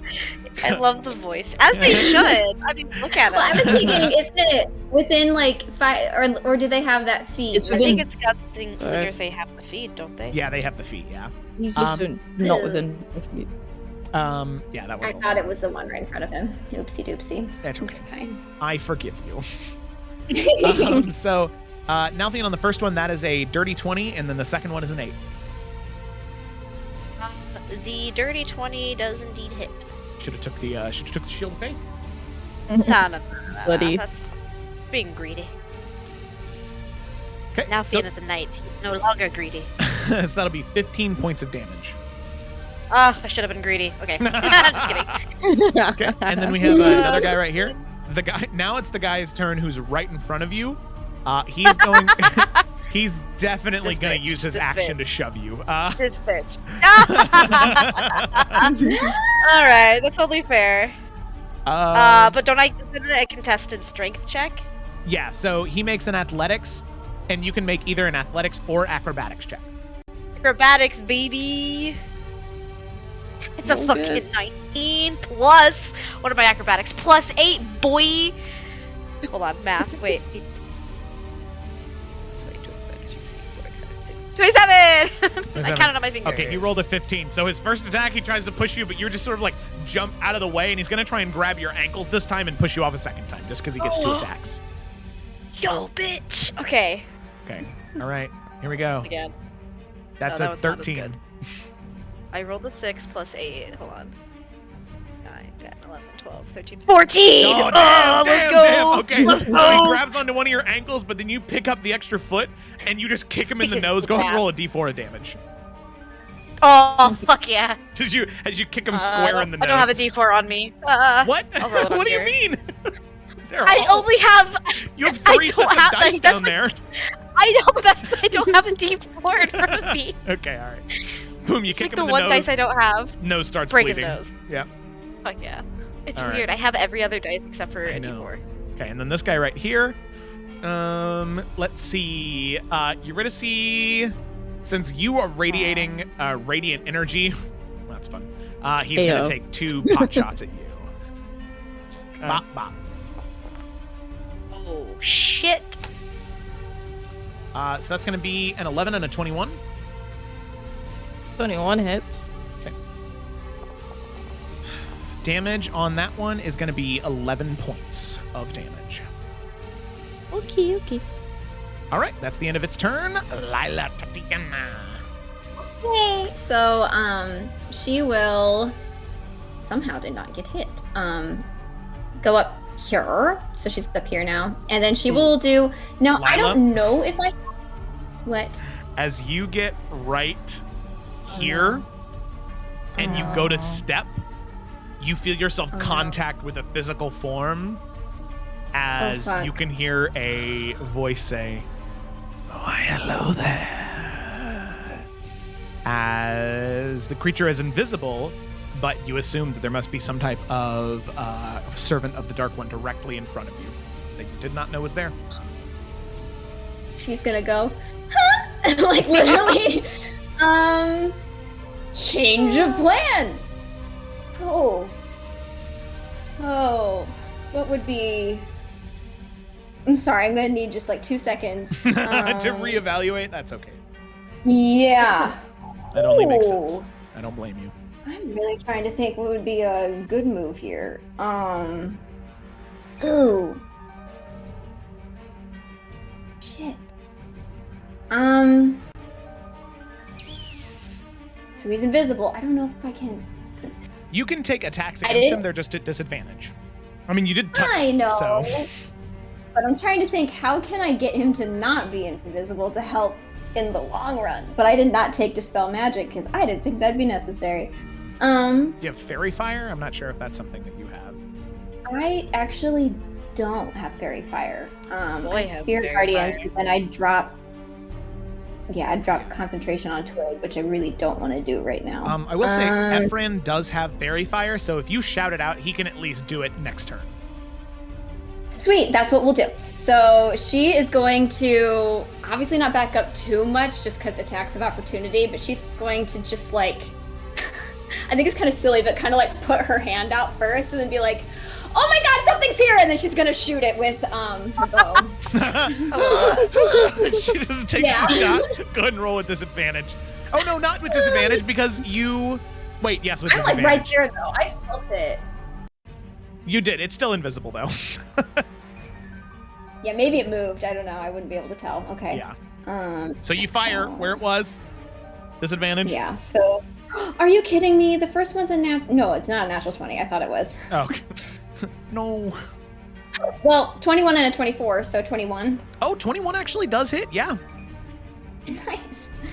All right.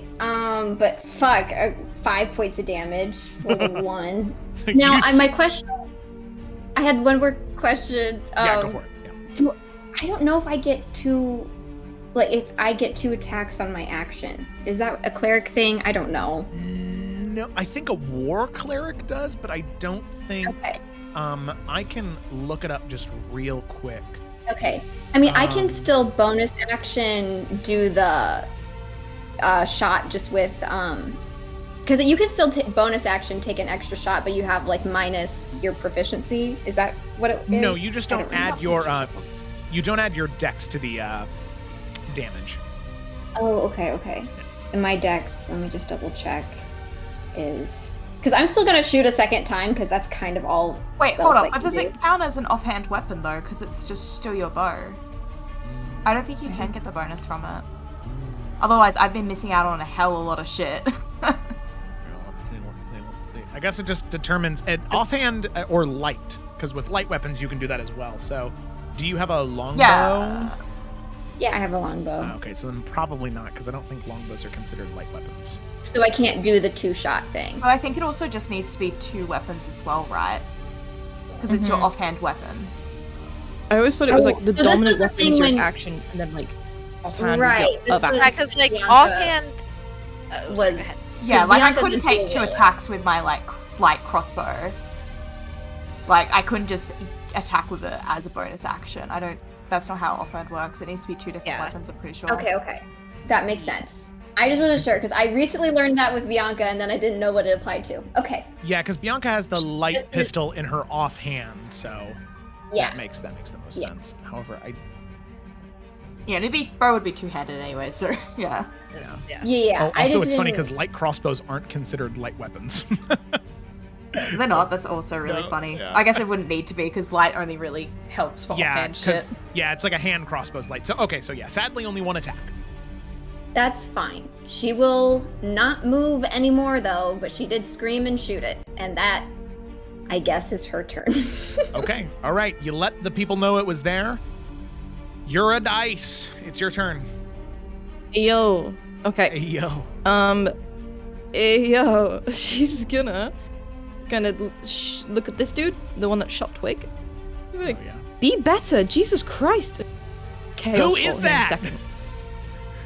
Who is that? I don't know. Efren's so confused. Why is there a guy named Jesus in this realm? Oh, I'm so sorry. It's a 27 to hit. That hits. His bitch ass. Okay. D&D Beyond chooses right now. Stop working? Are you kidding me? Okay. I will roll. That is. So shitty. Okay. And 14 points of damage. And He'd already gotten hit with Efren shot twice, so with a 14, that is enough to Nice. do him in. As you cast the spell, it just engulfs him. dope. Just for fun, it was fire. Yeah, immolated, just turned to dust. Okay, and that is it. Okay, alrighty. And with that, Lila, Oh, you no. can see breaking. Can I? Well, breaking out of the invisibility, there is a longsword that comes crashing down towards you. Now, the first attack is made with advantage because it is coming out of invisibility.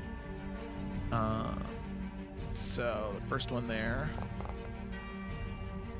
So that is going to be a 25 to hit. Yeah. And that is going to be 19 points of damage Okay. per strike as it comes out of invisibility, standing right there in front of you. And Is it the Bond Sheen? Yes, it is. and then is your armor magical? Technically, yes. Okay, all right, cool. It stays magically clean, remember, Joe? Oh, that's right. Yeah. All right, that is a good thing. Okay. And then it is going to sort of like, as it cuts into you, it's going to take its hand and sort of grab your throat and just get very close and just. And I need you to make a wisdom saving throw. Oh, wait, I moved to the wrong screen.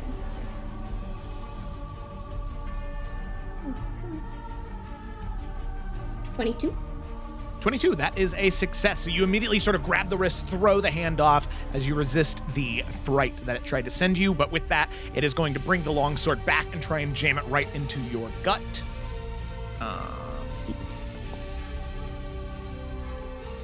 That is a 17 to hit. That is my AC. Oh, actually, wait a minute. No, it rolled that with advantage, so it's actually a 12. That would have been the first roll. Oh, good. So that is a miss. Miss it. So you avoid taking 17 points of damage. Thank God. Alrighty. So with that, it tries to stab you, but you were able to sort of shift and move out of the way, forcing the blade to skirt right past you, but not actually make any contact with you. And with that, you can see sort of over these rooftops, there are these areas of shade as it's currently in one of those areas as the sun is beginning to rise. You can see that it is going to, for its bonus action, it's going to step back and disappear away from where you are and is going to appear. No attack of opportunity, right? No attack of opportunity. Yeah. It is going to teleport. Let's see. Where does it want to go? Where does it want to go? I think it's going to go right here. Because it very much wants to be close to Nelfian. All right. So with that, we come up to Twig.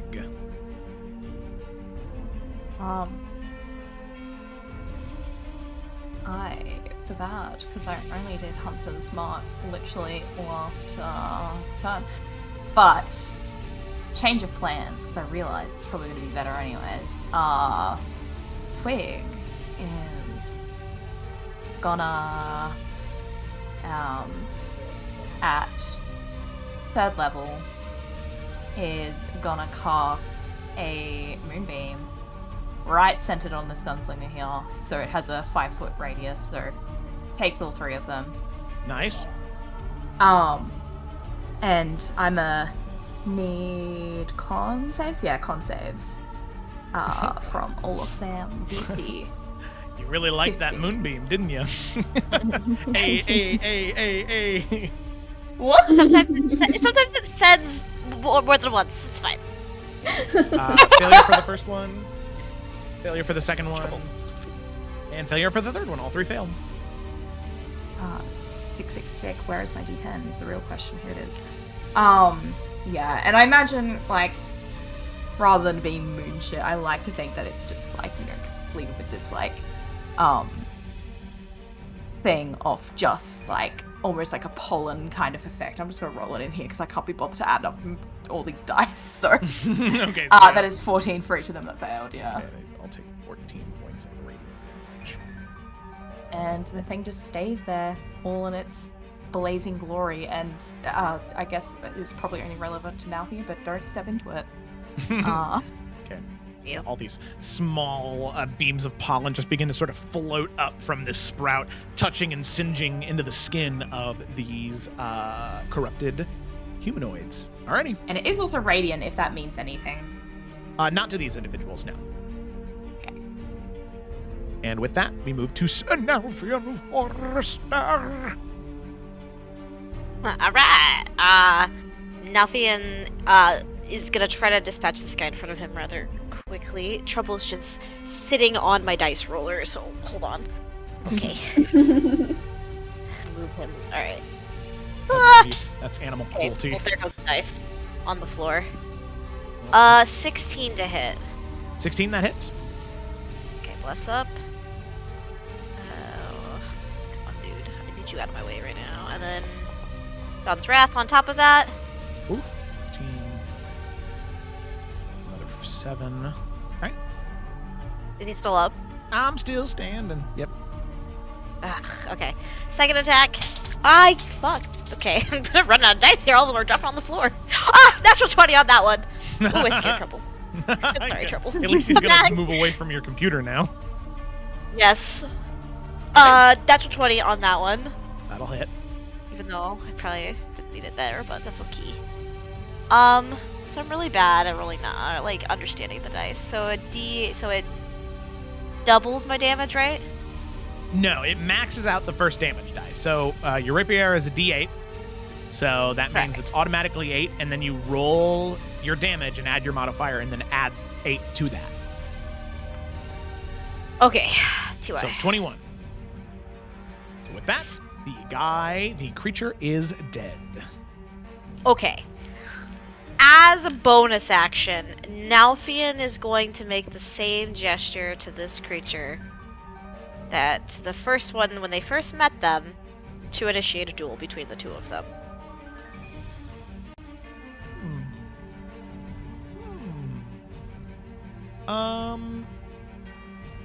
Okay.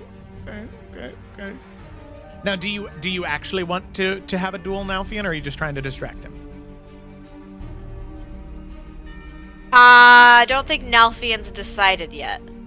Okay, I'll go ahead and have you make. In this moment, he is just trying to pull its attention away from everyone else. Okay, go ahead and make a deception check as you just sort of take a bow, trying to convince it, trying to deceive it into being near you. Because it seems like it was coming over here for me anyway.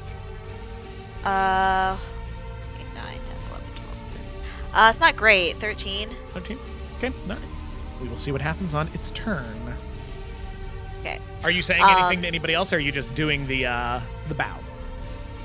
Nalf's just doing the bow, and this Shadow Echo Nalf is just gonna get a little bit closer. I mean, he's already right next to Twig, but I imagine he's just gonna back up a couple, like he's right in front of Twig. Yeah, just like shielding her from any shots. Yeah, I get you. Yes. Okay. Well, more concerned about other things, but yeah. Sorry, I'm just checking something real quick. No, you're good.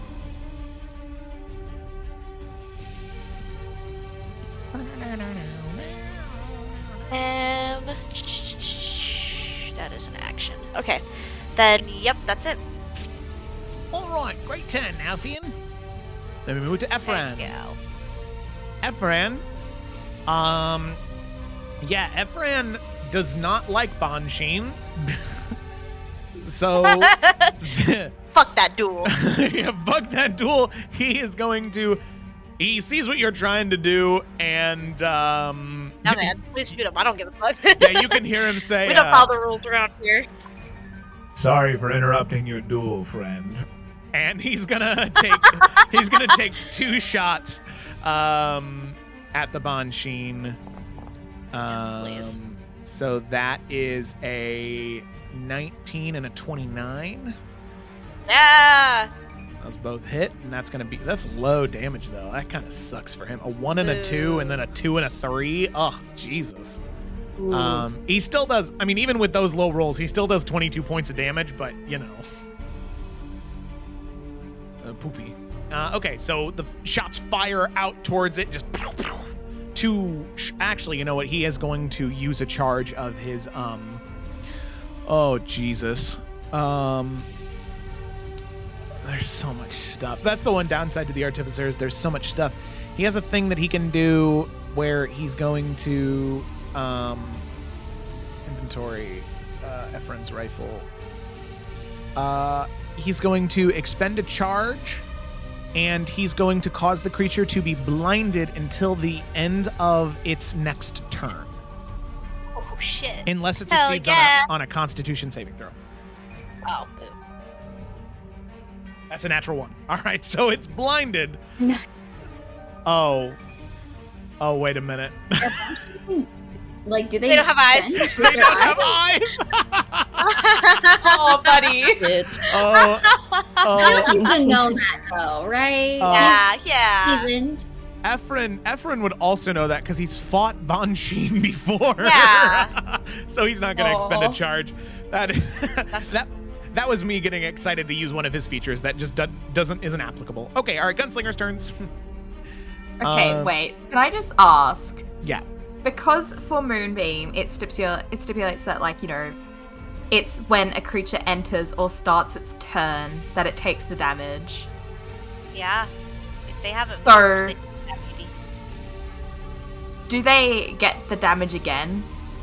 Because it is an or situation, so technically they've already entered it. But since they're starting their turn as well, do they get Yeah. more of the damage? Yeah, I would suppose Yep. so then. Yeah. It's probably like how Spirit Guardians works. Yeah. That's why it's like cool still. Ah! I'm just gonna roll. Yeah, because it's more, like you're concentrating on it, it's still there. So yeah. So that's more con saves, right? Yeah, more con Fail. saves. And success. That's a natural 19 on the second one. So 1 success, 1 failure. And 12. so Top one. And 12 is the full, so 6. yeah. And then halves for those that Ooh, succeeded. not 69. Whoa! 69! I was Nice! like, damn, that's sick. Nice. -6. Yeah, there we go, because he succeeded. Okay. All right. So then they start their turn there. They both take the damage.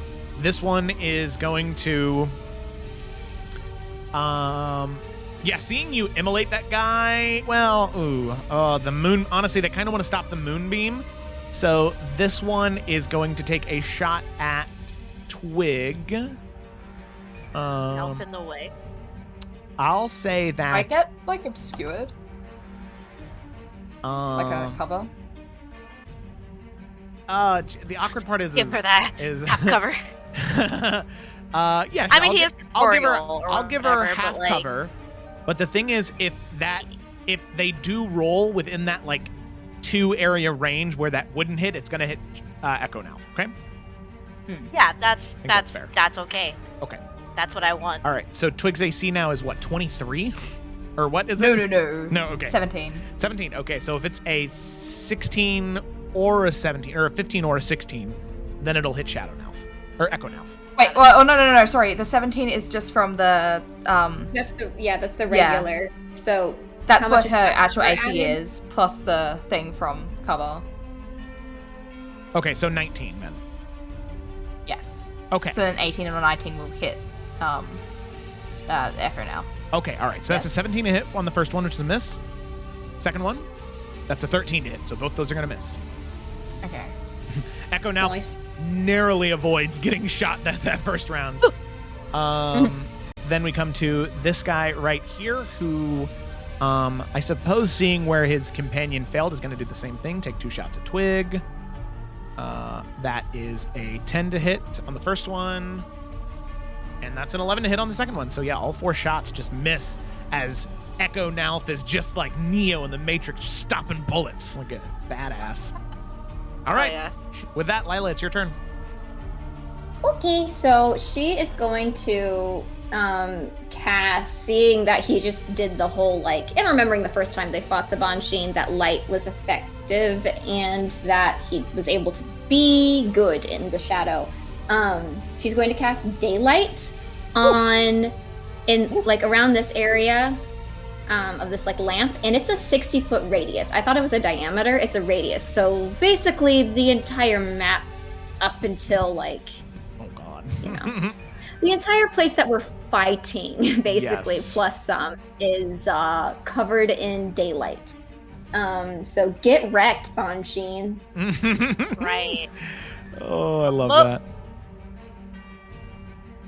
Alrighty. Hell yeah. And that is her action. So she will actually finish her little waltz up the stairs, though, and just get ready to aim her bow. And that's it. All right. Yeah, so lots of light. Lots of light indeed. Sorry, Nalfian. He's not mad. This is good. It is good. It is good indeed. Oh, wow. That's It's teamwork, baby. And any magical darkness that was cast at 3rd level is dissipated. Not that I think that's happened at all, but Not here, no. But you can see the Banshee does sort of shriek away, sort of throwing its hand up to try and cover its skin, pulling its cloak down, shrieking in pain from the exposure to such a brilliant source of light. So while it's still within the daylight, it will, any attacks against it have advantage. hell yeah. That's really good. Alrighty, cool. Very good. All right, with that, Lila's turn is over, and now we're on Eurydice's turn. See that save? That's why I'm a good DM. Yeah, Wow. Okay, those two... The 2 gunslingers, which of the 2 of them looks more hurt? They both look right around the same area of hurtness. Right. Okay, I'll just focus on them so then we can all focus on the Banshee later. I'll go for the bottom one, and I'm gonna shoot a firebolt at it. I'm just gonna see how that's a natural fucking 20! Oh my god! Fuck it up! That's automatically does immediately it's 20. 2d10, so it's 20, and then I roll another 2d10. Well, you roll 2 more 10s. That'd be pretty cool. Fuck this dude up. Get him. That wasn't as good as it could be, but that's another 12, so it's 32. 32. Hey, man, that's still really good. Alrighty, 32 points of damage. He takes it. He's looking not great now. Okay, a little disappointed he ain't dead, but it's fine. I'm I bet we slink all over are. in this corner. Slink over there. Yeah. Alrighty, cool. So then we come to the Banshin up here, which is immediately going to go 5, 10, 15, 20. Is going to move up to Lila. Is going Whoa, to. whoa, whoa, whoa, whoa! What about our duel, bitch? Hey, man. Oh, I think we both called him a bitch at the same time. Well, he did get shot twice, and then daylight exploded in his face, so not much of a duel. Now he literally says, "You fucking dick," and that. Wow. She's gonna, as he comes over, she's gonna be like, oh, it's not a concentration spell, I promise. Doesn't matter. Don't hit me. Oh, well, when you put it like that, he's going to take 2 swings at Go back to Nalpian. He wanted to fight you anyway. Okay, so Lila, that is. Persuasion check. Lila, that's a 10 on the first one, Oh, miss. and then that's a natural 20 on the second one. What is up with us tonight? Goddamn. I know. Friend. We're just all over the Wild place. shit. Oh God. All right, Lila, you take 35 points of damage on the natural 20. Ooh. Shit. Oh. You okay? I'm down. Nope, I'm down. That's You're exactly down? how many hit points I had. Oh, 35. God damn it. Okay. She's down, and concentration on Twig's Shield of Faith is down, so Twig's back at 15. Okay. Well, all right. And with that, the Banshin is going to. The fact that the But daylight the daylight's is still still there up. is going to Yes. move another 20 feet, headed up towards the main keep where Dravenhunt will probably be. Oh, fuck. He is Fucking retreating. shit back. Yep. That's as far as he can get, though, since he made the attacks against Lila. Coward. A coward. Are there any effects when the sword drops somebody to 0 hit Not points? on my watch. Nope. Okay. All right. I didn't think he was gonna do that. I thought he was yeah, gonna stick it that's out, what- pussy. God damn. Honestly. She's saying in her unconsciousness. So, very derogatory. That's how we feel. I know. Lila's changing. She's going through a change this battle. So. All right. Twig, what it do? Come up, Twig. Okay, the Banshee is still invisible, right? No, when he Oh, it's attacked, not? the Okay. invisibility broke. Okay. But you probably cannot see him almost at all now. Okay, is he just okay? That's okay. I was gonna try and get him. Stay up. Staring strike, but if I don't see him, then I guess focusing on task at hand. Then we'll just okay. First of all, because I know I'm too far away, I will healing word. Oh, that go twice. Ooh, goddamn. Go twice. Just that first one. Healing word to Lila. So Thank she's God. not gonna she's be dead. And then which of the 2 gunslingers is more hurt? I guess whichever it is, she's gonna target it. Definitely the one on the bottom. Yeah, okay. So towards the one on the bottom is just gonna take a shout. That's a non-nat 20. Shit. I'm gonna poo on him. That's what I'm gonna do. Wow, she's gonna take a shot.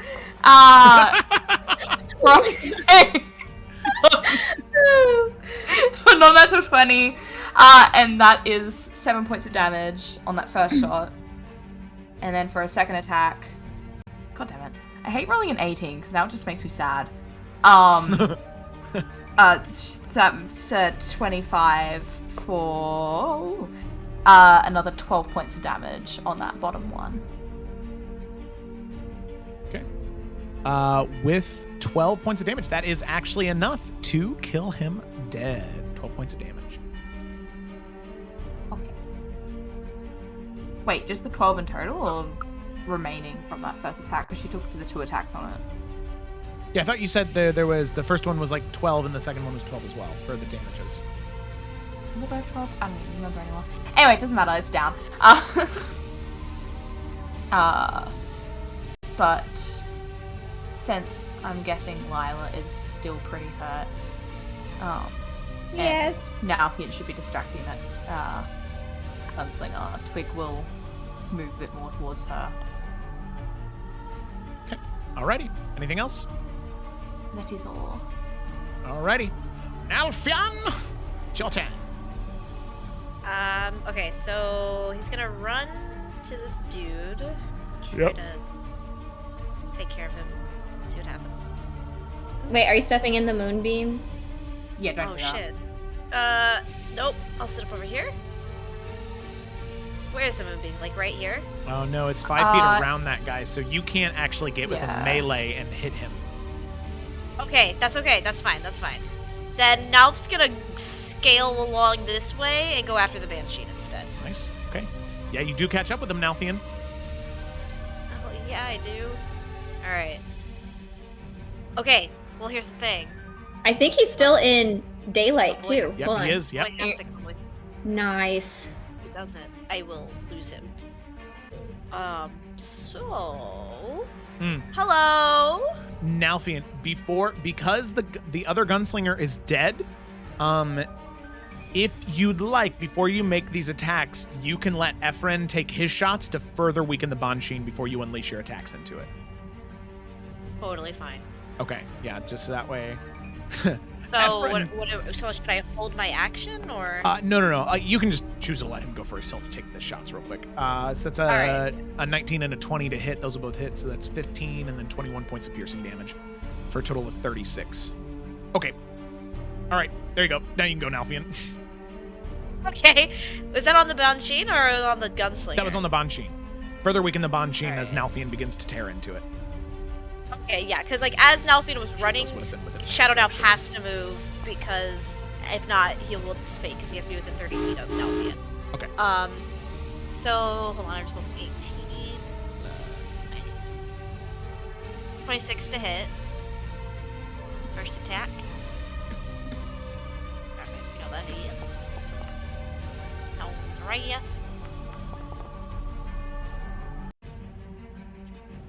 19 on the second one to hit. Okay, that hits. I'm also. How's he doing? With that additional 9, looking rough. Great. I'm going to unleash Incarnation, Oh, and I get nice. to take another attack action from Echo Nalf. 21 to hit. 21 to hit, that hits. Have you been making these with And then advantage? because I'm. No. He's within the Should I daylight take- spell. Oh, shit. Okay. So here, you can re-roll the 3 attacks, just see if any of them are natural 20s. That's all that really matters. All 3 of them hit anyway. 2, 3. No, they weren't. Okay, all right, cool. So you But I'm a little bitch, and I still have my offhand attack. okay. Because Unleash Incarnation is an ability, not a bonus action. Reaction, yeah. So anyway, I started Ah. slashing. 25 to hit for the dagger. Do you roll that one with advantage? No. That wasn't. I didn't roll with it. It didn't d20 either. Okay. Okay, all right. Yeah. Another 8 points of damage. All right. Yeah. Now if he's not letting this fucker go without a fight, Okay. All right, yeah, he's pretty banged that's up. it. Mhm. Off that. Wait, he's still up? He is still up, yeah. Oh, I'll save my action surge for Hunt. Okay. That would just be annoying. Actually, no, I can't action surge anyway because I already bonus action. Okay, go ahead. Yeah. No, action surge is a free action as well. Is it? Yeah, you just say, I'm taking an action surge, and then you get your Oh, extra it action. is. Okay, well, I'm gonna save that for Hunt, so. Okay. Alrighty. It is Ephraim's. Well, no, it's not. He already went. Okay, so then we have the gunslinger here. The He guns. takes extra damage first. Because he's Con starting save. in there. Fail. 17 points of damage. Nice. Okay. Nice. Not looking great. He is going to. Why didn't he move? Oh, why is he just chilling there? That's a choice. He likes the pain. Oh, Thank yeah. you. Okay, he's gonna. Joe has a lot going on, guys. No, it's fair. It was just kind of funny. Whoa, whoa, whoa, Oh my whoa. Where are you God. going? Where are you going, buddy? Running away? Does Yeah. Lila get a thingo? Does Yeah, Dalf did get I a thing? get it? Not. Did me or no? No, yeah, Lila and Nalfian both have good attack of opportunities against him. Hell yeah. Yay! Ooh, okay. It's an 18. Thinking he can slink on there? What a bitch. A 20. Okay, both those hit. I rolled some damage. 6 damage. 6. Sorry, I've been here a while. 14 damage! Since we're announcing Thank it you, like Kayla. that. You're welcome, I got you, girl. Okay. Alrighty, cool. So with that, you can see him. He is immediately stopped in his tracks as soon as he gets out of combat range with you, Nalfian. You stop him right there, so he's unable to move anymore thanks to Sentinel. Pretty sure that's a feature of Sentinel, right? It is, that's Yeah, you right. reduce the movement speed to 0, yep. Drops his to 0. Okay, Yeah. alright. He's still alive. So with that, we move to Lila's turn. Take him out, girl. I don't think I would be able, like, realistically, I just don't think I'd be able to have a clean shot on the Bansheen. So Yeah. she will, yeah, just because, like, I mean, I could try and go over him, but that Hit Yeah, Dalf in the really- back of the head. high bow and arrow shot, like, and go all the way up to go all the way down. She'll just shoot the other guy and see if she can then, oops, I don't want to pick myself up. Yeah, she'll just take a shot at the other guy to help out. And then bonus action healing word herself. Okay. Actions. Pew pew pew. Does a 17 hit? 17 does hit. All right, that'll be 7 points of damage. 7 points of damage. Actually, with Is he that, still 7 points of up? damage. Nope, with 7 points of damage, the arrow flies directly into the chest, right piercing the heart as the Ooh. Parido-born drops dead. Lila will kind of cringe at that, Voice. "Oh my God," and then healing word herself, because ow. I like that's the healing word. Ow. Ow. That's where Yeah. the magic comes from. All right. Okay. Oh yeah, I rolled a 4, so I got 9 extra points. Yay. Hell yeah. Not a ton, but still something. Okay. All right. With That's that, my turn. anything else? Are you moving at all? No, sir. All right. I don't think I can pick up daylight. Hold on. Let me see if I can move daylight. I don't think I can, but if I can, I'm going to.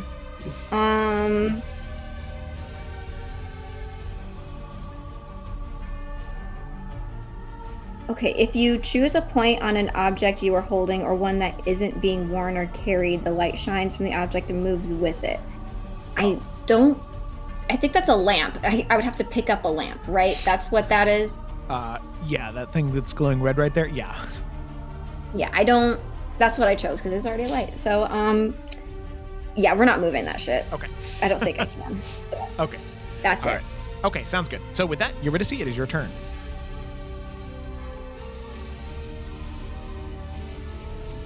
I think you're muted. I could see the cursor go to the bottom of the screen. Good point. Good point. Good point. That was. I really literally sighed so hard. Okay. funny. They're all Oh, too fucking dead. So Yuri's gonna run over to here, to like about where Twig is. And then can she get a visual on the Bansheen down here? Like if she can she just at least see the fucking feet or some shit? Yeah, you can see them. If it's like a ranged spell attack, it'd have to be a with disadvantage of some kind. But because right now you're looking uphill and you can see like kind of their shoulder and foot, but Nalfian's also obscuring it a little bit. God damn it, no. Okay. Sorry. Okay. I don't know what to. Is the Banshees not out of the daylight yet? Are they? No. Nope, they're still in it. Nope. For another 15 more feet. Okay, then I'll just Chaos Bolt a bitch and just like take the disadvantage. Alright. Take the disadvantage. Ooh, that wasn't amazing. That's an 18? 18 hits? Oh, okay. That's nice. And that'll be... I keep exiting it on my fucking sheet. Aha. Okay. That is... 15... 19? Yes. 19 points of damage. What type? If D&D Beyond loads, I'll tell you. You have to know what a 8 is. Just wait, 8 is the max, so it would be Thunder, right? Memorize this shit.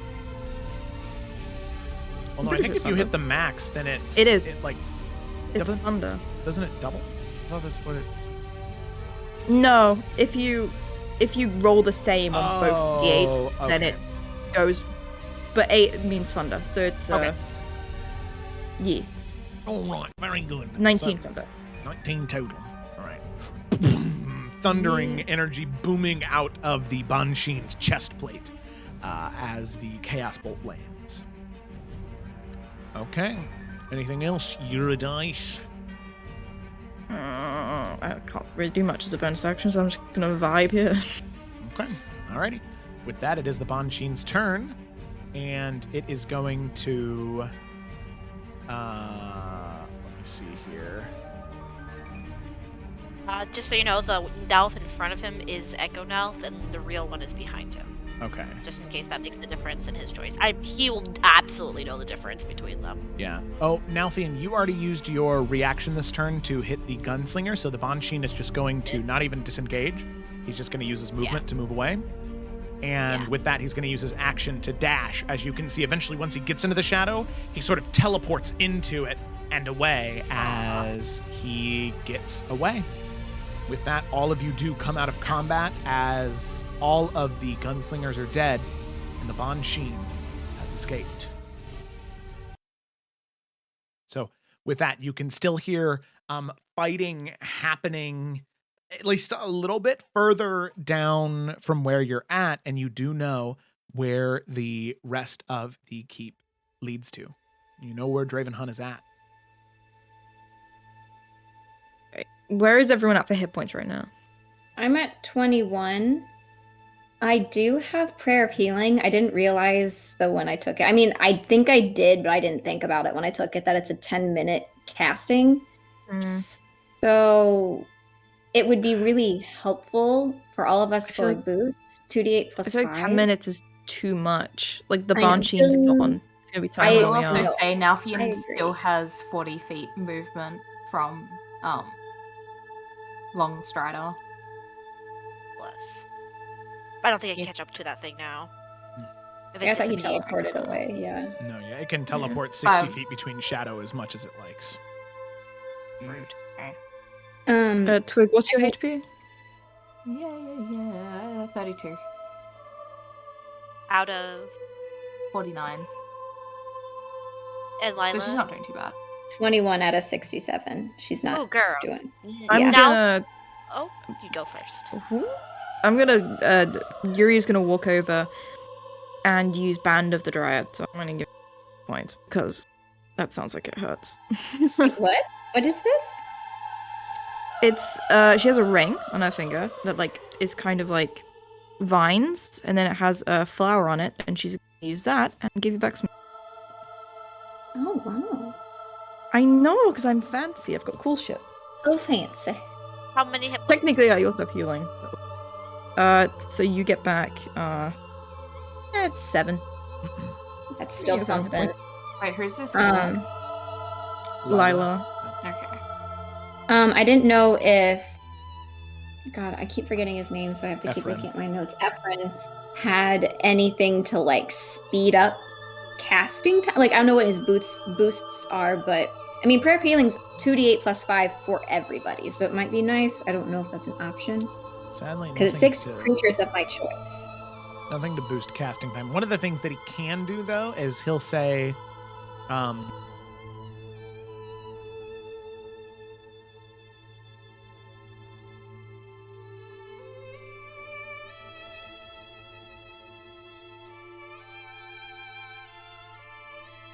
Did I?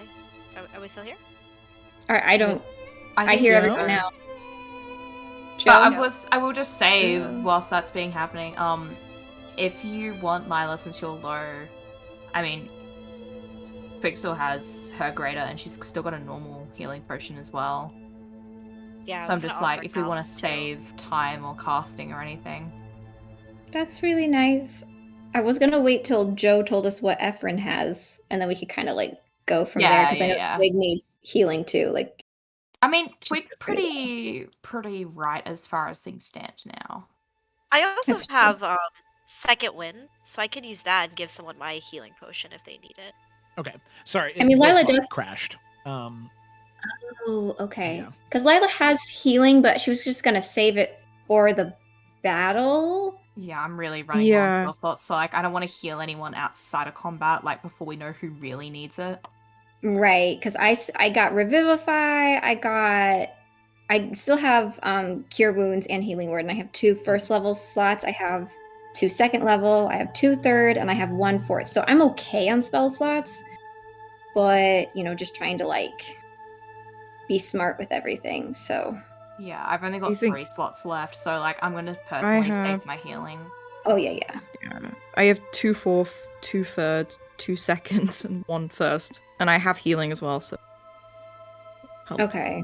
Ephraim was just going to say, For whichever one of you three, for whichever 3 of you that think you'll be taking the most damage in combat, I can help bolster your resolve. or he's pretty much just offering to cast Aid at 3rd level, where you'll get an additional 10 hit points added to your hit point maximum for the next 8 hours. But it's only 3 of you, not 4. Hey Joe, I just opened like I opened Yes, this. you're not and attuned the to it yet. spirit- Yeah. Okay, I'm not attuned to it yet. No. I was just wondering, like, what the fuck? Okay, so if he does that give us like 10 HP like right now? Mhm. And then it just extends our max to Yeah. plus 10 as well. So you just have to note down what your hit point maximum is and then change it. Yeah. I don't think I'll get up at that point. So that's 3 of us, but not. Okay. I mean, I'm happy for it to be everyone but Twig, because I guess I don't know, maybe just not Twig, or maybe not you, Rosie. Yeah, I feel like Lila and Nalfian need it. Yeah. What's your max HP, Twig? My max is 49, and I'm still pretty much healed up, but I feel like you're in the same kind of boat. Yeah, my max is 50. Oh, you guys are really close. Yeah. I don't know, If you can just have take it, because I have 35 hit points and I'm about to take a potion, so if you can have it. Okay. So everyone but Eurydice then. Mm-hmm. So Lila, what So does we that get put plus you at? 10. Plus 10, Yeah. yep. Okay, I'll add 10. So now I'm at 38 out of 67. You can have Nalf's health potion. He would give it to you. Thank you. Is it the greater one? It is. It's the only one he has left. Okay, buddy. She will give him a hug and drink it. So that's 20 then, because she's doing it as an action, right? Did I cut out again? Nope. No, Oh, you're okay, good. cool. Good. Sorry, I was like, waiting oh for something real no. quick. No, also, you're just good. so everyone still has healing potions, since I've still got a greater, I'll give a regular potion of healing to Nalfian, just so we've all got something. Oh, Some kind of healing on him, yeah. You didn't I have mean, to I do that. don't have any more healing potions, but I got plenty of healing spells, and I do have like half my spell slot, so I'm sure I'll be fine in that regard too. So Yeah. Let me add a regular healing potion to my Drinking a regular healing potion as an action, how much is it? Regular healing potion, that would be 2d4 plus 2, 10. Oh, 10. Dope. Okay. Okay, now I'm at 58 out of 67, so that's pretty okay. That's pretty good. They don't have That's regular pretty healing cool. potion on D&D Beyond? Just see greater potion of superior healing. Oh, Yeah. am I dumb? You can't just type Um, in like health potion. That doesn't come up. I figured that out. No, yeah, but okay, it's just Potion not of healing. It has to be, it's yeah. not a pretty color like the other ones are. It's just okay. I got it. The greater one is green, superior is blue, and supreme is purple. But potion of healing is just black text, so I didn't see it. Yeah, I think it's like a rarity thing is what the colors mean, so. Yeah. Oh, Okay, got that makes sense. Let me get rid of these two because I don't have them anymore. All right. Thank you, Twig. All right. Now Finn's just been like standing here, grinding his Oh, and you teeth guys, you out. do still have death wards, so Oh yeah, nice. don't worry about completely dying, at least right away. So. Amazing. Let's get this bitch. Alrighty. So, with that, the group of you begin your trek up the stairs leading to the central keep of Draven Hunt. Whatever his place is here, you are headed there. You can see a trail of, like, this deep green bile blood that is sort of singed into the stone that must have been from the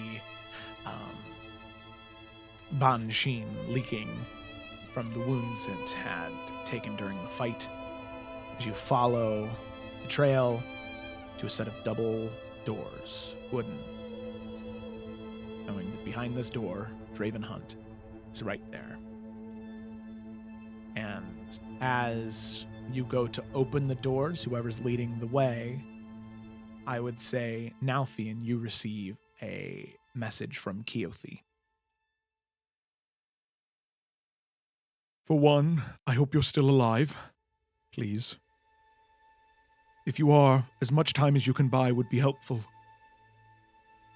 The fighting's going well, but the longer you can give us, the sooner we can be to the keep to stop Draven.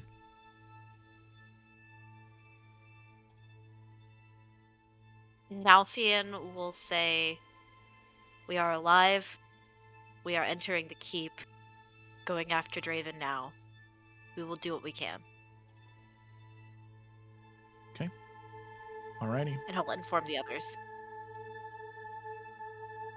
Ooh. So with that, as you begin to make your way in to this central area of the keep, opening the doors, stepping inside,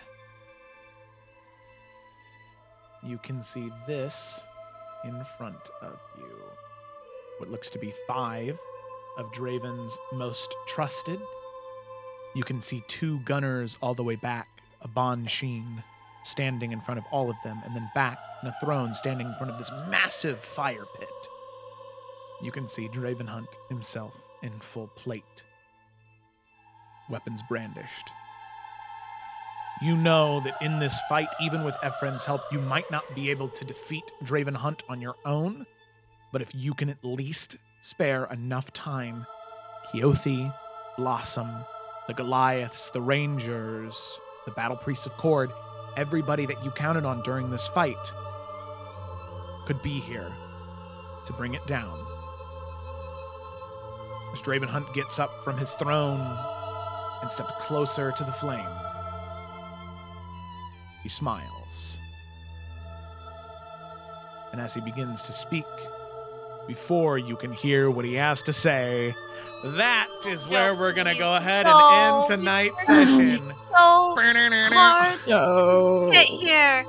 14 hours. I know. Was Yeah. there a second Banshee? Nope. banshees always supposed come to in split. pairs, though. Isn't that a No, thing? but like split. it's their echo. It's Yeah, they create an Yeah. echo. But why the Exactly. fuck We would never we use saw the echo. Do you know what time you Maybe guys have saving it. encountered Bansheen any other time of day? night. Okay, so it's because of the time. Okay. It's a Oh, really, okay, really, okay. really powerful version of the echo, but it's limited. It has to be done in either full darkness or at night. See, I've been so scared for the longest time. Like, this fucker's holding out on us. But if Yeah, you I look was at the thinking- map, the bottom half here is completely dark and the top half is completely in the light. It's not. Oh, are we in Really completely be the for darkness? long. Okay. Not Bianca. Who am I playing? Lila can handle that. So If you Let's. don't want to use a spell slot, I can just cast light as the cantrip and get yeah, like I most of mean, the. I also have the light cantrip. What is So- the radius on that, though? It's 20 feet. So Hmm. 20 You want to foot do it range. like here, and I can Oh, do it that like pretty here, much and I can just like throw it. I mean, 1/3 level spell slot's not going to kill me for Hmm. daylight again. Well, with that, like I said, that's where we're going to go and end. So thanks for watching, everybody. Thanks for hanging in there till No, the this is end. us just forcing us to continue. So anyway, they cost So daylight. we roll initiative. Nope. Next week. I can get all of these in Fireball. I'm just saying, all of them. Good. We're gonna need that. Yeah. Yeah, man. All right, so I'm gonna roll and let's. And thanks for watching, everybody. Be sure to tune in next Tuesday for the Salamander Coast, next Friday for the Explorers of Afera, or next Saturday for the continuation of the Isles of Iverion. Thanks for watching, everybody, and we'll see you next time. Bye. Bye.